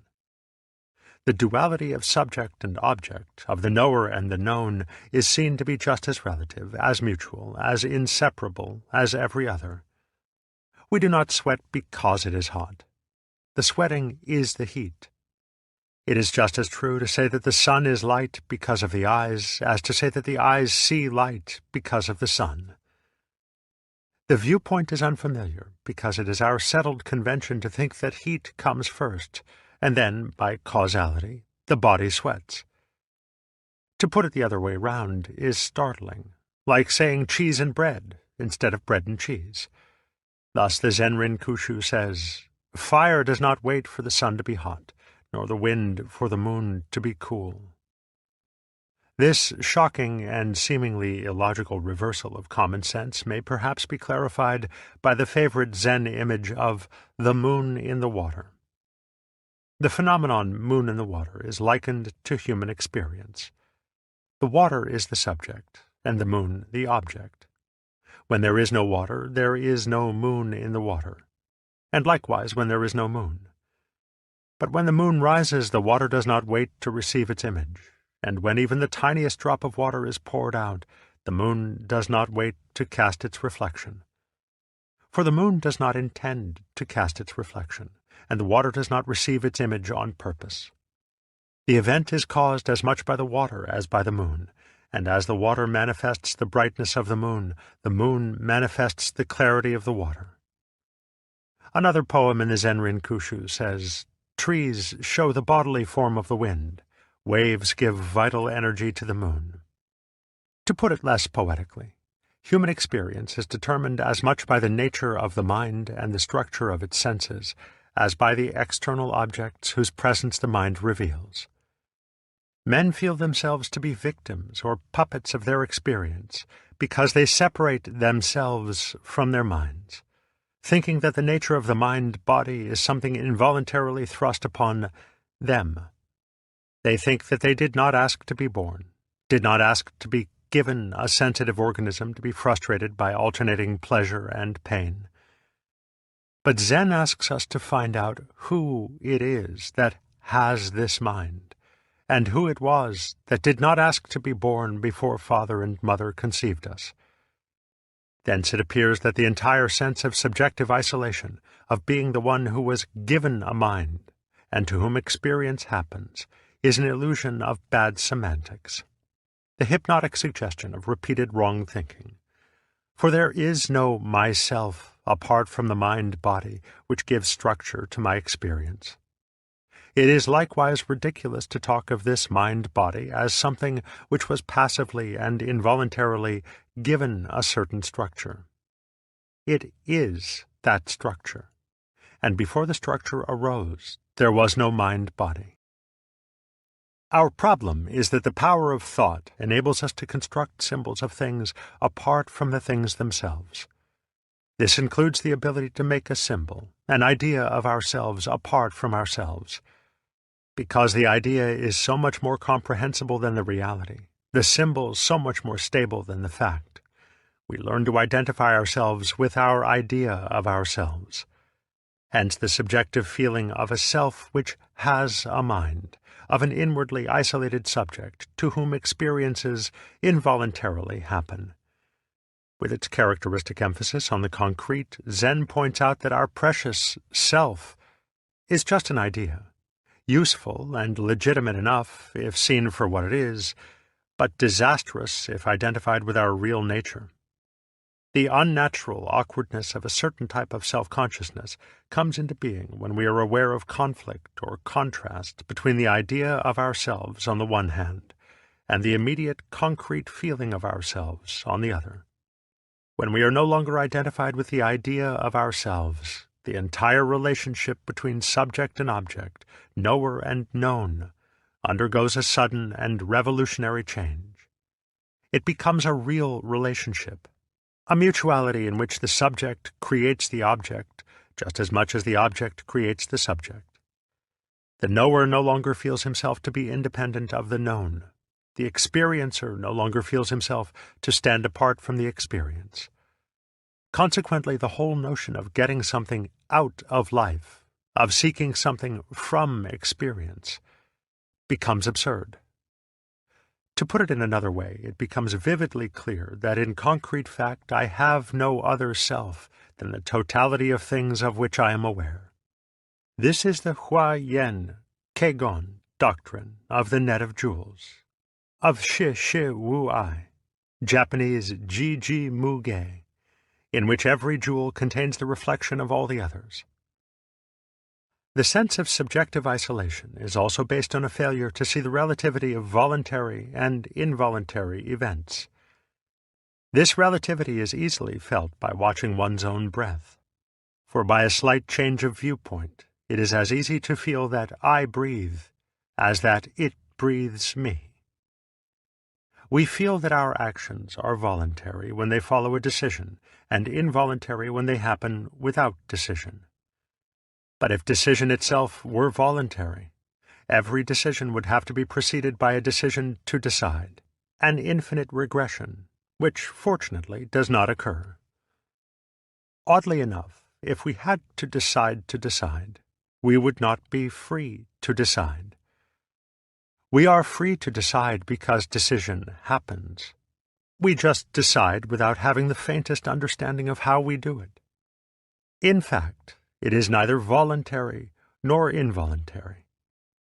To get the feel of this relativity is to find another extraordinary transformation of our experience as a whole, which may be described in either of two ways. I feel that I am deciding everything that happens, or I feel that everything, including my decisions, is just happening spontaneously. For a decision, the freest of my actions, just happens, like hiccups inside me, or like a bird singing outside me. Such a way of seeing things is vividly described by a modern Zen master, the late Soke-an Sasaki. One day I wiped out all the notions from my mind. I gave up all desire. I discarded all the words with which I thought and stayed in quietude. I felt a little queer, as if I were being carried into something, or as if I were touching some power unknown to me, and zit! I entered. I lost the boundary of my physical body. I had my skin, of course, but I felt I was standing in the center of the cosmos. I spoke, but my words had lost their meaning. I saw people coming towards me, but all were the same man. All were myself. I had never known this world. I believed that I was created, But now I must change my opinion. I was never created. I was the cosmos. No individual Mr. Sasaki existed. It would seem, then, that to get rid of the subjective distinction between me and my experience, through seeing that my idea of myself is not myself, is to discover the actual relationship between myself and the outside world. The individual on the one hand, and the world on the other, are simply the abstract limits or terms of a concrete reality, which is between them, as the concrete coin is between the abstract Euclidean surfaces of its two sides. Similarly, the reality of all inseparable opposites, life and death, good and evil, pleasure and pain, gain and loss, is that between for which we have no words. Man's identification with his idea of himself gives him a specious and precarious sense of permanence. For this idea is relatively fixed, being based upon carefully selected memories of his past, memories which have a preserved and fixed character. Social convention encourages the fixity of the idea because the very usefulness of symbols depends upon their stability. Convention therefore encourages him to associate his idea of himself with equally abstract and symbolic roles and stereotypes, since these will help him to form an idea of himself which will be definite and intelligible. But to the degree that he identifies himself with the fixed idea, he becomes aware of life as something which flows past him, faster and faster as he grows older, as his idea becomes more rigid, more bolstered with memories. The more he attempts to clutch the world, the more he feels it as a process in motion. On one occasion, Ma Tzu and Bo Jung were out for a walk, when they saw some wild geese flying past. "What are they?" asked Ma Tzu. "They're wild geese," said Bo Jung. "Where are they going?" demanded Ma Tzu. Po Jung replied, "They've already flown away." Suddenly Ma Tzu grabbed Bo Jung by the nose and twisted it so that he cried out in pain. "How," shouted Ma Tzu, "could they ever have flown away?" This was the moment of Bo Jung's awakening. The relativity of time and motion is one of the principal themes of Dogen's Shobogenzo, where he writes, "If we watch the shore while we are sailing in a boat, we feel that the shore is moving. But if we look nearer to the boat itself, we know then that it is the boat which moves. When we regard the universe in confusion of body and mind, we often get the mistaken belief that our mind is constant. But if we actually practice Zen and come back to ourselves, we see that this was wrong. When firewood becomes ashes, it never returns to being firewood. But we should not take the view that what is latterly ashes was formerly firewood. What we should understand is that according to the doctrine of Buddhism, firewood stays at the position of firewood. There are former and later stages, but these stages are clearly cut. It is the same with life and death. Thus we say in Buddhism that the unborn is also the undying. Life is a position of time. Death is a position of time. They are like winter and spring, and in Buddhism we do not consider that winter becomes spring, or that spring becomes summer. Dogen is here trying to express the strange sense of timeless moments which arises when one is no longer trying to resist the flow of events, the peculiar stillness and self-sufficiency of the succeeding instants, when the mind is, as it were, going along with them and not trying to arrest them. A similar view is expressed thus by Ma Tzu.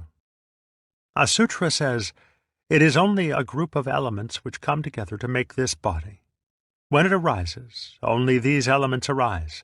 When it ceases, only these elements cease. But when these elements arise, do not say, 'I am arising,' and when they cease, do not say, 'I am ceasing.' So, too, with our former thoughts, later thoughts, and intervening thoughts or experiences, the thoughts follow one another without being linked together. Each one, is absolutely tranquil.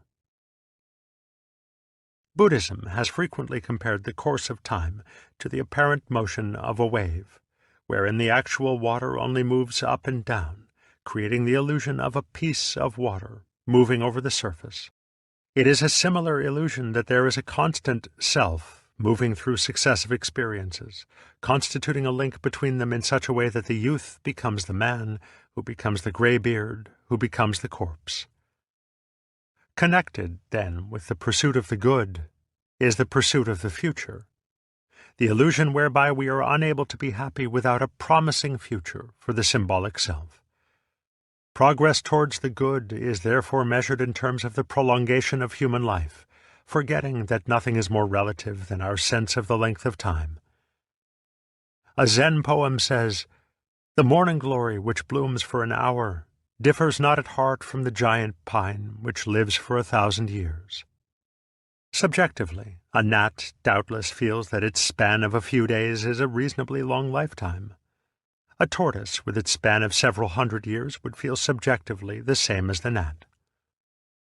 Not so long ago, the life expectancy of the average man was about 45 years. Today, it is from 65 to 70 years. But subjectively, the years are faster, and death, when it comes, is always all too soon. As Dogen said, "The flowers depart when we hate to lose them. The weeds arrive while we hate to watch them grow." This is perfectly natural, perfectly human, and no pulling and stretching of time will make it otherwise. On the contrary, the measuring of worth and success in terms of time, and the insistent demand for assurances of a promising future make it impossible to live freely in both the present and in the promising future when it arrives.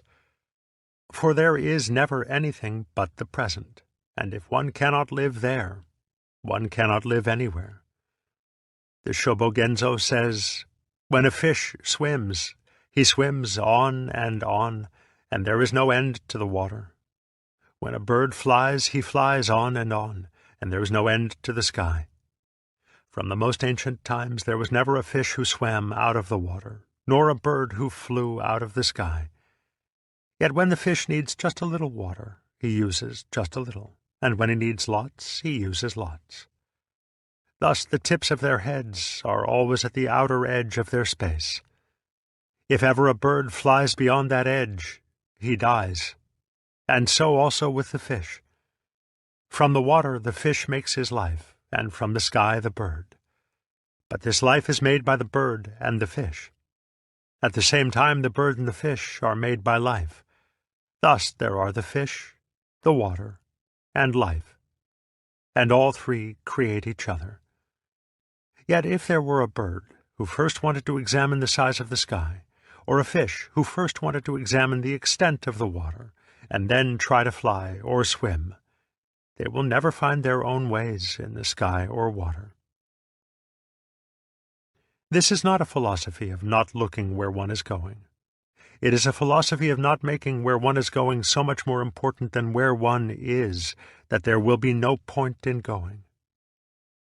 The life of Zen begins, therefore, in a disillusion with the pursuit of goals which do not really exist, the good without the bad, the gratification of a self which is no more than an idea, and the morrow which never comes.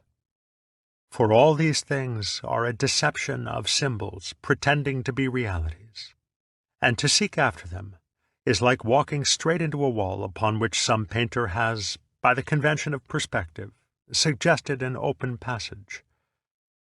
In short, Zen begins at the point where there is nothing further to seek, nothing to be gained.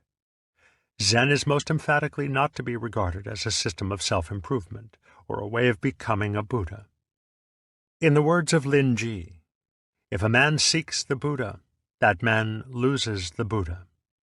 For all ideas of self-improvement and of becoming or getting something in the future relate solely to our abstract image of ourselves. To follow them is to give ever more reality to that image. On the other hand, our true non-conceptual self is already the Buddha and needs no improvement. In the course of time it may grow, but one does not blame an egg for not being a chicken. Still less does one criticize a pig for having a shorter neck than a giraffe. A Zen-rin poem says, "In the landscape of spring there is neither high nor low. The flowering branches grow naturally, some long, some short." When Sui Wei was asked about the meaning of Buddhism, he answered, "Wait until there is no one around, and I will tell you." Some time later the monk approached him again, saying, "There is nobody here now. Please answer me." Sui Wei led him out into the garden and went over to the bamboo grove, saying nothing. Still the monk did not understand. So at last Sui Wei said, "Here is a tall bamboo. There is a short one." Or, as another Zen-rin verse puts it, "A long thing is the long body of Buddha. A short thing is the short body of Buddha." What is therefore to be gained from Zen is called Wu Shi, Japanese Buji, or nothing special. For as the Buddha says in the Vajracchedika, "I obtained not the least thing from unexcelled, complete awakening, and for this very reason it is called unexcelled, complete awakening."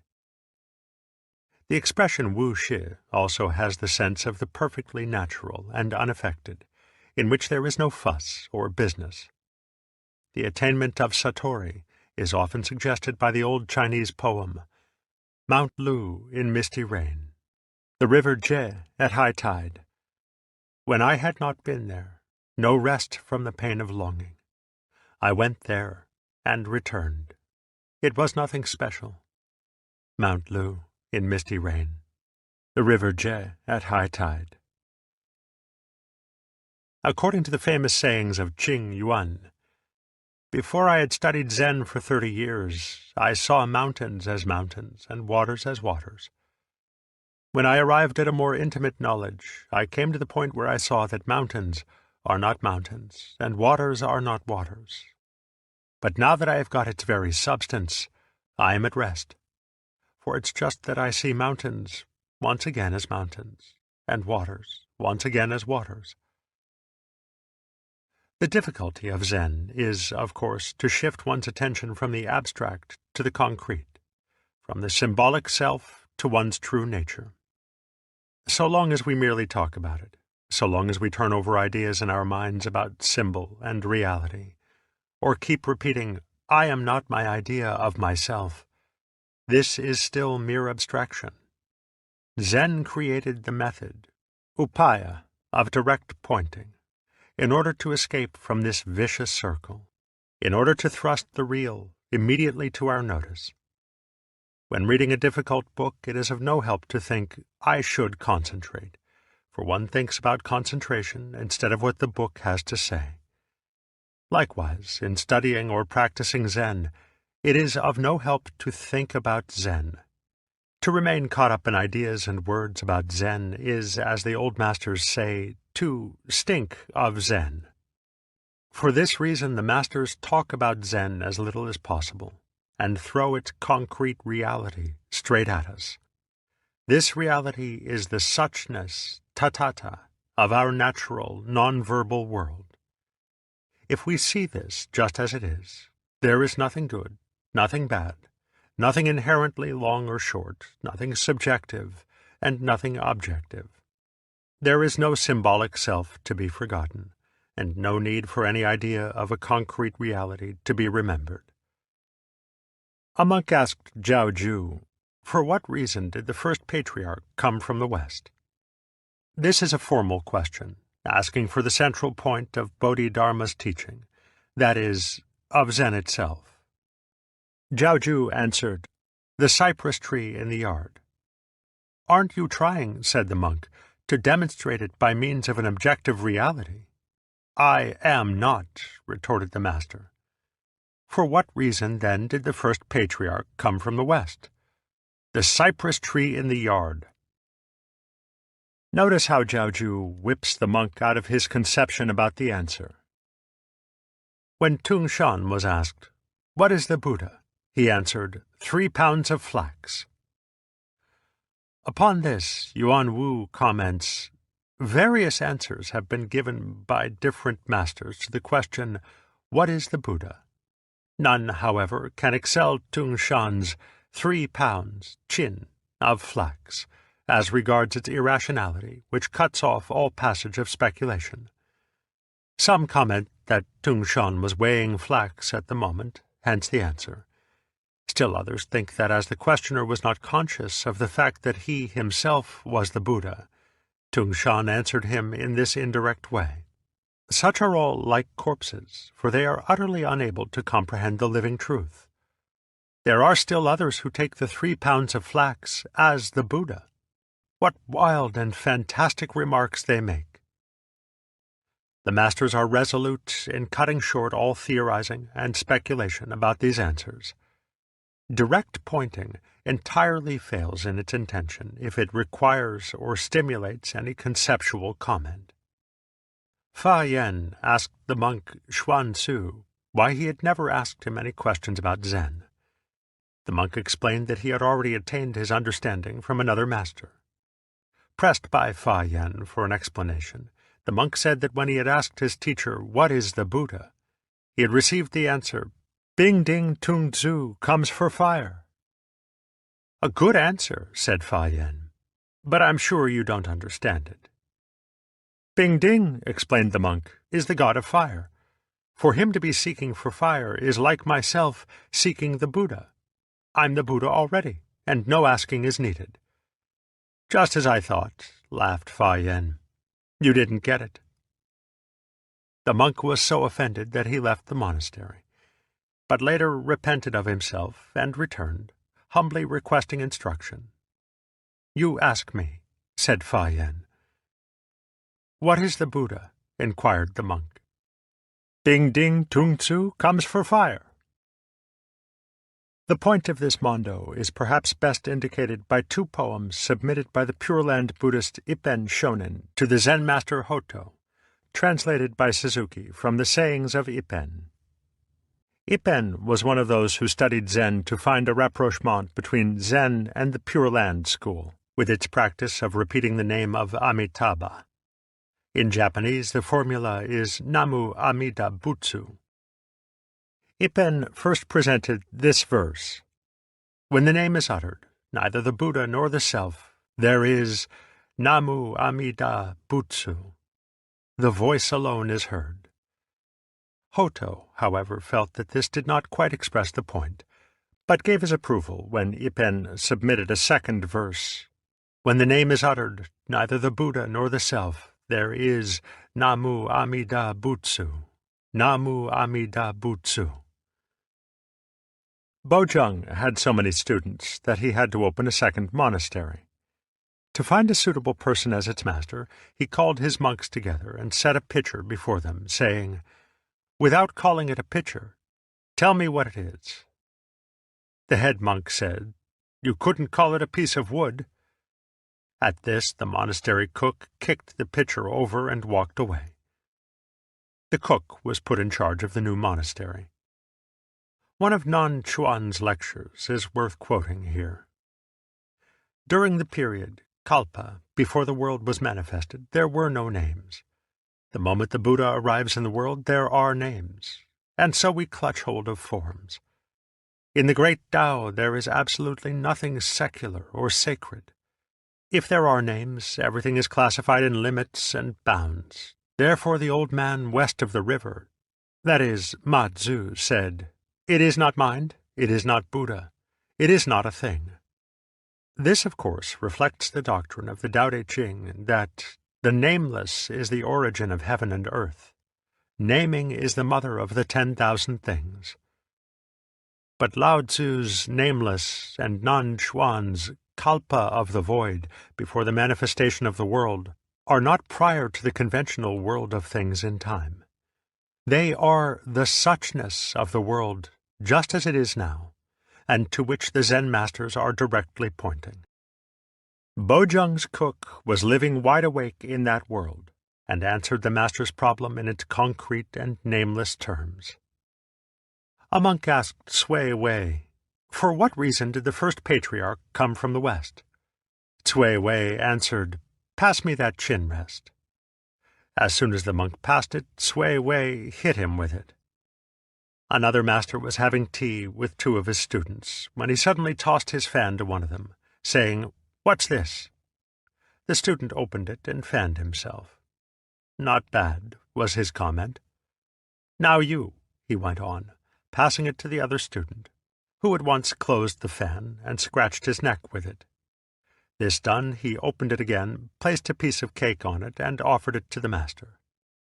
This was considered even better, for when there are no names, the world is no longer classified in limits and bounds. There is, no doubt, some parallel between these demonstrations and the viewpoint of Korzybskian semantics. There is the same stress on the importance of avoiding confusion between words and signs on the one hand, and the infinitely variable, unspeakable world on the other. Class demonstrations of semantic principles often resemble types of mondo. Professor Irving Lee of Northwestern University used to hold up a matchbox before his class, asking, "What's this?" The students would usually drop squarely into the trap and say, "A matchbox." At this, Professor Lee would say, "No, no, it's this," throwing the matchbox at the class, adding, "Matchbox is a noise. Is this a noise?" However, it would seem that Korzybski still thought of the unspeakable world as a multiplicity of infinitely differentiated events. For Zen, the world of suchness is neither one nor many, neither uniform nor differentiated. A Zen master might hold up his hand to someone insisting that there are real differences in the world and say, "Without saying a word, point to the difference between my fingers." At once it is clear that sameness and difference are abstractions. The same would have to be said of all categorizations of the concrete world, even concrete itself. For such terms as physical, material, objective, real, and existential are extremely abstract symbols. Indeed, the more one tries to define them, the more meaningless they turn out to be. The world of suchness is void and empty because it teases the mind out of thought, dumbfounding the chatter of definition so that there is nothing left to be said. Yet it is obvious that we are not confronted with literal nothingness. It is true that when pressed, every attempt to catch hold of our world leaves us empty-handed. Furthermore, when we try to be sure at least of ourselves, the knowing catching subjects, we disappear. We cannot find any self apart from the mind, and we cannot find any mind apart from those very experiences which the mind, now vanished, was trying to grasp. In R. H. Blyth's arresting metaphor, when we were just about to swat the fly flew up and sat on the swatter. In terms of immediate perception, when we look for things, there is nothing but mind, and when we look for mind, there is nothing but things. For a moment we are paralyzed, because it seems that we have no basis for action, no ground underfoot from which to take a jump.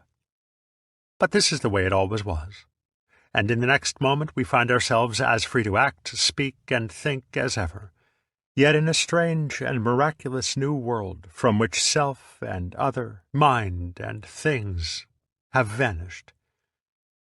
In the words of Deshan, "Only when you have no thing in your mind, and no mind in things, are you vacant and spiritual, empty and marvelous."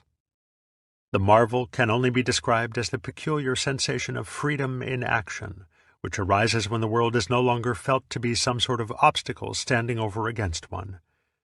This is not freedom in the crude sense of kicking over the traces and behaving in wild caprice. It is the discovery of freedom in the most ordinary tasks. For when the sense of subjective isolation vanishes, the world is no longer felt as an intractable object. Yun Men once said, "Our school lets you go any way you like. It kills and it brings to life, either way." A monk then asked, "How does it kill?" The master replied, "Winter goes and spring comes." "How," asked the monk, "is it when winter goes and spring comes?" The master said, "Shouldering a staff, you wander this way and that, east or west, south or north, knocking at the wild stumps as you please. The passing of the seasons is not passively suffered, but happens as freely as one wanders in the fields, knocking at old stumps with a stick." In the context of Christianity, this might be interpreted as feeling that one has become omnipotent, that one is God, directing everything that happens. However, it must be remembered that in Taoist and Buddhist thought, there is no conception of a God who deliberately and consciously governs the universe. Lao Tzu said of the Tao, "To its accomplishments it lays no claim. It loves and nourishes all things, but does not lord it over them. The Tao, without doing anything, Wu Wei, leaves nothing undone." To use the imagery of a Tibetan poem, every action, every event, comes of itself from the void, as from the surface of a clear lake there leaps suddenly a fish. When this is seen to be as true of the deliberate and the routine as of the surprising and the unforeseen, one can agree with the Zen poet Peng Yun. Miraculous power and marvelous activity, drawing water and hewing wood. Chapter 2. Sitting quietly, doing nothing. In both life and art, the cultures of the Far East appreciate nothing more highly than spontaneity or naturalness. Zhu Ran. This is the unmistakable tone of sincerity, marking the action which is not studied or contrived. For a man rings like a cracked bell when he thinks and acts with a split mind, one part standing aside to interfere with the other, to control, to condemn, or to admire. But the mind, or the true nature of man, cannot actually be split. According to a Zen poem, it is like a sword that cuts, but cannot cut itself, like an eye that sees, but cannot see itself. The illusion of the split comes from the mind's attempt to be both itself and its idea of itself, from a fatal confusion of fact with symbol. To make an end of the illusion, the mind must stop trying to act upon itself, upon its stream of experiences, from the standpoint of the idea of itself, which we call the ego. This is expressed in another Zen poem as, "Sitting quietly, doing nothing, spring comes, and the grass grows by itself."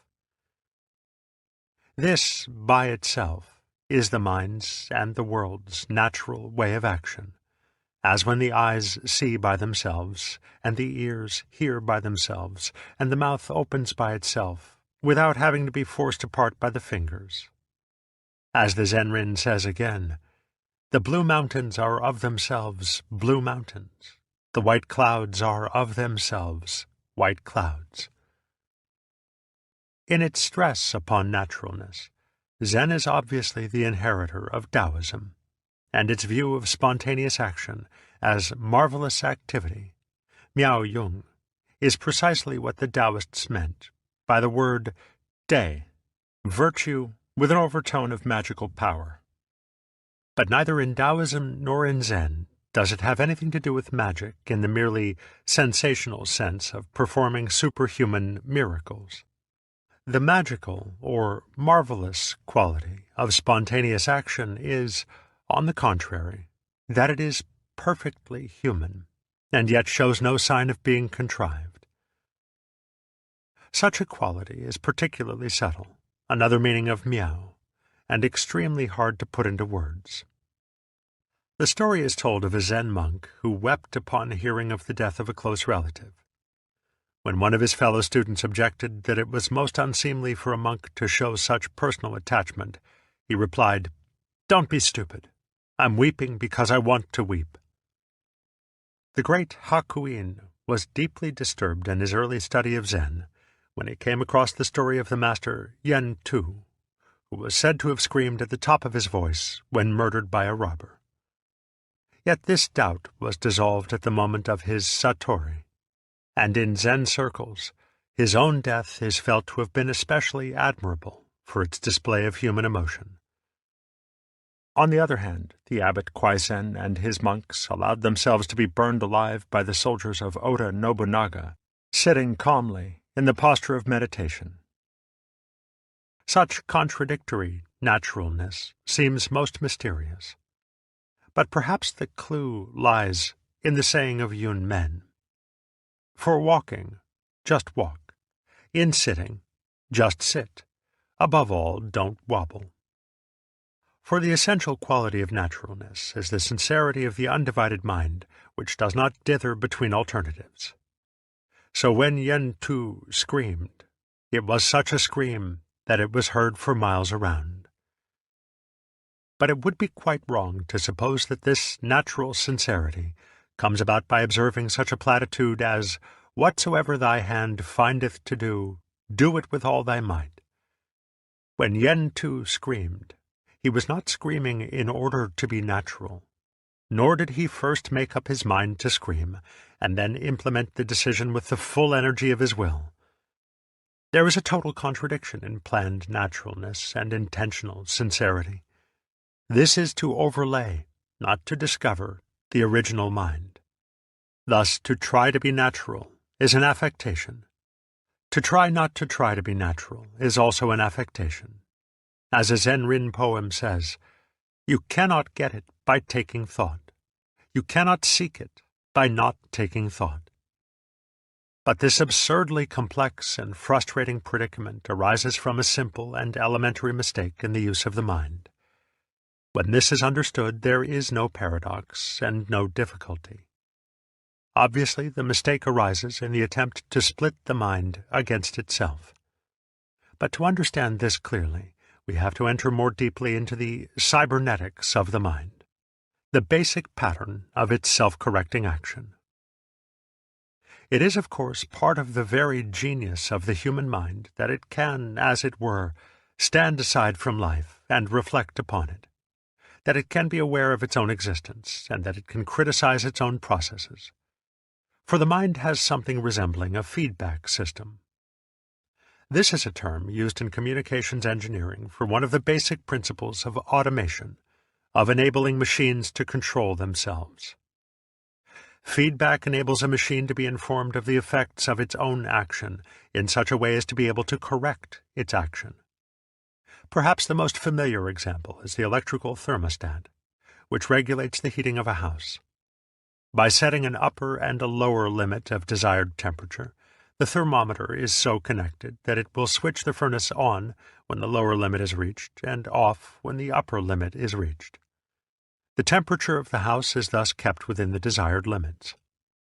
The thermostat provides the furnace with a kind of sensitive organ, an extremely rudimentary analogy of human self-consciousness. The proper adjustment of a feedback system is always a complex mechanical problem. For the original machine, say the furnace, is adjusted by the feedback system. But this system, in turn, needs adjustment. Therefore, to make a mechanical system more and more automatic will require the use of a series of feedback systems. A second one to correct the first, a third to correct the second, and so on. But there are obvious limits to such a series, for beyond a certain point the mechanism will be frustrated by its own complexity. For example, it might take so long for the information to pass through the series of control systems that it would arrive at the original machine too late to be useful. Similarly, when human beings think too carefully and minutely about an action to be taken, they cannot make up their minds in time to act. In other words, one cannot correct one's means of self-correction indefinitely.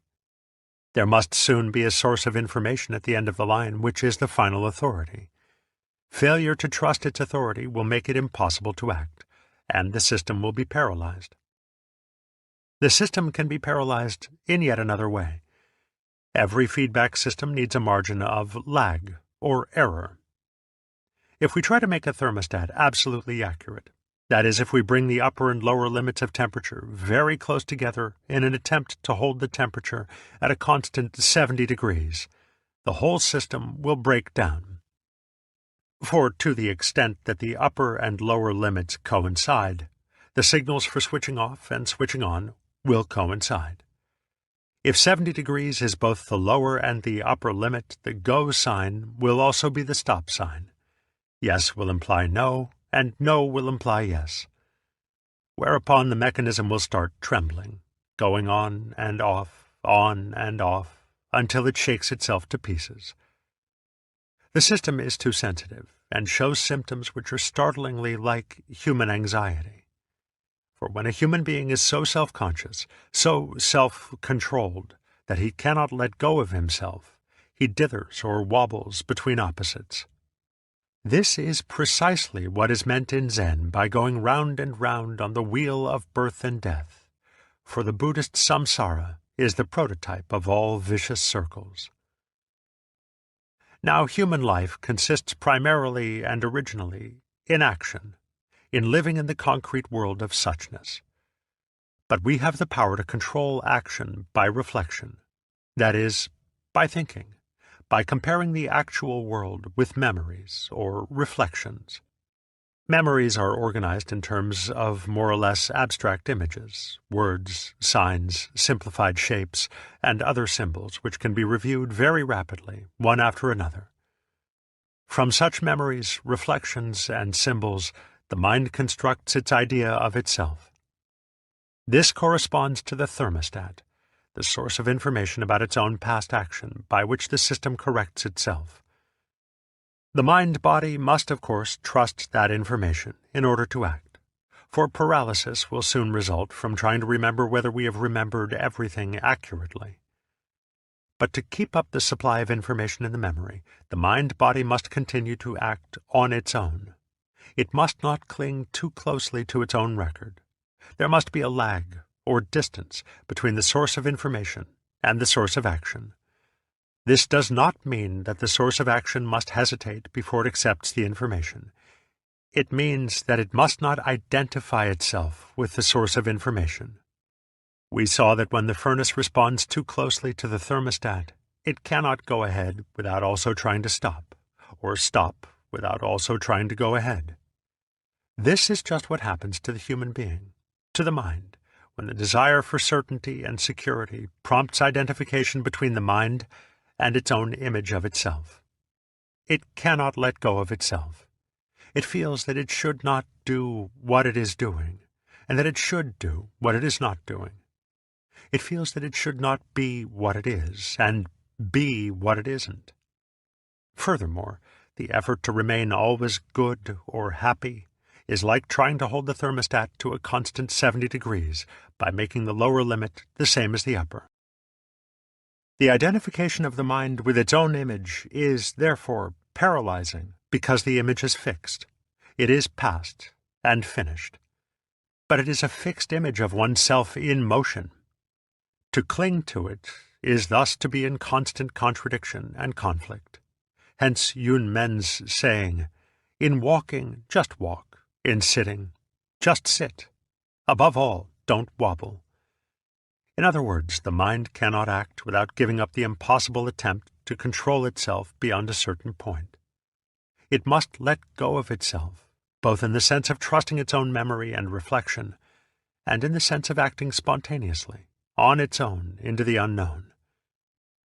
This is why Zen often seems to take the side of action as against reflection, and why it describes itself as no mind, Wu Shin, or no thought, Wu Nian, and why the masters demonstrate Zen by giving instantaneous and unpremeditated answers to questions.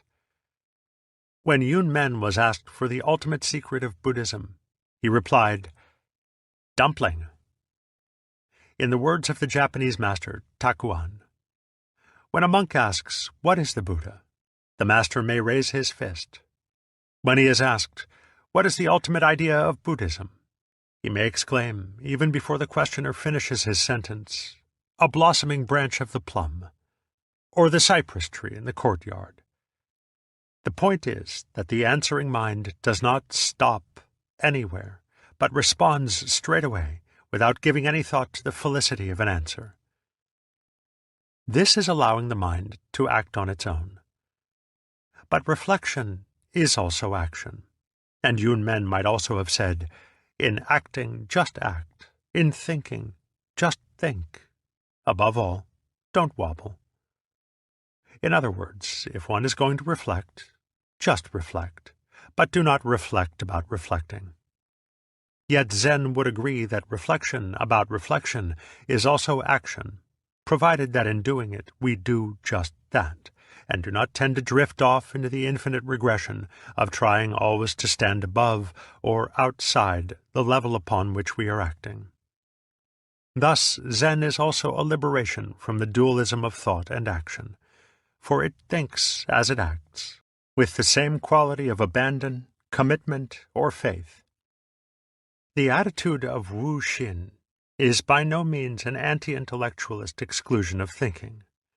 Wu Shin is action on any level whatsoever, physical or psychic, without trying at the same moment to observe and check the action from outside. This attempt to act and think about the action simultaneously is precisely the identification of the mind with its idea of itself. It involves the same contradiction as the statement which states something about itself. This statement is false. The same is true of the relationship between feeling and action. For feeling blocks action, and blocks itself as a form of action, when it gets caught in this same tendency to observe or feel itself indefinitely. As when, in the midst of enjoying myself, I examine myself to see if I'm getting the utmost out of the occasion. Not content with tasting the food, I am also trying to taste my tongue. Not content with feeling happy, I want to feel myself feeling happy, so as to be sure not to miss anything. Whether trusting our memories or trusting the mind to act on its own, it comes to the same thing.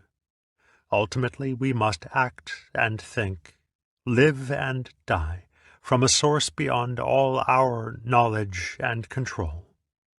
But this source is ourselves, and when we see that, it no longer stands over against us as a threatening object.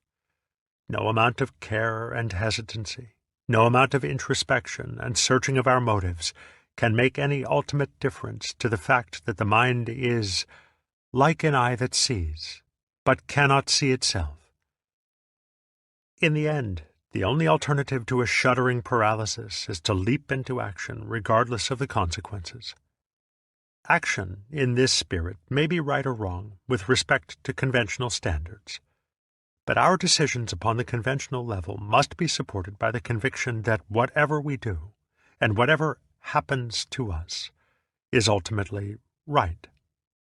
In other words, we must enter into it without second thoughts, without the arrière-pensée of regret, hesitancy, doubt, or self-recrimination. Thus, when Yun Men was asked, "What is the Tao?" he answered simply, "Walk on. Chew." But to act without second thought, without double-mindedness, is by no means a mere precept for our imitation. For we cannot realize this kind of action until it is clear beyond any shadow of a doubt that it is actually impossible to do anything else. In the words of Wang Bo, men are afraid to forget their own minds, fearing to fall through the void, with nothing onto which they can cling. They do not know that the void is not really the void, but the real realm of the Dharma. It cannot be looked for or sought, comprehended by wisdom or knowledge, explained in words, contacted materially, that is, objectively, or reached by meritorious achievement. Now, this impossibility of grasping the mind with the mind is, when realized, the non-action, Wu Wei, the sitting quietly, doing nothing, whereby spring comes and the grass grows by itself. There is no necessity for the mind to try to let go of itself, or to try not to try. This introduces further artificialities. Yet as a matter of psychological strategy, there is no need for trying to avoid artificialities. In the doctrine of the Japanese master Bankei, 1622 to 1693, the mind which cannot grasp itself is called the unborn, Fusho. the mind which does not arise or appear in the realm of symbolic knowledge. A layman asked, "I appreciate very much your instruction about the unborn, but by force of habit, second thoughts, nian, keep tending to arise, and being confused by them, it is difficult to be in perfect accord with the unborn. How am I to trust in it entirely?" Bankei said, "If you make an attempt to stop the second thoughts which arise, then the mind which does the stopping, and the mind which is stopped, become divided, and there is no occasion for peace of mind. So it is best for you simply to believe that originally there is no possibility of control by second thoughts. Yet because of karmic affinity, through what you see and what you hear, these thoughts arise and vanish temporarily, but are without substance. Brushing off thoughts which arise is just like washing off blood with blood. We remain impure because of being washed with blood, even when the blood that was first there has gone. And if we continue in this way, the impurity never departs. This is from ignorance of the mind's unborn, unvanishing, and unconfused nature. If we take second thought for an effective reality, we keep going on and on around the wheel of birth and death. You should realize that such thought is just a temporary mental construction, and not try to hold or to reject it. Let it alone just as it occurs and just as it ceases. It is like an image reflected in a mirror. The mirror is clear and reflects anything which comes before it, and yet no image sticks in the mirror. The Buddha mind, that is the real unborn mind, is 10,000 times more clear than a mirror, and more inexpressibly marvelous. In its light, all such thoughts vanish without trace. If you put your faith in this way of understanding, however strongly such thoughts may arise, they do no harm. This is also the doctrine of Wang Bo, who says again, "If it is held that there is something to be realized or attained apart from mind, and thereupon mind is used to seek it, that implies failure to understand that mind and the object of its search are one. Mind cannot be used to seek something from mind, for even after the passage of millions of kalpas, the day of success would never come." One must not forget the social context of Zen. It is primarily a way of liberation for those who have mastered the disciplines of social convention, of the conditioning of the individual by the group. Zen is a medicine for the ill effects of this conditioning, for the mental paralysis and anxiety which come from excessive self-consciousness. It must be seen against the background of societies regulated by the principles of Confucianism, with their heavy stress on propriety and punctilious ritual. In Japan, too, it must be seen in relation to the rigid schooling required in the training of the samurai caste, and the emotional strain to which the samurai were exposed in times of constant warfare. As a medicine for these conditions, it does not seek to overthrow the conventions themselves, but on the contrary, takes them for granted, as is easily seen in such manifestations of Zen as the Cha no Yu, or tea ceremony, of Japan. Therefore, Zen might be a very dangerous medicine in a social context where convention is weak, or at the other extreme, where there is a spirit of open revolt against convention, ready to exploit Zen for destructive purposes. With this in mind, we can observe the freedom and naturalness of Zen, without loss of perspective.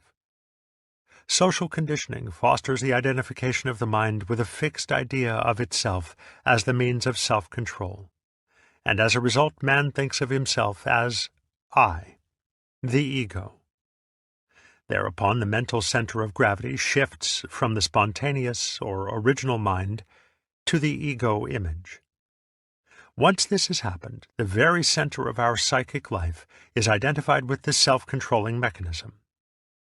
It then becomes almost impossible to see how I can let go of myself, for I am precisely my habitual effort to hold on to myself.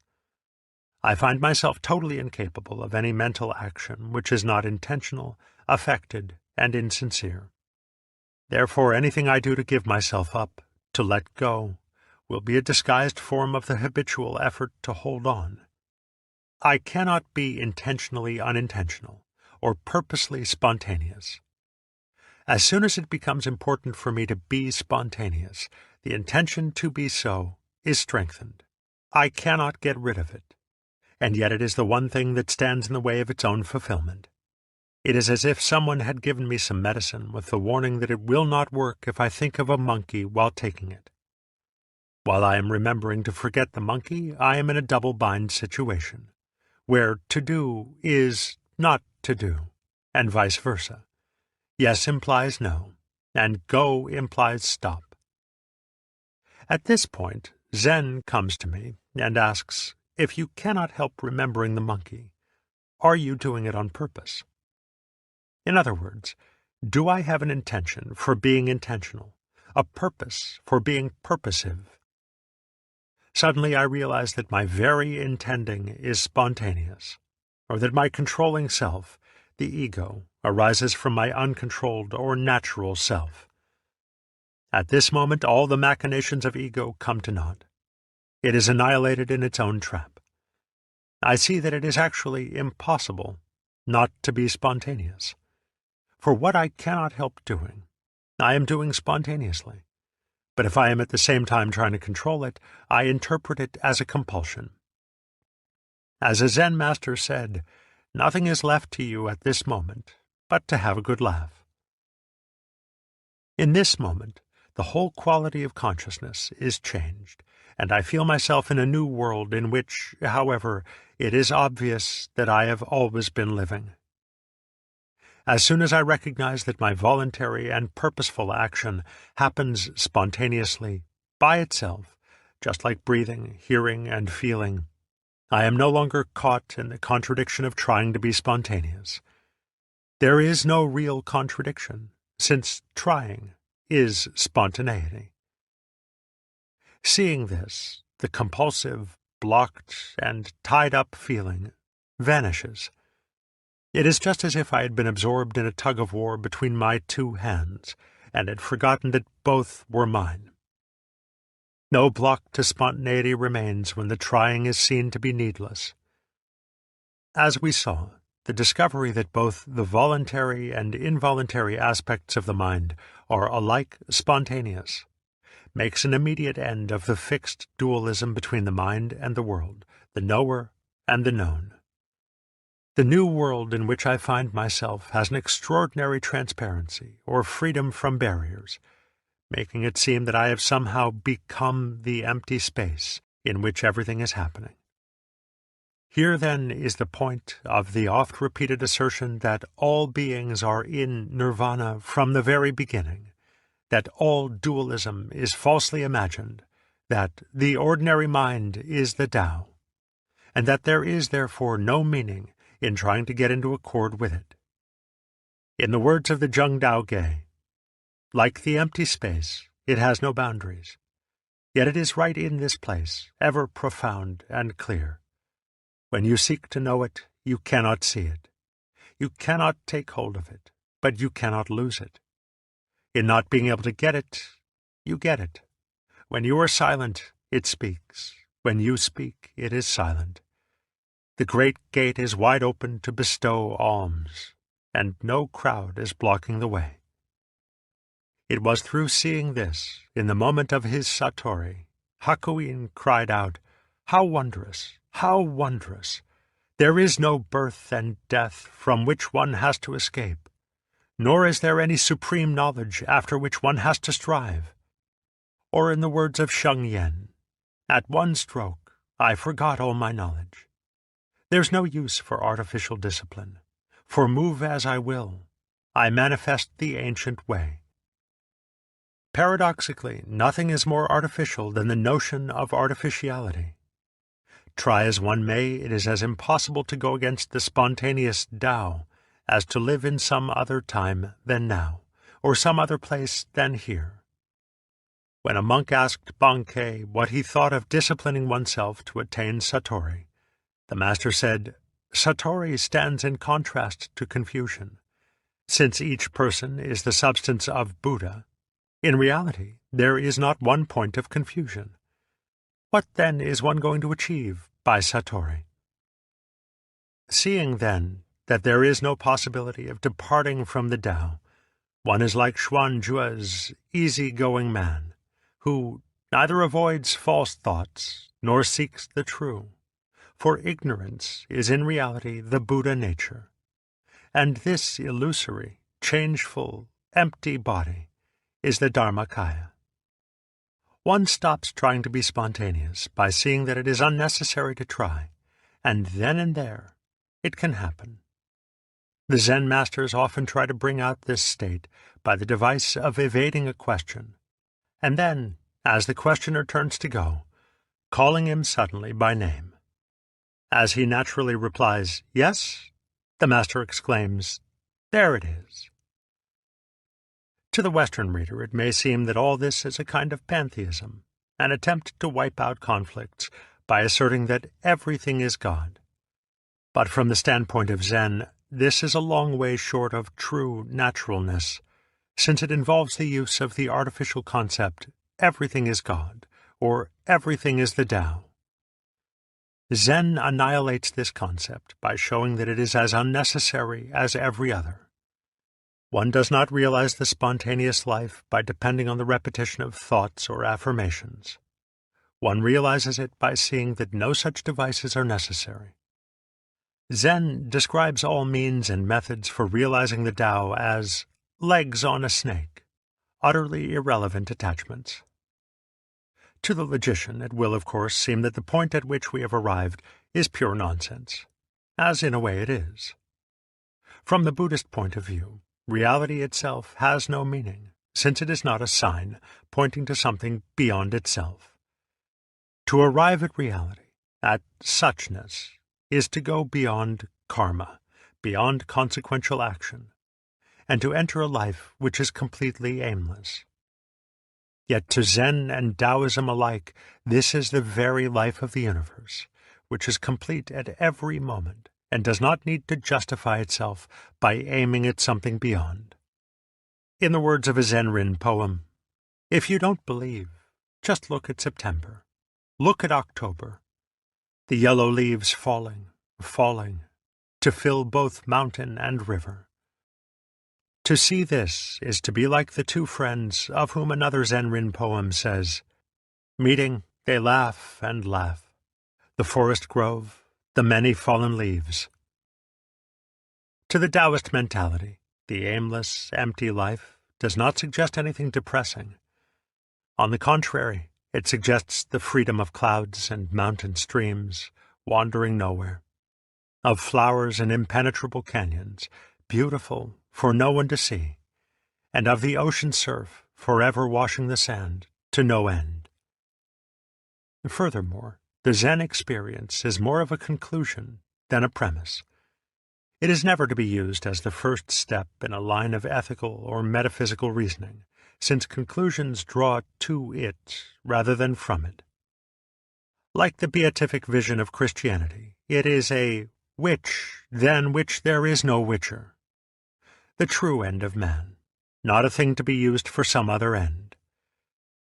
Philosophers do not easily recognize that there is a point where thinking, like boiling an egg, must come to a stop. To try to formulate the Zen experience as a proposition, everything is the Tao, and then to analyze it and draw conclusions from it, is to miss it completely. Like the crucifixion, it is, to the Jews, the moralists, a stumbling block, and to the Greeks, the logicians, foolishness. To say that everything is the Tao almost gets the point. But just at the moment of getting it, the words crumble into nonsense. For we are here at a limit at which words break down, because they always imply a meaning beyond themselves, and here there is no meaning beyond. Zen does not make the mistake of using the experience, all things are of one suchness, as the premise for an ethic of universal brotherhood. On the contrary, Yuan Wu says, "If you're a real man, you may by all means drive off with the farmer's ox, or grab the food from a starving man." This is only to say that Zen lies beyond the ethical standpoint, whose sanctions must be found not in reality itself, but in the mutual agreement of human beings. When we attempt to universalize or absolutize it, the ethical standpoint makes it impossible to exist, for we cannot live for a day without destroying the life of some other creature. If Zen is regarded as having the same function as a religion in the West, we shall naturally want to find some logical connection between its central experience and the improvement of human relations. But this is actually putting the cart before the horse. The point is rather that some such experience or way of life as this is the object of improved human relations. In the culture of the Far East, the problems of human relations are the sphere of Confucianism rather than Zen. But since the Sung dynasty, 959 to 1278, Zen has consistently fostered Confucianism and was the main source of the introduction of its principles into Japan. It saw their importance for creating the type of cultural matrix in which Zen could flourish without coming into conflict with social order, because the Confucian ethic is admittedly human and relative, not divine and absolute. Although profoundly inconsequential, the Zen experience has consequences in the sense that it may be applied in every direction, to any conceivable human activity, and that wherever it is so applied, it lends an unmistakable quality to the work. The characteristic notes of the spontaneous life are mo chi chu, or going ahead without hesitation, wu wei, which may here be understood as purposelessness, and wu shi, lack of affectation or simplicity. While the Zen experience does not imply any specific course of action, since it has no purpose, no motivation, it turns unhesitatingly to anything that presents itself to be done. Mo chi chu is the mind functioning without blocks, without wobbling between alternatives, and much of Zen training consists in confronting the student with dilemmas which he is expected to handle without stopping to deliberate and choose. The response to the situation must follow with the immediacy of sound issuing from the hands when they are clapped, or sparks from a flint when struck. The student unaccustomed to this type of response will at first be confused, but as he gains faith in his original or spontaneous mind, he will not only respond with ease, but the responses themselves will acquire a startling appropriateness. This is something like the professional comedian's gift of unprepared wit, which is equal to any situation. The master may begin a conversation with the student by asking a series of very ordinary questions about trivial matters, to which the student responds with perfect spontaneity.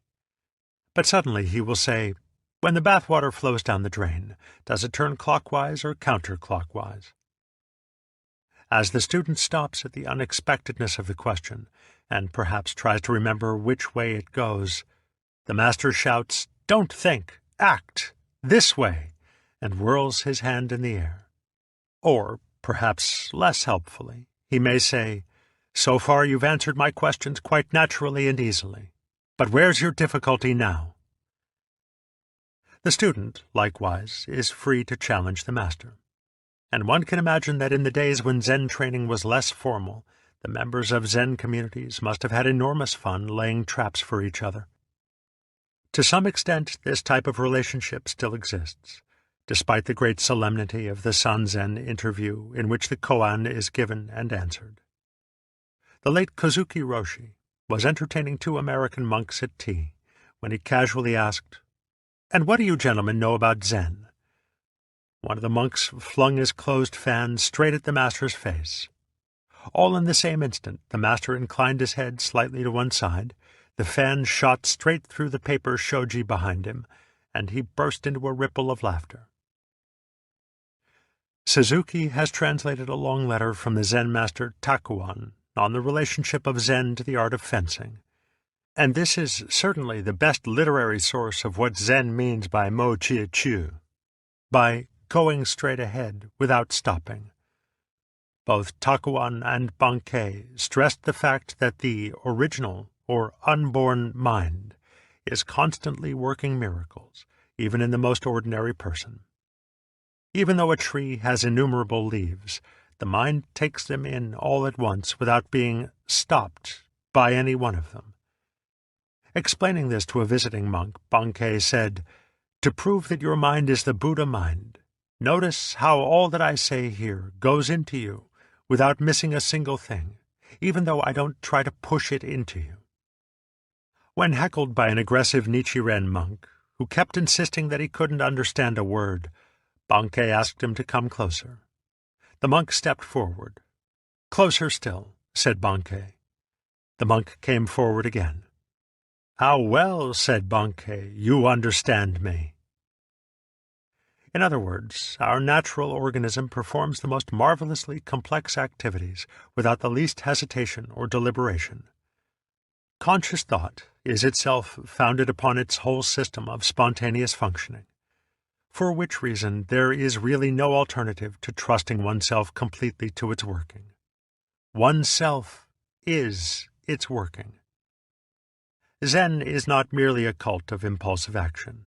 The point of Moji Chu is not to eliminate reflective thought, but to eliminate blocking in both action and thought, so that the response of the mind is always like a ball in a mountain stream, one thought after another, without hesitation. There is something similar to this in the psychoanalytic practice of free association, employed as a technique to get rid of obstacles to the free flow of thought from the unconscious. For there is a tendency to confuse blocking, a purely obstructive mechanism, with thinking out an answer. But the difference between the two is easily noticed in such a purely thinking-out process as adding a column of figures. Many people find that at certain combinations of numbers, such as 8 and 5, or 7 and 6, a feeling of resistance comes up, which halts the process. Because it is always annoying and disconcerting, one tends also to block at blocking, so that the state turns into the kind of wobbling dither characteristic of the snarled feedback system. The simplest cure is to feel free to block, so that one does not block at blocking. When one feels free to block, the blocking automatically eliminates itself. It is like riding a bicycle. When one starts falling to the left, one does not resist the fall, that is, the block, by turning to the right. One turns the wheel to the left, and the balance is restored.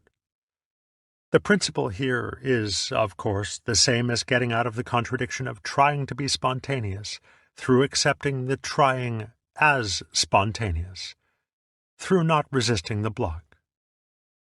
Blocking is perhaps the best translation of the Zen term nian, as it occurs in the phrase wu nian, no thought, or better, no second thought.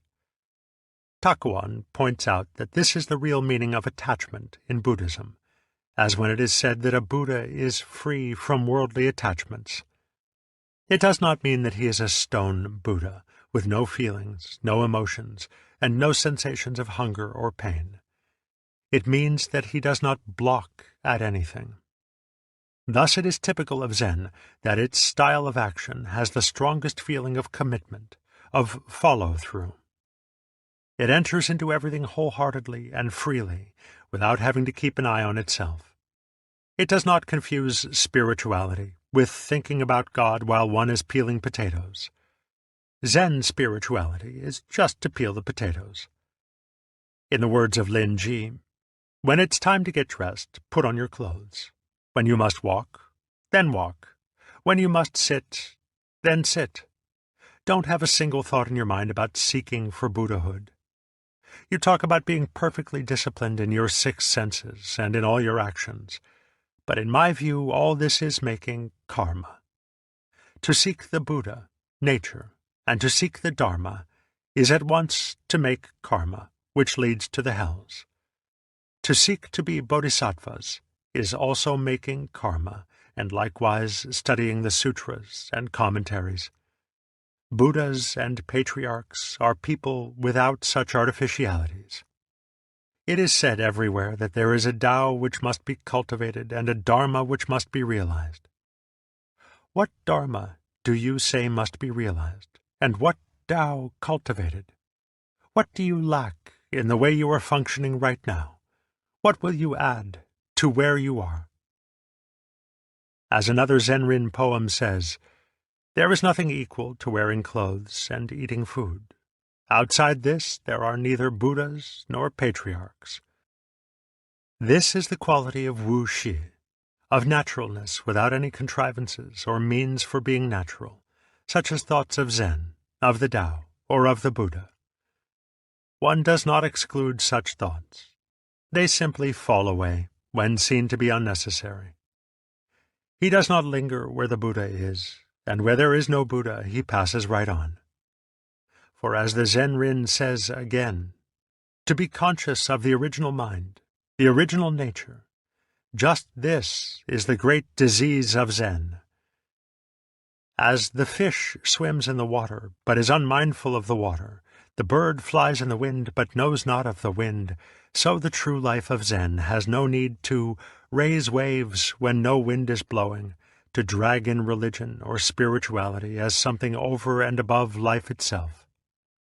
This is why the sage Fa Yung received no more offerings of flowers from the birds after he had had his interview with the fourth patriarch, for his holiness no longer stood out like a sore thumb. Of such a man the Zenrin says, entering the forest, he moves not the grass. Entering the water, he makes not a ripple. No one notices him because he does not notice himself. It is often said that to be clinging to oneself is like having a thorn in the skin, and that Buddhism is a second thorn to extract the first. When it is out, both thorns are thrown away. But in the moment when Buddhism, when philosophy or religion becomes another way of clinging to oneself through seeking a spiritual security, the two thorns become one. And how is it to be taken out? This, as Bankei said, is wiping off blood with blood. Therefore in Zen there is neither self nor Buddha to which one can cling, no good to gain and no evil to be avoided, no thoughts to be eradicated and no mind to be purified, no body to perish and no soul to be saved. At one blow, this entire framework of abstractions is shattered to fragments. As the Zenrin says, to save a life it must be destroyed. When utterly destroyed, one dwells for the first time in peace. One word settles heaven and earth. One sword levels the whole world. Of this one sword, Lin Ji said, if a man cultivates the Tao will not work. On all sides, evil conditions will head up competitively. But when the sword of wisdom, prajna, comes out, there's not one thing left. The sword of prajna, which cuts away abstraction, is that direct pointing, whereby Zen avoids the entanglements of religiosity and goes straight to the heart. Thus, when the governor of Lung asked Yao Shan, what is the Tao? The master pointed upwards to the sky and downwards to a water jug beside him. Asked for an explanation, he replied, a cloud in the sky and water in the jug. Chapter 3. Zazen and the Koan. There is a saying in Zen that original realization is marvelous practice. Japanese Honsho Myoshu. The meaning is that no distinction is to be made between the realization of awakening, satori, and the cultivation of Zen in meditation and action. Whereas it might be supposed that the practice of Zen is a means to the end of awakening, this is not so. For the practice of Zen is not the true practice so long as it has an end in view. And when it has no end in view, it is an awakening, the aimless, self-sufficient life of the eternal now. To practice with an end in view is to have one eye on the practice and the other eye on the end, which is lack of concentration, lack of sincerity. To put it in another way, one does not practice Zen to become a Buddha. One practices it because one is a Buddha from the beginning, and this original realization is the starting point of the Zen life. Original realization is the body, Ti, and the marvelous practice of use, Yung, and the two correspond respectively to prajna, wisdom, and karuna, the compassionate activity of the awakened bodhisattva in the world of birth and death. In the two preceding chapters we discussed the original realization. In this, and the one that follows, we turn to the practice or activity which flows from it.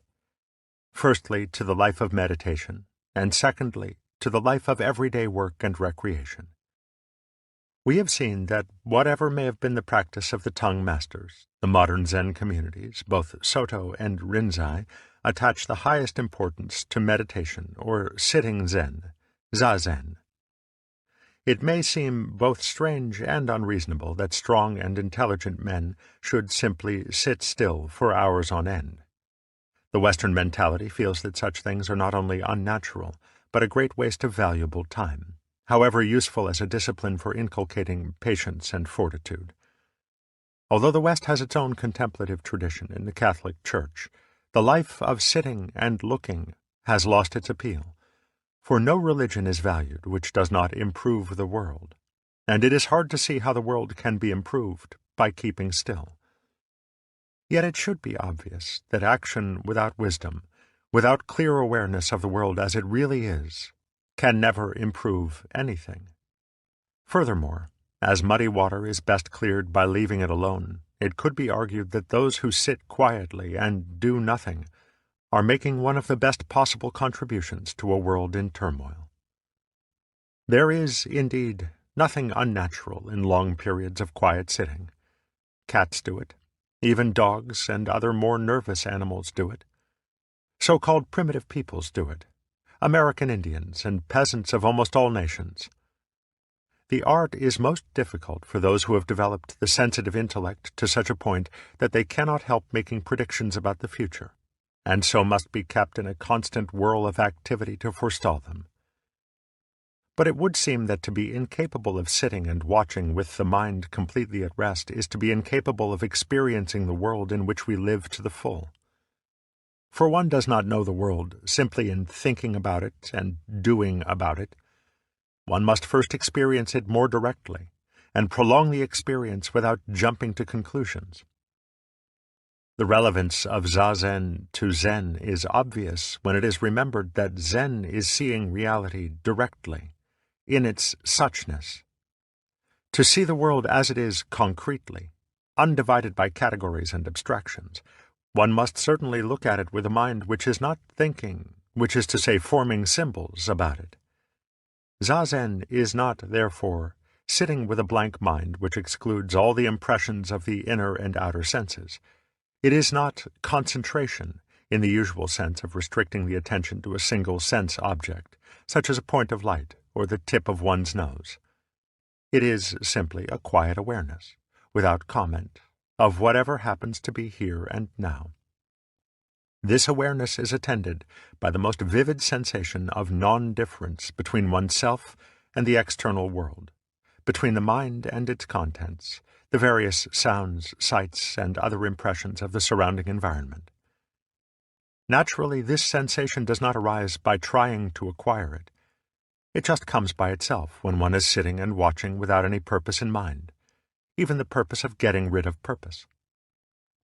In the Soto or Zendo, monk's hall or meditation hall of a Zen community, there is, of course, nothing particularly distracting in the external surroundings. There is a long room with wide platforms down either side, where the monks both sleep and meditate. The platforms are covered with tatami, thick floor mats of straw, and the monks sit in 2 rows facing one another across the room. The silence which prevails is deepened rather than broken by occasional sounds that float up from a nearby village, by the intermittent ringing of soft-toned bells from other parts of the monastery, and by the chatter of birds in the trees. Other than this, there is only the feel of the cold, clear mountain air, and the woody smell of a special kind of incense. Much importance is attached to the physical posture of Zazen. The monks sit on firmly padded cushions with legs crossed and feet soles upward upon the thighs. The hands rest upon the lap, the left over the right, with palms upward and thumbs touching one another. The body is held erect, though not stiffly, and the eyes are left open so that their gaze falls upon the floor a few feet ahead. The breathing is regulated so as to be slow, without strain, with the stress upon the out-breath and its impulse from the belly rather than the chest. This has the effect of shifting the body's center of gravity to the abdomen so that the whole posture has a sense of firmness, of being part of the ground upon which one is sitting. The slow, easy breathing from the belly works upon the consciousness like bellows and gives it a still, bright clarity. The beginner is advised to accustom himself to the stillness by doing nothing more than counting his breaths from 1 to 10, over and over again, until the sensation of sitting without comment becomes effortless and natural. While the monks are thus seated, 2 attendants walk slowly back and forth along the floor between the platforms, each carrying a keisaku, or warning stick, round at one end and flattened at the other, a symbol of the Bodhisattva Manjusri's sword of prajna. As soon as they see a monk going to sleep or sitting in an incorrect posture, they stop before him, bow ceremoniously, and beat him on the shoulders. It is said that this is not punishment, but an invigorating massage, to take the stiffness out of the shoulder muscles and bring the mind back to a state of alertness. However, monks with whom I have discussed this practice seem to have the same wryly humorous attitude about it which one associates with the usual corporal disciplines of boys' boarding schools. Furthermore, the Soto regulations say, "At the time of morning service, the dozing ones are to be severely dealt with the keisaku." At intervals, the sitting posture is interrupted, and the monks fall into ranks for a swift march around the floor between the platforms to keep themselves from sluggishness. The periods of zazen are also interrupted for work in the monastery grounds, cleaning the premises, services in the main shrine or Buddha hall, and other duties, as well as for meals and short hours of sleep. At certain times of year, zazen is kept up almost continuously from 3:30 a.m. until 10 p.m., and these long periods are called Shin, or collecting the mind. Every aspect of the monks' lives is conducted according to a precise, though not ostentatious, ritual, which gives the atmosphere of the Soto a slightly military air. The rituals are signaled and accompanied by about a dozen different kinds of bells, clappers, and wooden gongs, struck in various rhythms to announce the times for zazen, meals, services, lectures, or sanzen interviews with the master. The ritualistic or ceremonious style is so characteristic of Zen that it may need some explanation in a culture which has come to associate it with affectation or superstition. In Buddhism, the 4 principal activities of man, walking, standing, sitting, and lying, are called the 4 dignities, since they are the postures assumed by the Buddha nature in its human nirmanakaya body. The ritualistic style of conducting one's everyday activities is therefore a celebration of the fact that the ordinary man is a Buddha, and is, furthermore, a style that comes almost naturally to a person who is doing everything with total presence of mind. Thus, if in something so simple and trivial as lighting a cigarette, one is fully aware, seeing the flame, the curling smoke, and the regulation of the breath as the most important things in the universe, it will seem to an observer that the action has a ritualistic style. This attitude of acting as a Buddha is particularly stressed in the Soto school, where both zazen and the round of daily activities are not at all seen as means to an end, but as the actual realization of Buddhahood. As Dogen says in the Shobogenzo, "Without looking forward to tomorrow every moment, you must think only of this day and this hour, because tomorrow is difficult and unfixed and difficult to know. You must think of following the Buddhist way while you live today. You must concentrate on Zen practice without wasting time, thinking that there is only this day and this hour. After that, it becomes truly easy. You must forget about the good and bad of your nature, the strength or weakness of your power. In Zazen, there must be no thought either of aiming at Satori or of avoiding birth and death, no striving for anything in future time. If life comes, this is life. If death comes, this is death. There is no reason for your being under their control. Don't put any hope in them. This life and death are the life of the Buddha. If you try to throw them away in denial, you lose the life of the Buddha.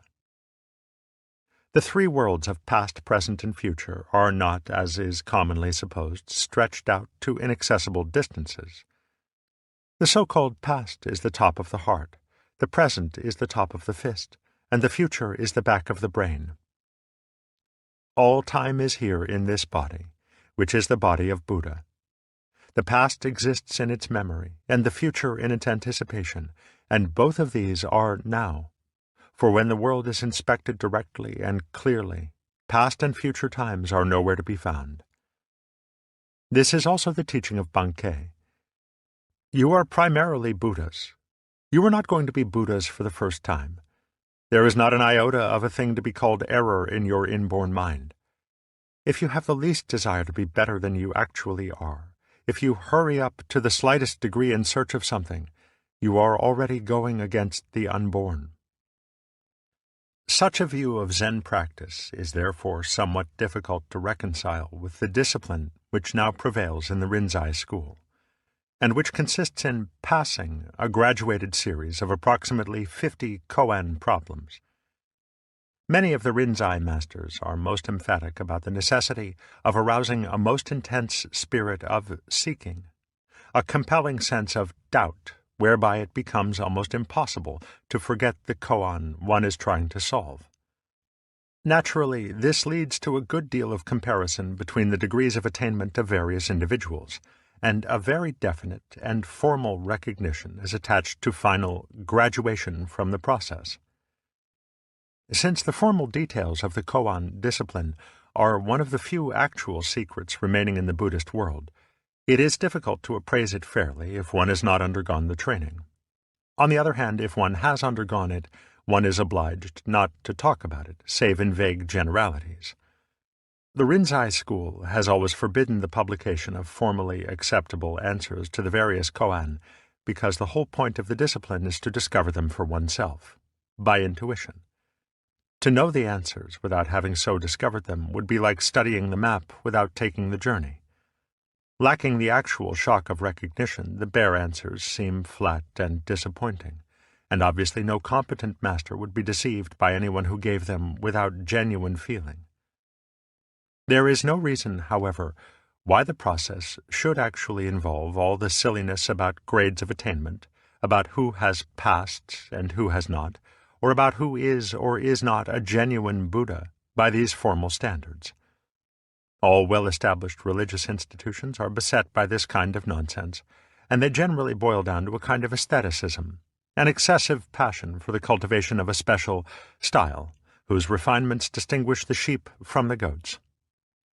By such standards, the liturgical aesthete can distinguish Roman from Anglican Catholic priests, confusing the mannerisms of traditional atmosphere with the supernatural marks of true or false participation in the apostolic succession.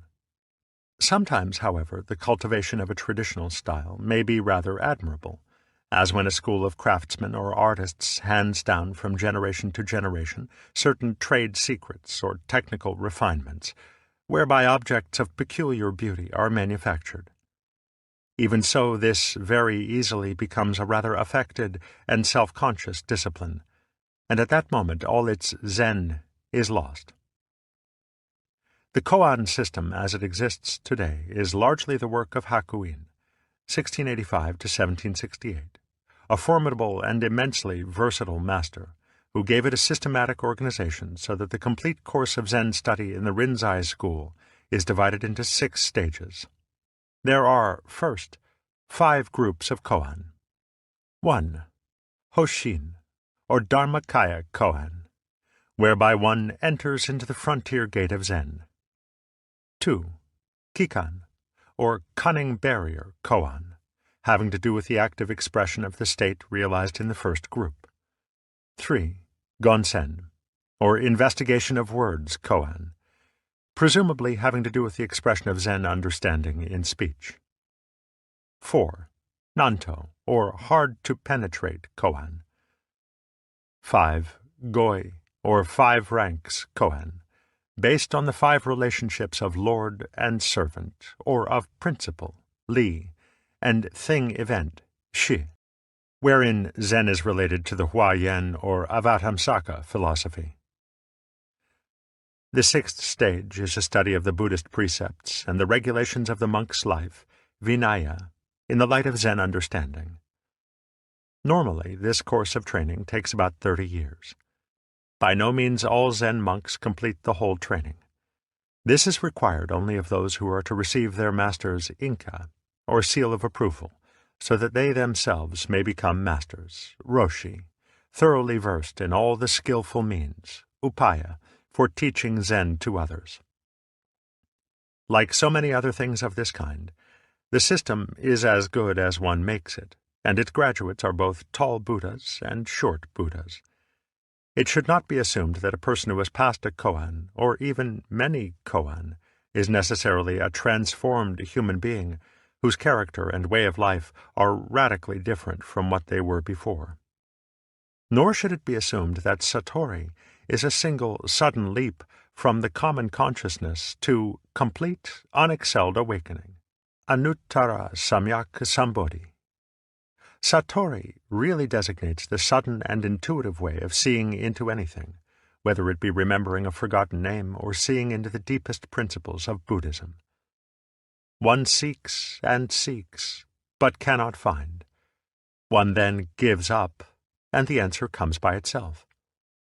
Thus there may be many occasions of satori in the course of training, great satori and little satori, and the solution of many of the koan depends upon nothing more sensational than a kind of knack for understanding the Zen style of handling Buddhist principles. Western ideas of Buddhist attainments are all too often distorted by the mysterious East approach, and by the sensational fantasies so widely circulated in theosophical writings during the decades just before and after the turn of the century. Such fantasies were based not upon a first-hand study of Buddhism, but on literal readings of mythological passages in the sutras, where the Buddhas and Bodhisattvas are embellished with innumerable miraculous and superhuman attributes. Thus there must be no confusion between Zen masters and theosophical Mahatmas, the glamorous masters of wisdom who live in the mountain fastnesses of Tibet and practice the arts of occultism. Zen masters are quite human. They get sick and die. They know joy and sorrow. They have bad tempers or other little weaknesses of character, just like anyone else, and they are not above falling in love and entering into a fully human relationship with the opposite sex. The perfection of Zen is to be perfectly and simply human. The difference of the adept in Zen from the ordinary run of men is that the latter are, in one way or another, at odds with their own humanity, and are attempting to be angels or demons. A Doka poem by Ikkyu says, "We eat, excrete, sleep, and get up. This is our world. All we have to do after that is to die." Koan training involves typically Asian concepts of the relation between master and pupil, which are quite unlike ours. For in Asian cultures, this is a peculiarly sacred relationship, in which the master is held to become responsible for the karma of the pupil.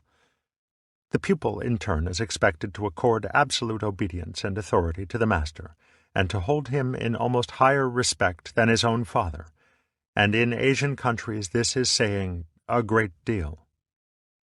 To a young Zen monk, the roshi therefore stands as a symbol of the utmost patriarchal authority, and he usually plays the role to perfection, being normally a man advanced in years, fierce and tigerish in aspect, and when formally robed and seated for the Sanzen interview, a person of supreme presence and dignity.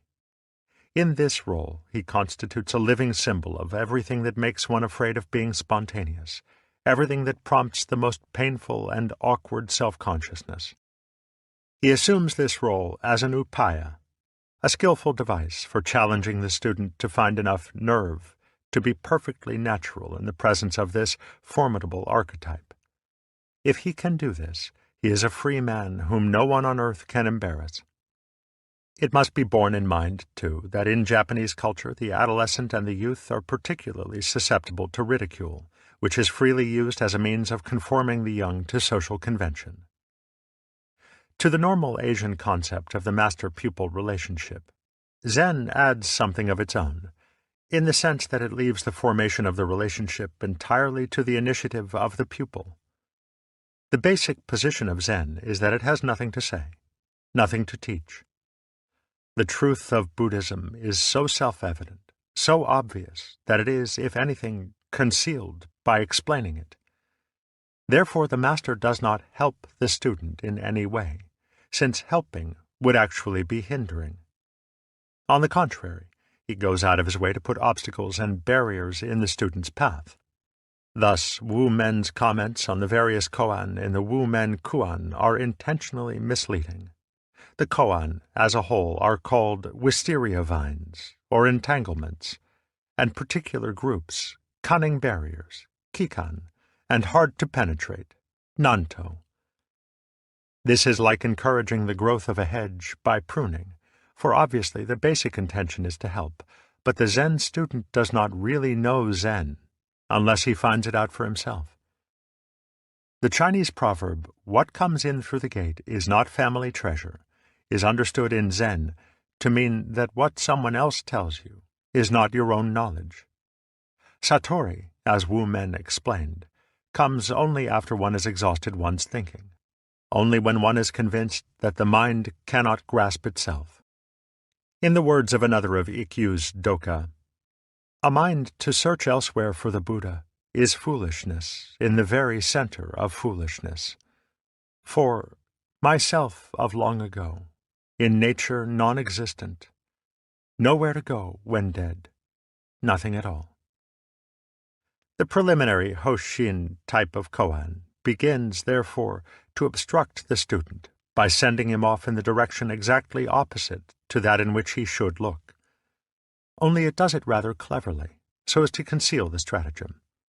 Everyone knows that the Buddha nature is within oneself and is not to be sought outside, so that no student would be fooled by being told to seek it by going to India or by reading a certain sutra. On the contrary, he is told to look for it in himself. Worse still, he is encouraged to seek it with the whole energy of his being, never giving up his quest by day or night, whether actually in zazen or whether working or eating.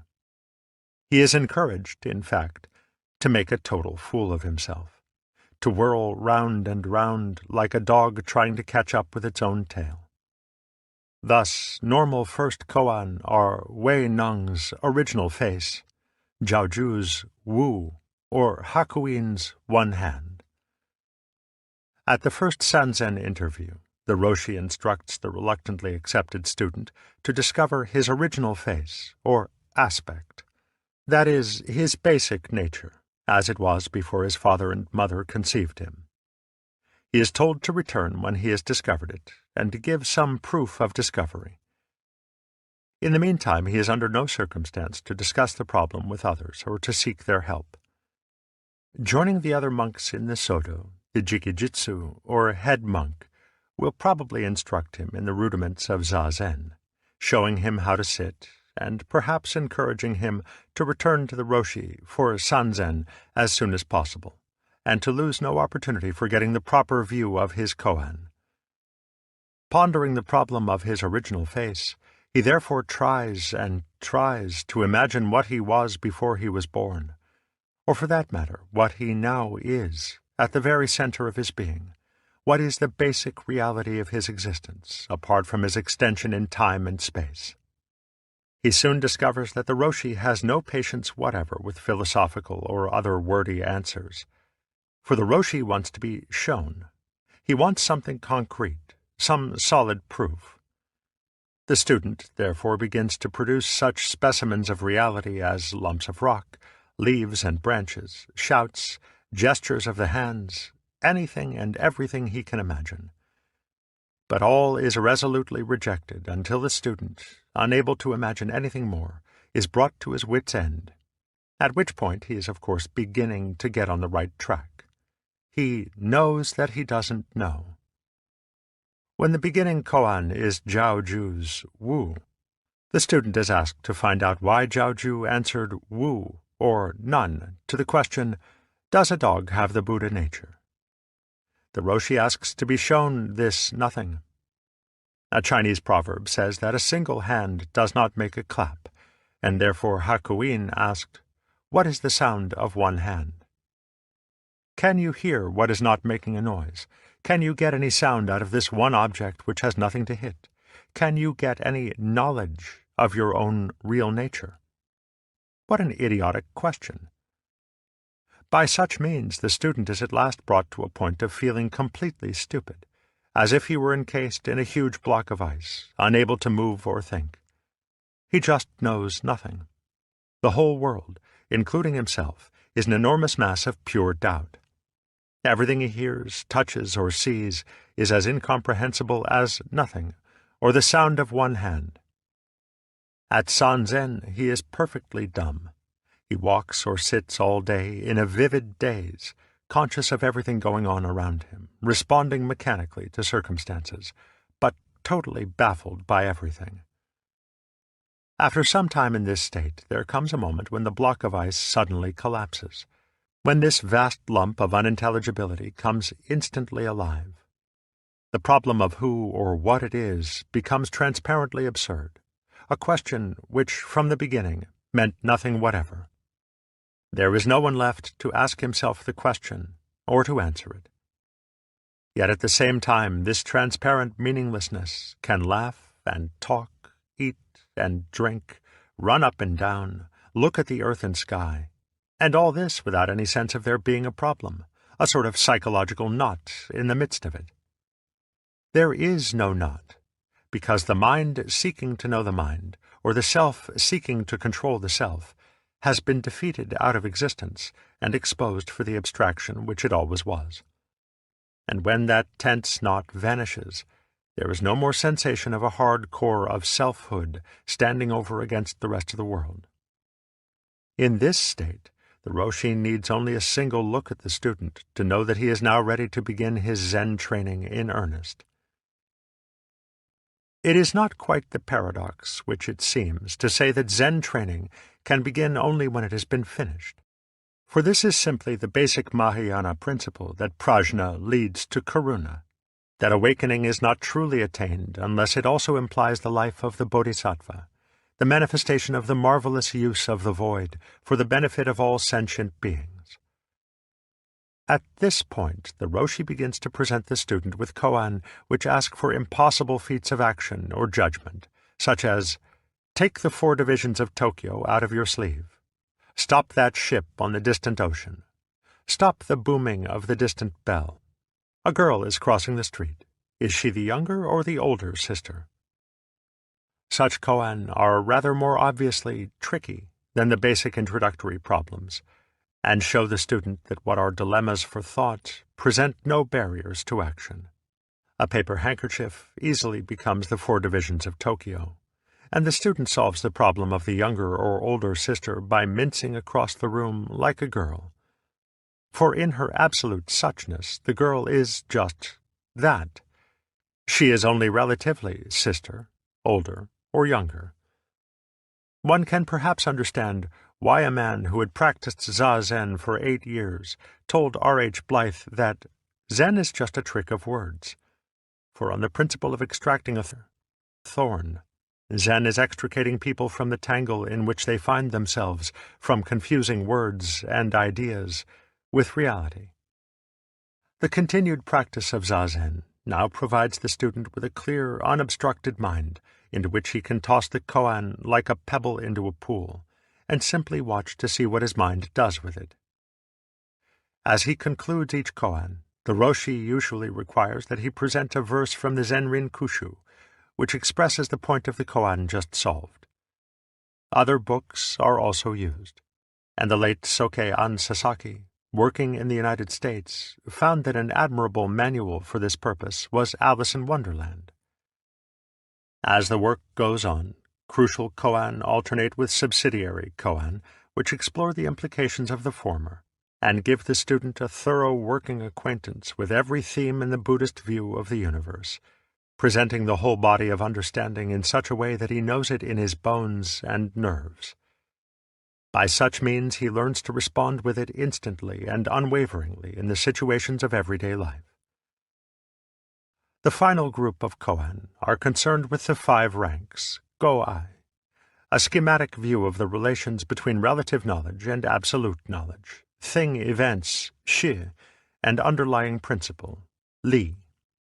The originator of the scheme was Tung Shun, 807 to 869, but it arises from the contacts of Zen with the Hua-yen, Japanese Kegon school, and the doctrine of the 5 ranks is closely related to that of the fourfold Dharma Dhatu.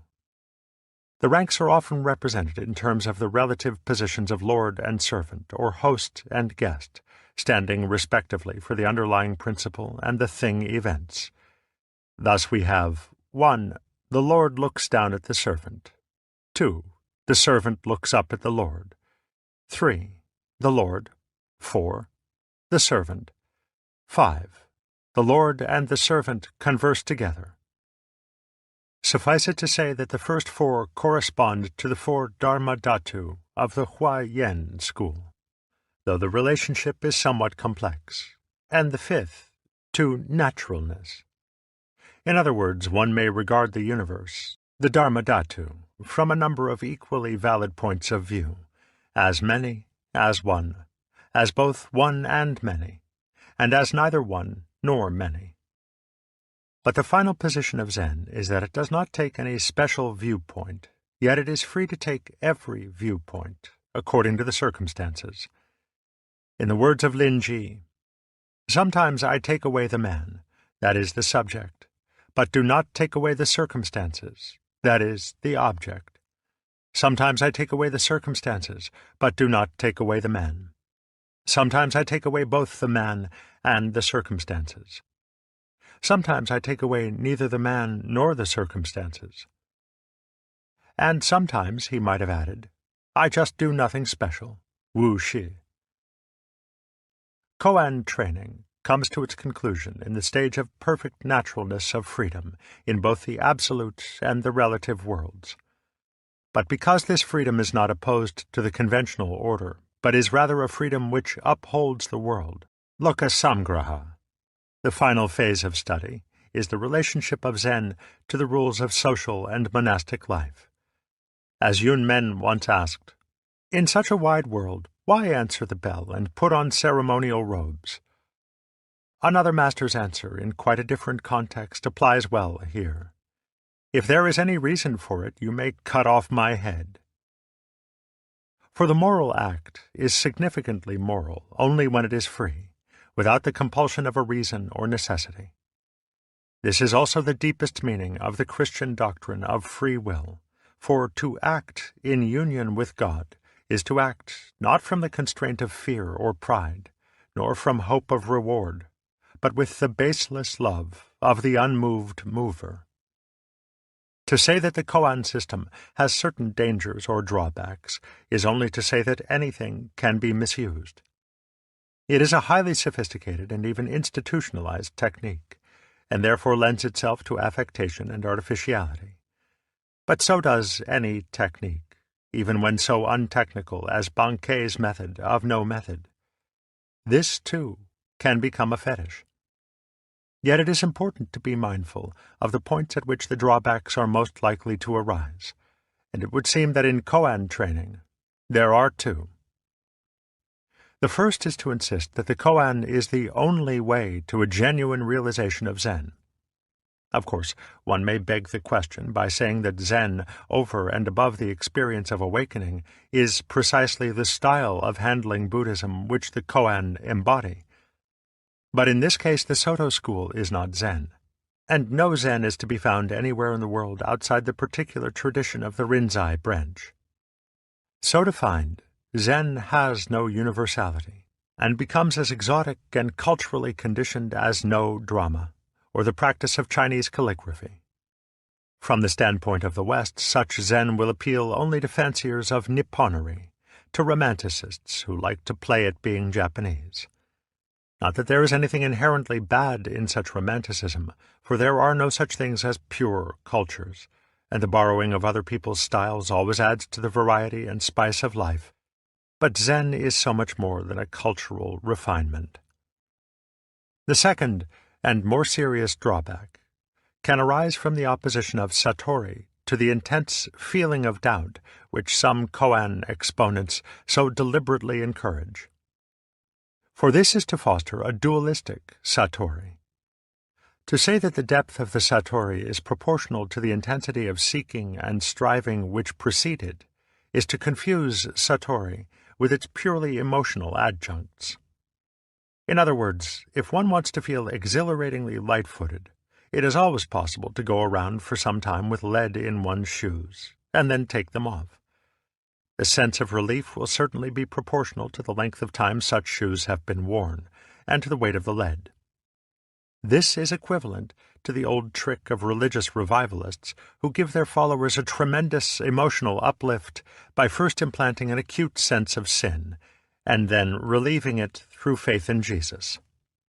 But such uplifts do not last, and it was of such a Satori that Yun Feng said, "That monk who has any Satori goes right into hell like a flying arrow." Awakening almost necessarily involves a sense of relief, because it brings to an end the habitual psychological cramp of trying to grasp the mind with the mind, which in turn generates the ego with all its conflicts and defenses. In time, the sense of relief wears off, but not the awakening, unless one has confused it with the sense of relief and has attempted to exploit it by indulging in ecstasy. Awakening is thus only incidentally pleasant or ecstatic, only at first an experience of intense emotional release. But in itself, it is just the ending of an artificial and absurd use of the mind. Above and beyond that is Wu Shi, nothing special, since the ultimate content of awakening is never a particular object of knowledge or experience. The Buddhist doctrine of the Four Invisibles is that the void, sunya, is to a Buddha as water to a fish, air to a man, and the nature of things to the deluded, beyond conception. It should be obvious that what we are, most substantially and fundamentally, will never be a distinct object of knowledge. Whatever we can know, life and death, light and darkness, solid and empty, will be the relative aspects of something as inconceivable as the color of space. Awakening is not to know what this reality is. As a Zen-rin poem says, "As butterflies come to the newly planted flowers, Bodhidharma says, 'I know not.' Awakening is to know what reality is not. It is to cease identifying oneself with any object of knowledge whatsoever. Just as every assertion about the basic substance or energy of reality must be meaningless, any assertion as to what I am, at the very roots of my being, must also be at the height of folly. Delusion is the false metaphysical premise at the root of common sense. It is the average man's unconscious ontology and epistemology, his tacit assumption that he is a something. The assumption that I am nothing would, of course, be equally wrong, since something and nothing, being and non-being, are related concepts and belong equally to the known.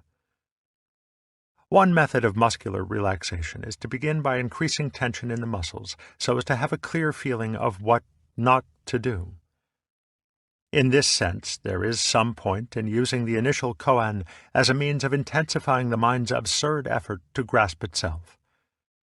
But to identify satori with the consequent feeling of relief, with the sense of relaxation, is quite misleading, for the satori is the letting go and not the feeling of it.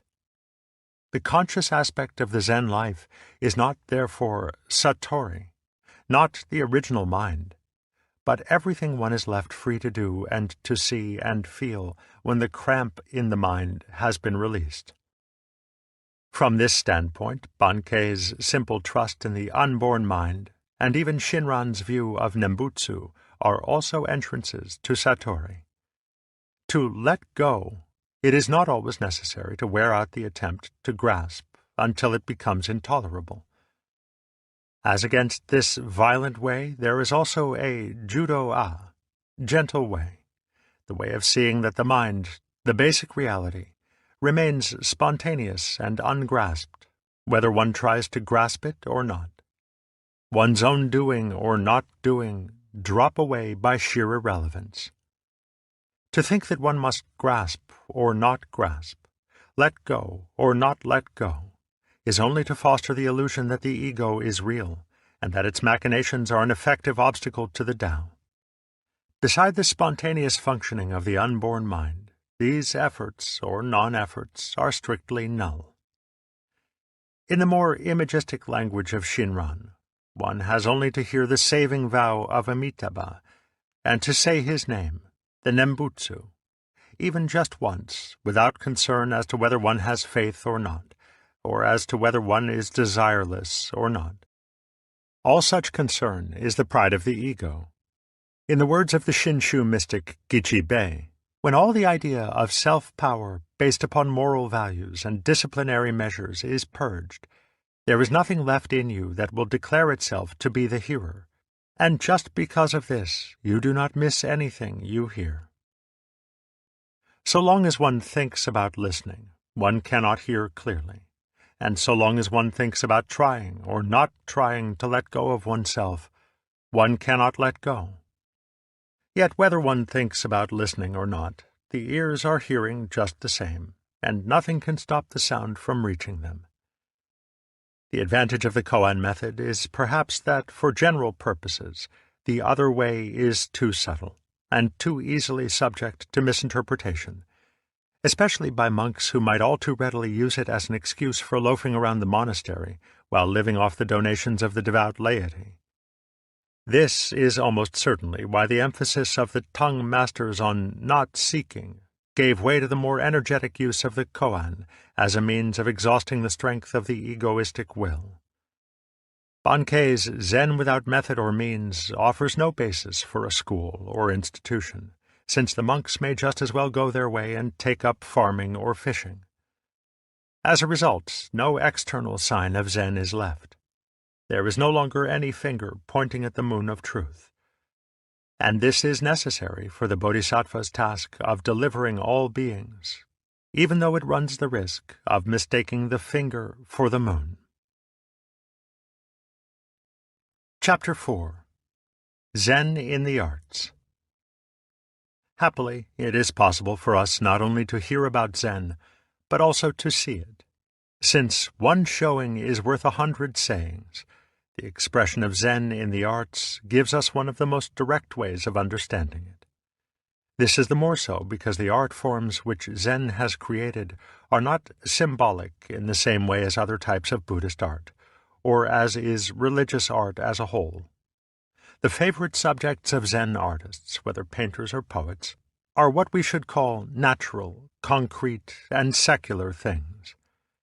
Even when they turn to the Buddha, or to the patriarchs and masters of Zen, they depict them in a peculiarly down-to-earth and human way. Furthermore, the arts of Zen are not merely or primarily representational. Even in painting, the work of art is considered not only as representing nature, but as being itself a work of nature. For the very technique involves the art of artlessness, or what Saburo Hasegawa has called the controlled accident, so that paintings are formed as naturally as the rocks and grasses which they depict. This does not mean that the art forms of Zen are left to mere chance, as if one were to dip a snake in ink and let it wiggle around on a sheet of paper. The point is rather that for Zen there is no duality, no conflict between the natural element of chance and the human element of control. The constructive powers of the human mind are no more artificial than the formative actions of plants or bees. So that from the standpoint of Zen, it is no contradiction to say that artistic technique is discipline in spontaneity, and spontaneity in discipline. The art forms of the Western world arise from spiritual and philosophical traditions, in which spirit is divided from nature, and comes down from heaven to work upon it as an intelligent energy upon an inert and recalcitrant stuff. Thus Malraux speaks always of the artist conquering his medium, as our explorers and scientists also speak of conquering mountains or conquering space. To Chinese and Japanese ears, these are grotesque expressions. For when you climb, it is the mountain, as much as your own legs, which lifts you upwards. And when you paint, it is the brush, ink, and paper, which determine the result, as much as your own hand. Taoism, Confucianism, and Zen are expressions of a mentality which feels completely at home in this universe, and which sees man as an integral part of his environment. Human intelligence is not an imprisoned spirit from afar, but an aspect of the whole, intricately balanced organism of the natural world, whose principles were first explored in the Book of Changes. Heaven and earth are alike members of this organism, and nature is as much our father as our mother, since the Tao by which it works is originally manifested in the yang and the yin, the male and female, positive and negative principles which, in dynamic balance, maintain the order of the world. The insight which lies at the root of Far Eastern culture is that opposites are relational, and so fundamentally harmonious. Conflict is always comparatively superficial, for there can be no ultimate conflict when the pairs of opposites are mutually interdependent. Thus our stark divisions of spirit and nature, subject and object, good and evil, artist and medium, are quite foreign to this culture.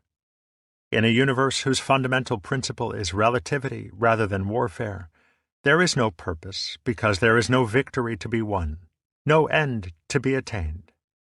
For every end, as the word itself shows, is an extreme, an opposite, and exists only in relation to its other end. Because the world is not going anywhere, there is no hurry. One may as well take it easy, like nature itself. And in the Chinese language, the changes of nature and ease are the same word, yi. This is a first principle in the study of Zen, and of any Far Eastern art. Hurry, and all that it involves, is fatal. For there is no goal to be attained. The moment a goal is conceived, it becomes impossible to practice the discipline of the art, to master the very rigor of its technique. Under the watchful and critical eye of a master, one may practice the writing of Chinese characters for days and days, months and months. But he watches as a gardener watches the growth of a tree, and wants his student to have the attitude of the tree, the attitude of purposeless growth, in which there are no shortcuts, because every stage of the way is both beginning and end. Thus the most accomplished master no more congratulates himself upon arriving than the most fumbling beginner. Paradoxical as it may seem, the purposeful life has no content, no point. It hurries on and misses everything. Not hurrying, the purposeless life misses nothing, for it is only when there is no goal and no rush that the human senses are fully open to receive the world. Absence of hurry also involves a certain lack of interference with the natural course of events, especially when it is felt that the natural course follows principles which are not foreign to human intelligence. For as we have seen, the Taoist mentality makes or forces nothing, but grows everything.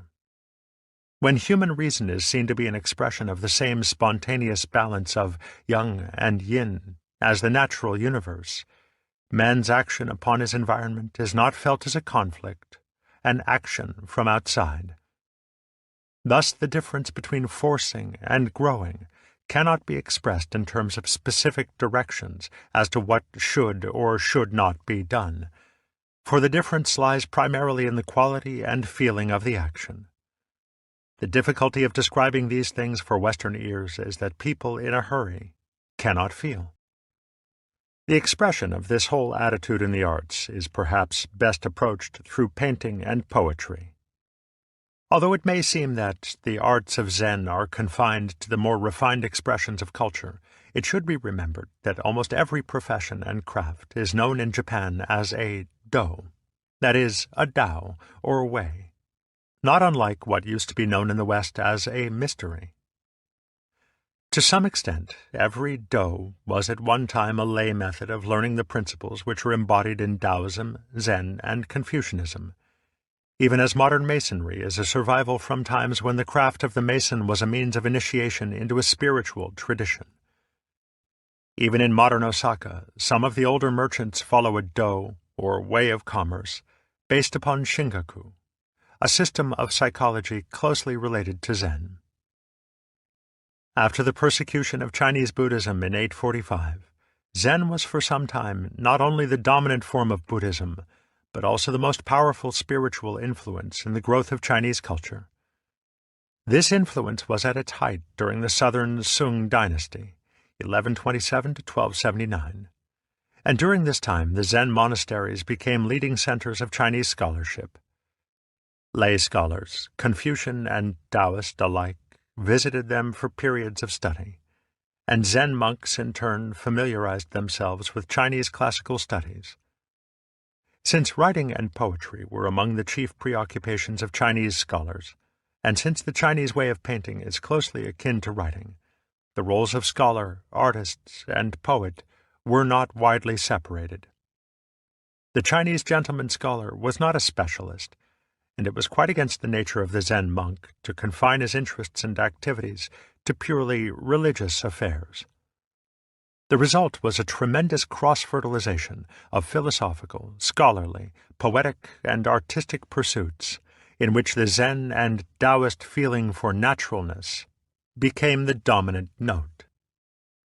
It was during this same period that Eisai and Dogen came from Japan to return with Zen to their own country, to be followed by an incessant stream of Japanese scholar monks eager to take home not only Zen, but every other aspect of Chinese culture.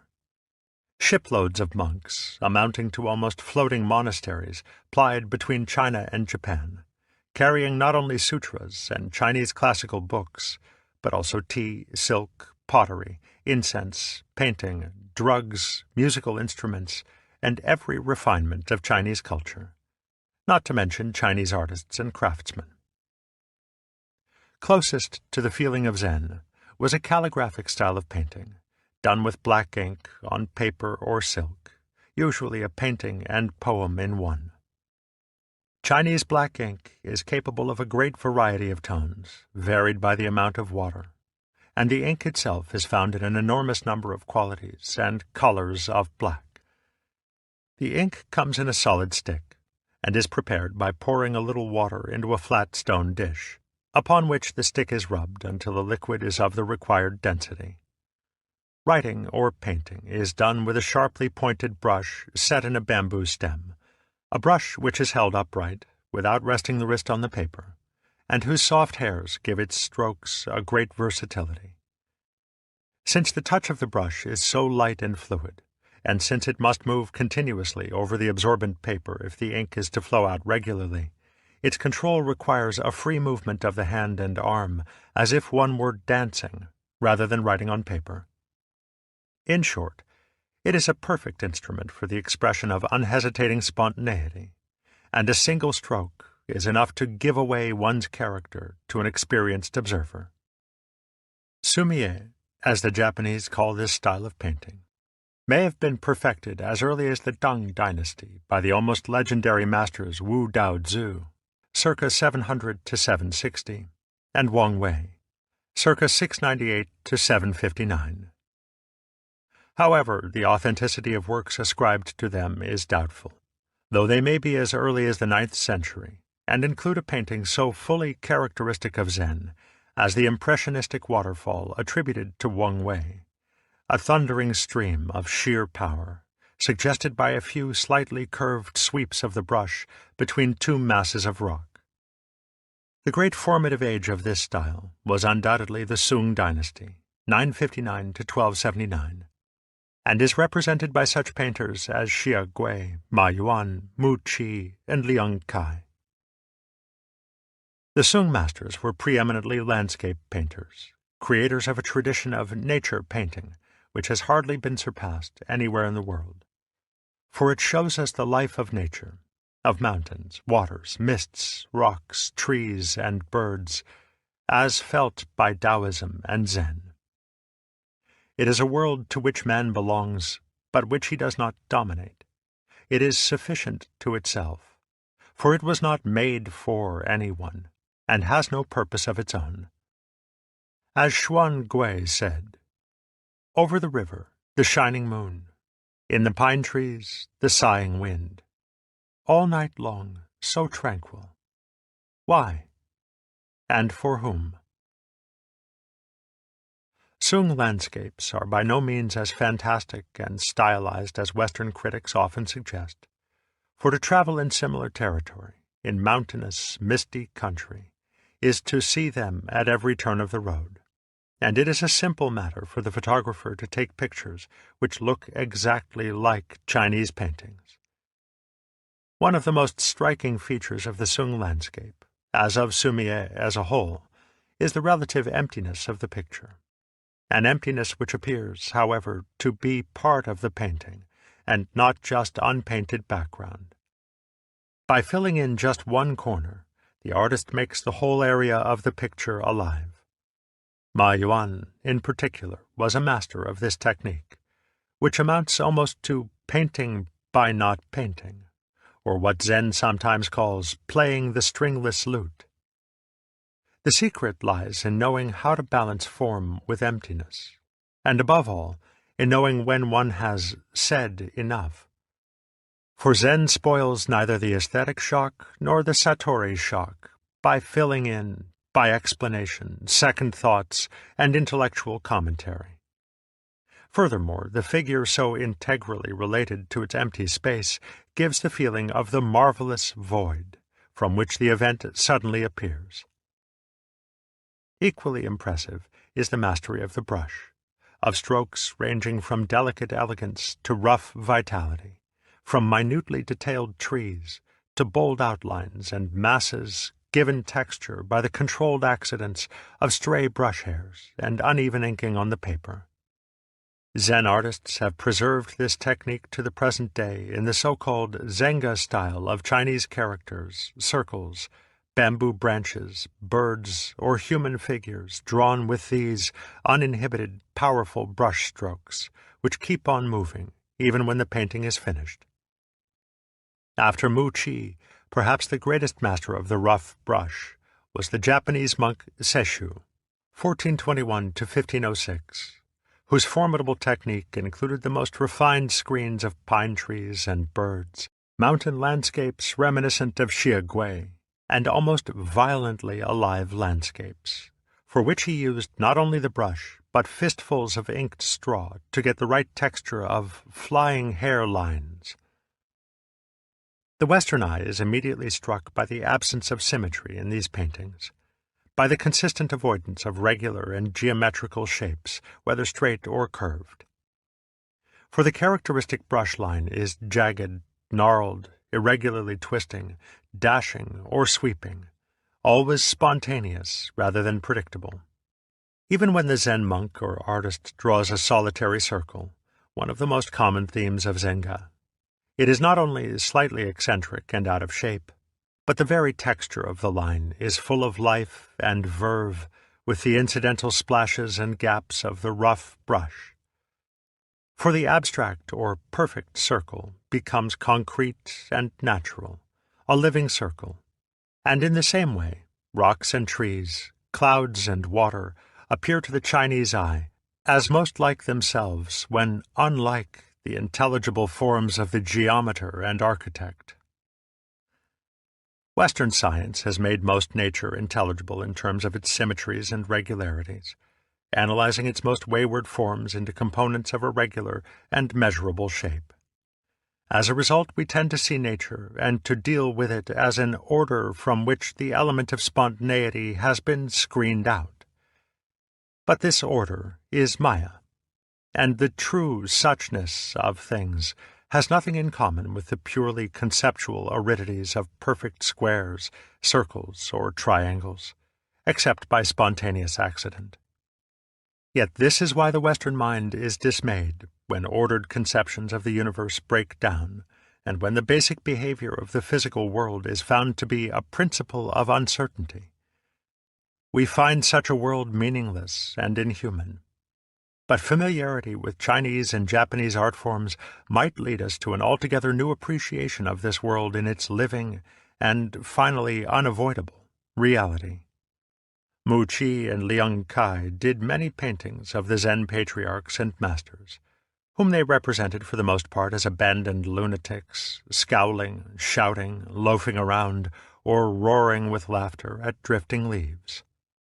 As favorite themes, they adopted as Zen figures two crazy hermits, Han Shan and Shi De, and the enormously rotund folk god Bu Dai, to complete a marvelous assortment of happy tramps and rogues to exemplify the splendid nonsense and emptiness of the Zen life. Zen, and to some extent Taoism, seem to be the only spiritual traditions which feel secure enough to lampoon themselves, or to feel sufficiently unself-conscious to laugh not only about their religion, but in the midst of it. In these lunatic figures, the Zen artists portray something slightly more than a parody of their own Wu Shin, or mindless way of life. For as genius is to madness close allied, there is a suggestive parallel between the meaningless babble of the happy lunatic and the purposeless life of the Zen sage. In the words of a Zen-rin poem, the wild geese do not intend to cast their reflection. The water has no mind to receive their image. Thus the aimless life is the constant theme of Zen art of every kind, expressing the artist's own inner state of going nowhere in a timeless moment. All men have these moments occasionally, and it is just then that they catch those vivid glimpses of the world which cast such a glow over the intervening wastes of memory. The smell of burning leaves on a morning of autumn haze, the flight of sunlit pigeons against a thundercloud, the sound of an unseen waterfall at dusk, or the single cry of some unidentified bird in the depths of a forest. In the art of Zen, every landscape, every sketch of bamboo in the wind or of lonely rocks, is an echo of such moments. Where the mood of the moment is solitary and quiet, it is called sabi. When the artist is feeling depressed or sad, and in this peculiar emptiness of feeling catches a glimpse of something rather ordinary and unpretentious in its incredible suchness, the mood is called wabi. When the moment evokes a more intense, nostalgic sadness, connected with autumn and the vanishing away of the world, it is called awara. And when the vision is the sudden perception of something mysterious and strange, hinting at an unknown, never to be discovered, the mood is called yugen. These extremely untranslatable Japanese words denote the four basic moods of furyu, that is, the general atmosphere of Zen taste in its perception of the aimless moments of life. Inspired by the Sung masters, the Japanese produced a whole cluster of superb sumi painters, whose work ranks today among the most prized treasures of the nation's art. Muso Kokushi, 1275 to 1351, Cho Densu, died 1431, Shubun, 1414 to 1465, Soga Josoku, died 1483, Sesshu, 1421 to 1506, Miyamoto Musashi, 1582 to 1645, and many others. Notable paintings were also made by the great Zen monks Hakuin and Sengai, 1750 to 1837, the latter showing a flair for abstract painting so startlingly suggestive of the 20th century that it is easy to understand the interest of so many contemporary painters in Zen. Toward the beginning of the 17th century, Japanese artists developed a still more suggestive and offhand style of sumi-e called haiga as an illustrative accompaniment to haiku poems. These were derived from zenga, the informal paintings of the Zen monks accompanying verses from the Zen Rinkushu, and sayings from the various mondo and the sutras. Zenga and haiga represent the most extreme form of sumi painting, the most spontaneous, artless, and rough, replete with all those controlled accidents of the brush in which they exemplify the marvelous meaninglessness of nature itself. From the earliest times, the Zen masters had shown a partiality for short, gnomic poems, at once laconic and direct, like their answers to questions about Buddhism. Many of these, like those we have quoted from the Zen Rinkushu, contained overt references to Zen and its principles. However, just as Dongshan's 3 pounds of flax was an answer full of Zen, but not about Zen, so the most expressive Zen poetry is that which says nothing, which, in other words, is not philosophy or commentary about life. A monk asked Feng Shui, "When speech and silence are both inadmissible, how can one pass without error?" The master replied, "I always remember Jiangsu in March, the cry of the partridge, the mass of fragrant flowers." Here again, as in painting, is the expression of a live moment in its pure suchness, though it is a pity to have to say so, and the masters frequently quoted classical Chinese poetry in this way, using couplets or quatrains which pointed and said no more. The practice of taking couplets from the old Chinese poems for use as songs was also favored in literary circles, and at the beginning of the 11th century, Fujiwara Kinto compiled an anthology of such excerpts, together with short Japanese waka poems, under the title Roeshu, the collection of clear songs. Such a use of poetry obviously expresses the same type of artistic vision as we find in the paintings of Ma Yuan and Muqi, the same use of empty space brought to life with a few strokes of the brush. In poetry, the empty space is the surrounding silence which a 2-line poem requires, a silence of the mind in which one does not think about the poem, but actually feels the sensation which it evokes, all the more strongly for having said so little. By the 17th century, the Japanese had brought this wordless poetry to perfection in the haiku, the poem of just 17 syllables which drops the subject almost as soon as it takes it up. To non-Japanese people, haiku are apt to seem no more than beginnings or even titles for poems, and in translation it is impossible to convey the effect of their sound and rhythm. However, translation can usually convey the image, and this is the important point.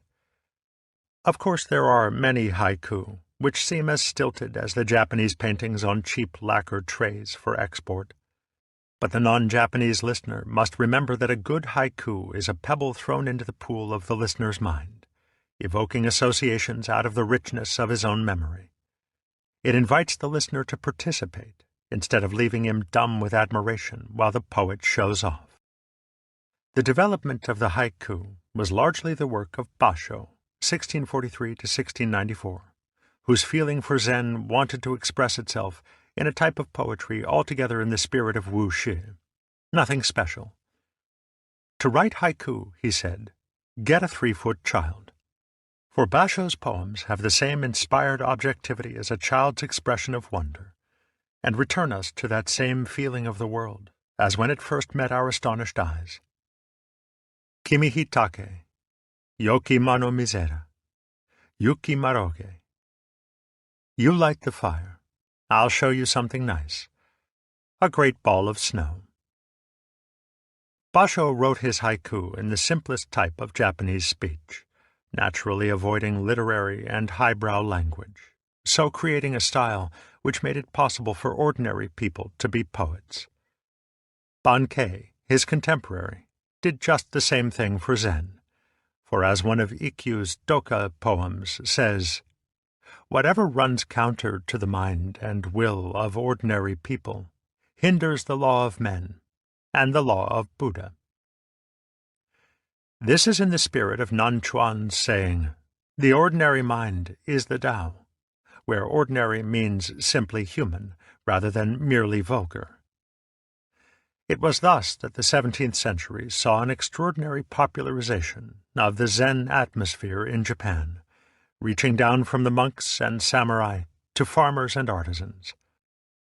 The true feeling of haiku is given away in one of Basho's poems, which, however, says just too much to be true haiku. How admirable, he who thinks not life is fleeting when he sees the lightning. For the haiku sees things in their suchness, without comment, a view of the world which the Japanese call sonomama, just as it is, or just so. Weeds in the rice field, cut and left lying just so. Fertilizer. In Zen, a man has no mind apart from what he knows and sees, and this is almost expressed by Gochiku in the haiku, "The long night, the sound of water says what I think," and still more directly, "The stars on the pond, again the winter shower ruffles the water." Haiku and waka poems convey perhaps more easily than painting the subtle differences between the four moods of sabi, wabi, aware, and yugen. The quiet, thrilling loneliness of sabi is obvious in "On a withered branch a crow is perched in the autumn evening," but it is less obvious, and therefore deeper, in "With the evening breeze the water laps against the heron's legs. In the dark forest a berry drops, the sound of the water." Sabi is, however, loneliness in the sense of Buddhist detachment, of seeing all things as happening by themselves in miraculous spontaneity. With this goes that sense of deep, illimitable quietude which descends with a long fall of snow, swallowing all sounds in layer upon layer of softness. Sleet falling, fathomless, infinite loneliness. Wabi, the unexpected recognition of the faithful suchness of very ordinary things, especially when the gloom of the future has momentarily checked our ambitiousness, is perhaps the mood of "a brushwood gate, and for a lock this snail." The woodpecker keeps on in the same place. Day is closing. Winter desolation. In the rainwater tub, sparrows are walking. Aware is not quite grief and not quite nostalgia in the usual sense of longing for the return of a beloved past.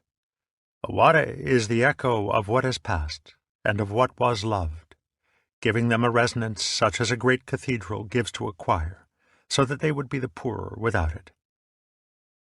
No one lives at the barrier of Fuha. The wooden penthouse is fallen away. All that remains is the autumn wind. The evening haze, thinking of past things, how far off they are. Aware is the moment of crisis between seeing the transience of the world with sorrow and regret, and seeing it as the very form of the great void. The stream hides itself in the grasses of departing autumn. Leaves falling lie on one another. The rain beats on the rain. That moment of transition is just about to cross over in the haiku written by Issa upon the death of his child. This dewdrop world, it may be a dewdrop, and yet. Since yugen signifies a kind of mystery, it is the most baffling of all to describe, and the poems must speak for themselves. The sea darkens.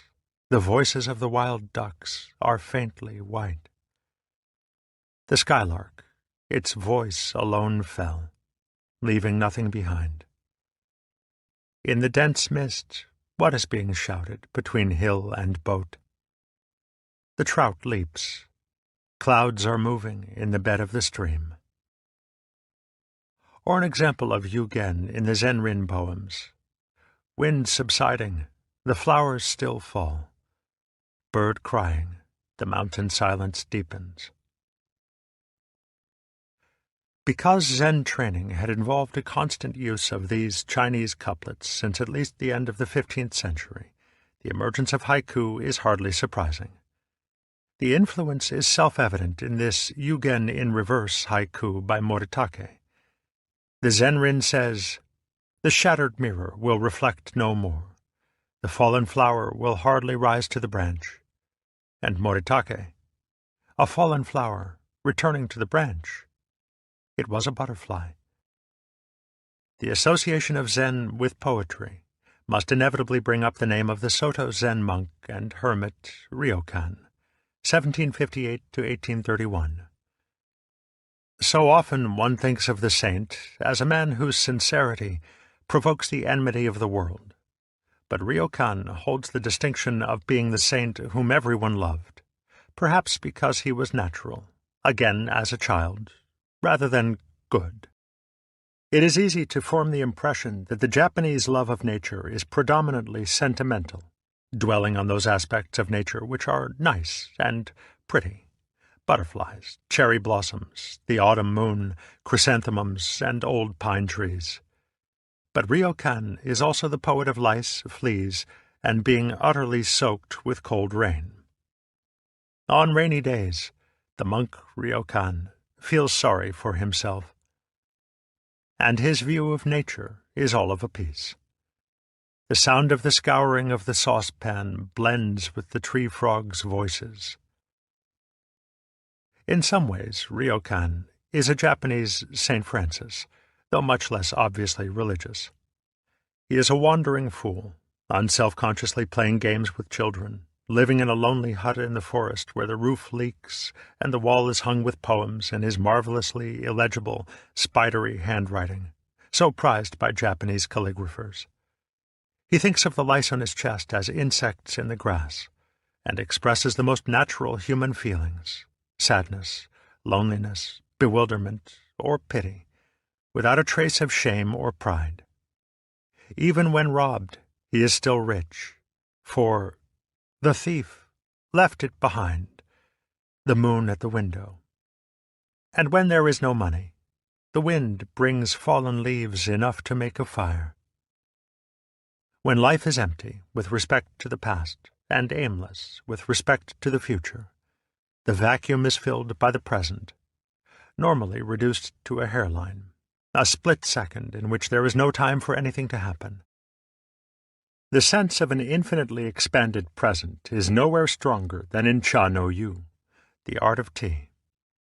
Strictly, the term means something like tea with hot water, and through this one art, Zen has exercised an incalculable influence on Japanese life, since the Cha-jin, or man of tea, is an arbiter of taste in the many subsidiary arts which Cha no Yu involves: architecture, gardening, ceramics, metalwork, lacquer, and the arrangement of flowers, ikebana. Since Cha no Yu has become a conventional accomplishment for young ladies, it has been made the subject of a great deal of sentimental nonsense, associated with brocaded young dolls in moonlit rooms, nervously trying to imitate the most stilted feelings about porcelain and cherry blossom. But in the austere purity of, say, the Soshu Sen school, the art of tea is a genuine expression of Zen, which requires, if necessary, no further apparatus than a bowl, tea, and hot water. If there is not even that, Chado, the way of tea, can be practiced anywhere, and with anything, since it is really the same as Zen. If Christianity is wine, and Islam coffee, Buddhism is most certainly tea. Its quietening, clarifying, and slightly bitter taste gives it almost the same taste as awakening itself, though the bitterness corresponds to the pleasing roughness of natural texture and the middle path between sweet and sour. Long before the development of Cha no Yu, tea was used by Zen monks as a stimulant for meditation, and in this context it was drunk in a mood of unhurried awareness, which naturally lent itself to a ritualistic type of action. In summer it refreshed, and in winter warmed those wandering hermit monks who liked to build grass and bamboo huts in the mountain forests or by rock-filled streams in the gorges. The totally undistracting emptiness and simplicity of the Taoist or Zen hermitage has set the style, not only for the special type of house for Cha-no-yu, but for Japanese domestic architecture as a whole. The monastic tea ceremony was introduced into Japan by Eisai, and though its form is different from the present Cha-no-yu, it was nonetheless its origin, and appears to have been adopted for lay use during the 15th century. From this, the Cha-no-yu proper was perfected by Sen-no Rikyu, 1518 to 1591, and from him descend the three main schools of tea now flourishing. Ceremonial tea is not the ordinary leaf tea which is steeped in hot water. It is finely powdered green tea, mixed with hot water by means of a bamboo whisk, until it becomes what a Chinese writer called the froth of the liquid jade. Cha-no-yu is most appreciated when confined to a small group, or just two companions, and was especially loved by the old-time samurai, as today by harassed businessmen, as a frank escape from the turmoil of the world. Ideally, the house for Cha-no-yu is a small hut set apart from the main dwelling in its own garden. The hut is floored with tatami, or straw mats, enclosing a fire pit. The roof is usually thatched with rice straw, and the walls, as in all Japanese homes, are paper shoji, supported by uprights of wood with a natural finish. One side of the room is occupied by an alcove, or tokonoma, the position for a single hanging scroll of painting or calligraphy, together with a rock, a spray of flowers, or some other object of art. The atmosphere, though formal, is strangely relaxed, and the guests feel free to talk or watch in silence as they wish. The host takes his time to prepare a charcoal fire, and with a bamboo dipper, pours water into a squat kettle of soft brown iron.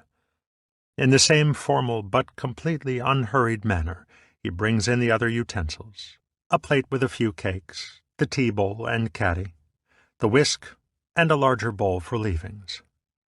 During these preparations, a casual conversation continues, and soon the water in the kettle begins to simmer and sigh, so that the guests fall silent to listen.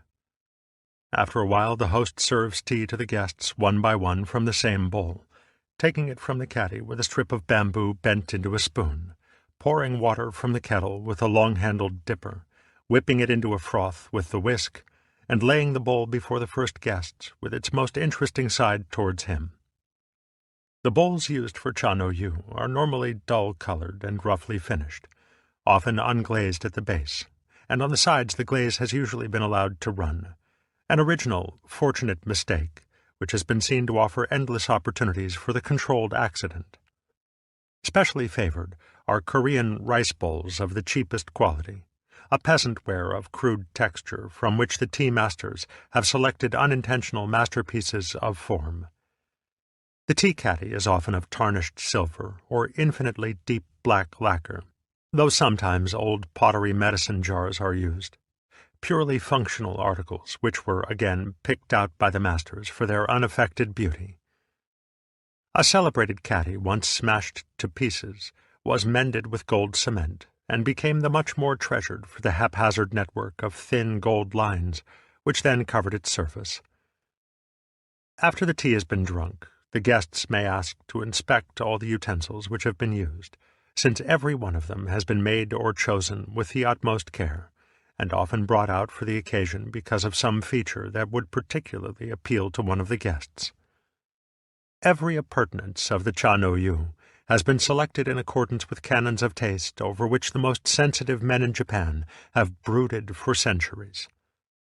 Though the choice is usually intuitive, careful measurement of the objects reveals interesting and unexpected proportions. Works of spontaneous geometry as remarkable as the spiral shell of the nautilus or the structure of the snow crystal. Architects, painters, gardeners, and craftsmen of all kinds have worked in consultation with the Cha-no-yu masters, like an orchestra with its conductor, so that their Zen taste has passed on into the objects made by the same craftsmen for everyday use. This applies most particularly to ordinary, functional things. Kitchen implements, shoji paper, soup bowls, common teapots and cups, floor mats, baskets, utilitarian bottles and jars, textiles for everyday clothing, and 100 other simple artifacts in which the Japanese show their good taste to best advantage. The Zen of the Cha no Yu comes out all the more for the purely secular character of the ritual, which has no liturgical character, like the Catholic Mass or the elaborate ceremonies of Shingon Buddhism. Though the guests avoid political, financial, or business matters in their conversation, there is sometimes non-argumentative discussion of philosophical matters, though the preferred topics are artistic and natural. It must be remembered that Japanese people take to such subjects as readily and unselfconsciously as we talk of sports or travel, and that their discussion of natural beauty is not the affectation it might be in our own culture. Furthermore, they do not feel in the least guilty about this admitted escape from the so-called realities of business and worldly competition. Escape from these concerns is as natural and necessary as sleep, and they feel neither compunction nor awkwardness in belonging for a while to the Taoist world of carefree hermits, wandering through the mountains like wind-blown clouds, with nothing to do but cultivate a row of vegetables, gaze at the drifting mist, and listen to the waterfalls. A few, perhaps, find the secret of bringing the two worlds together, of seeing the hard realities of human life to be the same aimless working of the Tao as the patterns of branches against the sky. In the words of Hung Tzu Chung, if the mind is not overlaid with wind and waves, you will always be living among blue mountains and green trees. If your true nature has the creative force of nature itself, wherever you may go, you will see fishes leaping and geese flying. The style of garden which goes with Zen and Cha no Yu is not, of course, one of those ornate imitation landscapes with bronze cranes and miniature pagodas. The intention of the best Japanese gardens is not to make a realistic illusion of landscape, but simply to suggest the general atmosphere of mountain and water in a small space, so arranging the design of the garden that it seems to have been helped rather than governed by the hand of man. The Zen gardener has no mind to impose his own intention upon natural forms, but is careful rather to follow the intentionless intention of the forms themselves, even though this involves the utmost care and skill. In fact, the gardener never ceases to prune, clip, weed, and train his plants, but he does so in the spirit of being part of the garden himself, rather than a directing agent standing outside.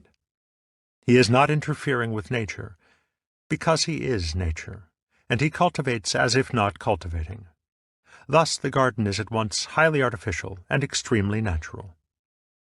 This spirit is seen at its best in the great sand and rock gardens of Kyoto, of which the most famous example is the garden of Ryoanji. It consists of 5 groups of rocks laid upon a rectangle of raked sand, backed by a low stone wall, and surrounded by trees. It suggests a wild beach, or perhaps a seascape with rocky islands, but its unbelievable simplicity evokes a serenity and clarity of feeling so powerful that it can be caught even from a photograph. The major art which contributes to such gardens is bonseki, which may well be called the growing of rocks. It requires difficult expeditions to the seashore, to mountains and rivers, in search of rock forms which wind and water have shaped into asymmetrical, living contours. These are carted to the garden site, and placed so as to look as if they had grown where they stand, so as to be related to the surrounding space or to the area of sand in the same way as figure to background in Sung paintings. Because the rock must look as if it had always been in the same position, it must have the air of moss-covered antiquity, and rather than try to plant moss on the rock is first set for some years in a place where the moss will grow by itself, and thereafter is moved to its final position. Rocks picked out by the sensitive eye of the bonseki artist are ranked among Japan's most precious national treasures, but, except to move them, They are untouched by the human hand. The Zen monks liked also to cultivate gardens which took advantage of an existing natural setting, to arrange rocks and plants along the edges of a stream, creating a more informal atmosphere, suggesting a mountain canyon adjoining the monastery buildings. They were always sparing and reserved in their use of color, as were the Sung painters before them, since masses of flowers in sharply varying colors are seldom found in the state of nature. Though not symmetrical, the Japanese garden has a clearly perceptible form. Unlike so many English and American flower gardens, they do not resemble a daub in oil colors, and this delight in the form of plants carries over into the art of flower arrangement inside the house, accentuating the shapes of single sprays and leaves rather than bunched colors. Every one of the arts which have been discussed involves a technical training which follows the same essential principles as training in Zen. The best account of this training thus far available in a Western language is Eugen Haragel's Zen in the Art of Archery, which is the author's story of his own experience under a master of the Japanese bow. To this should be added the already mentioned letter on Zen and swordsmanship, Kendo, by the 17th century master Takuan, translated by Suzuki in his Zen Buddhism and its influence on Japanese culture. The major problem of each of these disciplines is to bring the student to the point from which he can really begin. Haragel spent almost 5 years trying to find the right way of releasing the bowstring, for it had to be done unintentionally, in the same way as a ripe fruit bursts its skin. His problem was to resolve the paradox of practicing relentlessly, without ever trying, and to let go of the taut string intentionally, without intention. His master, at one and the same time, urged him to keep on working and working, but also to stop making an effort. For the art cannot be learned unless the arrow shoots itself, unless the string is released wu-shin and wu-nien, without mind and without blocking, or choice. After all those years of practice, there came a day when it just happened. How or why, Haragel never understood. The same is true in learning to use the brush for writing or painting. The brush must draw by itself. This cannot happen if one does not practice constantly, but neither can it happen if one makes an effort. Similarly, in swordsmanship, one must not first decide upon a certain thrust and then attempt to make it, since by that time it will be too late. Decision and action must be simultaneous. This was the point of Dogen's image of firewood and ashes. For to say that firewood does not become ashes is to say that it has no intention to be ash before it is actually ash, and then it is no longer firewood. Dogen insisted that the two states were clearly cut, and in the same way Haragel's master did not want him to mix the two states of stretching and releasing the bow. He instructed him to draw it to the point of fullest tension, and stop there, without any purpose, any intention in mind as to what to do next. Likewise, in Dogen's view of Zazen, one must be sitting just to sit, and there must not be any intention to have satori. The sudden visions of nature which form the substance of haiku arise in the same way, for they are never there when one looks for them. The artificial haiku always feels like a piece of life which has been deliberately broken off or wrenched away from the universe, whereas the genuine haiku has dropped off all by itself and has the whole universe inside it. Artists and craftsmen of the Far East have, indeed, measured, analyzed, and classified the techniques of the masters to such a degree that by deliberate imitation they can come close to deceiving, if it were possible, even the elect. By all quantitative standards, the work is so contrived it is indistinguishable from its models, just as bowmen and swordsmen trained by quite other methods can equal the feats of Zen-inspired samurai. But so far as Zen is concerned, the end results have nothing to do with it. For as we have seen all along, Zen has no goal. It is a traveling without point, with nowhere to go. To travel is to be alive, but to get somewhere is to be dead. For as our own proverb says, to travel well is better than to arrive. A world which increasingly consists of destinations without journeys between them, a world which values only getting somewhere as fast as possible, becomes a world without substance. One can get anywhere and everywhere, and yet the more this is possible, the less is anywhere and everywhere worth getting to. For points of arrival are too abstract, too Euclidean to be enjoyed, and it is all very much like eating the precise ends of a banana without getting what lies in between. The point, therefore, of these arts is the doing of them, rather than the accomplishments. But more than this, the real joy of them lies in what turns up unintentionally in the course of practice, just as the joy of travel is not nearly so much in getting where one wants to go, as in the unsought surprises which occur in the journey. Planned surprises are as much of a contradiction as intentional satori, and whoever aims at satori is, after all, like a person who sends himself Christmas presents for fear that others will forget him. One must simply face the fact that Zen is all that side of life which is completely beyond our control, and which will not come to us by any amount of forcing or wrangling or cunning, stratagems which produce only fakes of the real thing. But the last word of Zen is not an absolute dualism, the rather barren world of controlled action on the one side and the spontaneous world of uncontrolled surprise on the other. For who controls the controller? Because Zen does not involve an ultimate dualism between the controller and the controlled, the mind and the body, the spiritual and the material, there is always a certain physiological aspect to its techniques. Whether Zen is practiced through Zazen or Cha-no-yu or Kendo, great importance is attached to the way of breathing. Not only is breathing one of the two fundamental rhythms of the body, it is also the process in which control and spontaneity, voluntary and involuntary action, find their most obvious identity. Long before the origins of the Zen school, both Indian yoga and Chinese Taoism practiced watching the breath, with a view to letting, not forcing it, to become as slow and silent as possible. Physiologically and psychologically, the relationship between breathing and insight is not yet altogether clear.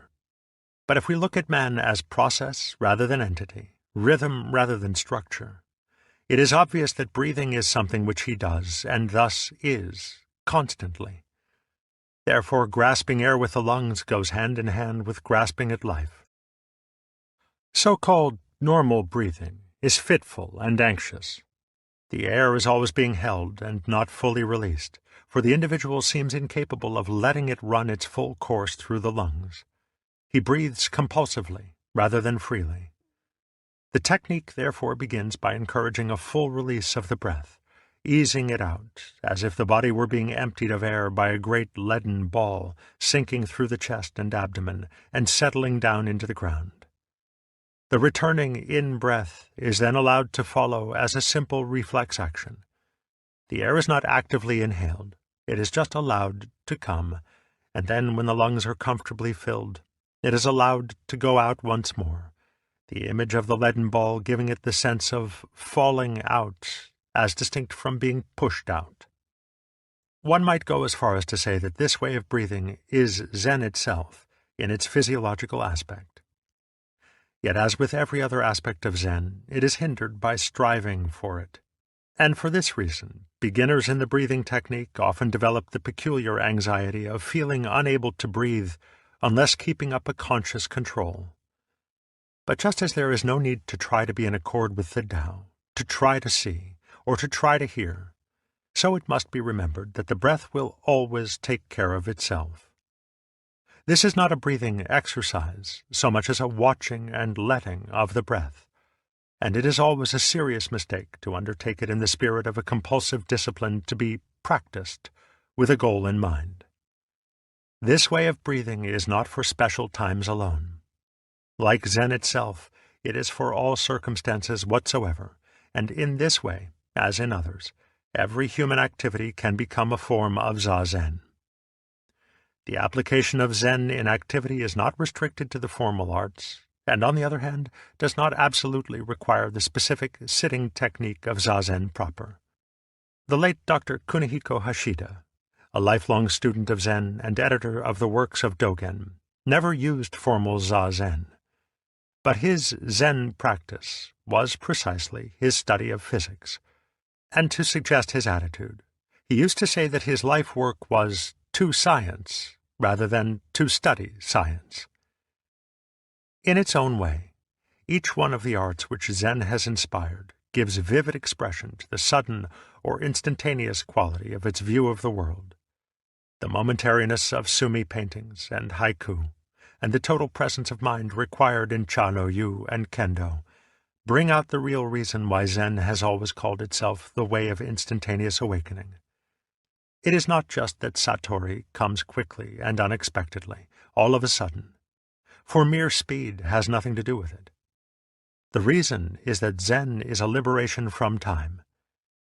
For if we open our eyes and see clearly, it becomes obvious that there is no other time than this instant, and that the past and the future are abstractions without any concrete reality. Until this has become clear, it seems that our life is all past and future, and that the present is nothing more than the infinitesimal hairline which divides them.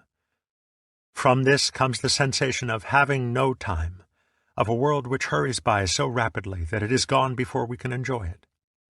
But through awakening to the instant, one sees that this is the reverse of the truth.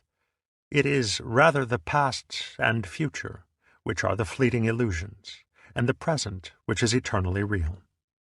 We discover that the linear succession of time is a convention of our single-track verbal thinking, of a consciousness which interprets the world by grasping little pieces of it, calling them things and events. But every such grasp of the mind excludes the rest of the world, so that this type of consciousness can get an approximate vision of the whole only through a series of grasps, one after another. Yet the superficiality of this consciousness is seen in the fact that it cannot and does not regulate even the human organism. For if it had to control the heartbeat, the breath, the operation of the nerves, glands, muscles, and sense organs, it would be rushing wildly around the body, taking care of one thing after another, with no time to do anything else. Happily, it is not in charge, and the organism is regulated by the timeless original mind, which deals with life in its totality, and so can do ever so many things at once. However, it is not as if the superficial consciousness were one thing, and the original mind another, for the former is a specialized activity of the latter. Thus the superficial consciousness can awaken to the eternal present if it stops grasping. But this does not come to pass by trying to concentrate on the present, an effort which succeeds only in making the moment seem ever more elusive and fleeting, ever more impossible to bring into focus. Awareness of the eternal now comes about by the same principle as the clarity of hearing and seeing, and the proper freedom of the breath. Clear sight has nothing to do with trying to see. It is just the realization that the eyes will take in every detail, all by themselves, for so long as they are open, one can hardly prevent the light from reaching them. In the same way, there is no difficulty in being fully aware of the eternal present, as soon as it is seen that one cannot possibly be aware of anything else, that in concrete fact there is no past or future. Making an effort to concentrate on the instantaneous moment implies at once that there are other moments, but they are nowhere to be found, and in truth one rests as easily in the eternal present as the eyes and ears respond to light and sound. Now this eternal present is the timeless, unhurried flowing of the Tao. Such a tide as, moving, seems to sleep, too full for sound or foam. As Nan Xuan said, to try to accord with it is to deviate from it, though in fact one cannot deviate, and there is no one to deviate.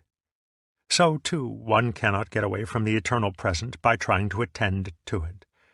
And this very fact shows that apart from this present, there is no distinct self that watches and knows it. which is why Hui Ko could not find his mind when Bodhidharma asked him to produce it.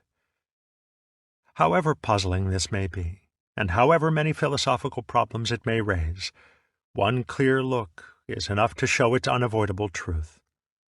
There is only this now. It does not come from anywhere. It is not going anywhere. It is not permanent, but it is not impermanent. Though moving, it is always still. When we try to catch it, it seems to run away, and yet it is always here, and there is no escape from it. And when we turn round to find the self which knows this moment, we find that it has vanished like the past. Therefore the sixth patriarch says in the Tan Ching, "In this moment, there is nothing which comes to be. In this moment, there is nothing which ceases to be. Thus there is no birth and death to be brought to an end. Wherefore the absolute tranquility of nirvana is this present moment.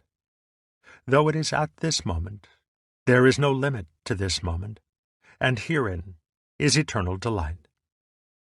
Yet when it comes to it, this moment can be called present only in relation to past and future, or to someone to whom it is present. But when there is neither past nor future, no one to whom this moment is present, what is it? When Fa Chung was dying, a squirrel screeched on the roof. "It's just this," he said, "and nothing else." We hope you've enjoyed The Way of Zen. Text copyright 1957 by Pantheon Books. Renewed in 1985 by Mary Jane Yates Watts. Production copyright 2015 by Macmillan Audio. All rights reserved. Audible hopes you have enjoyed this program.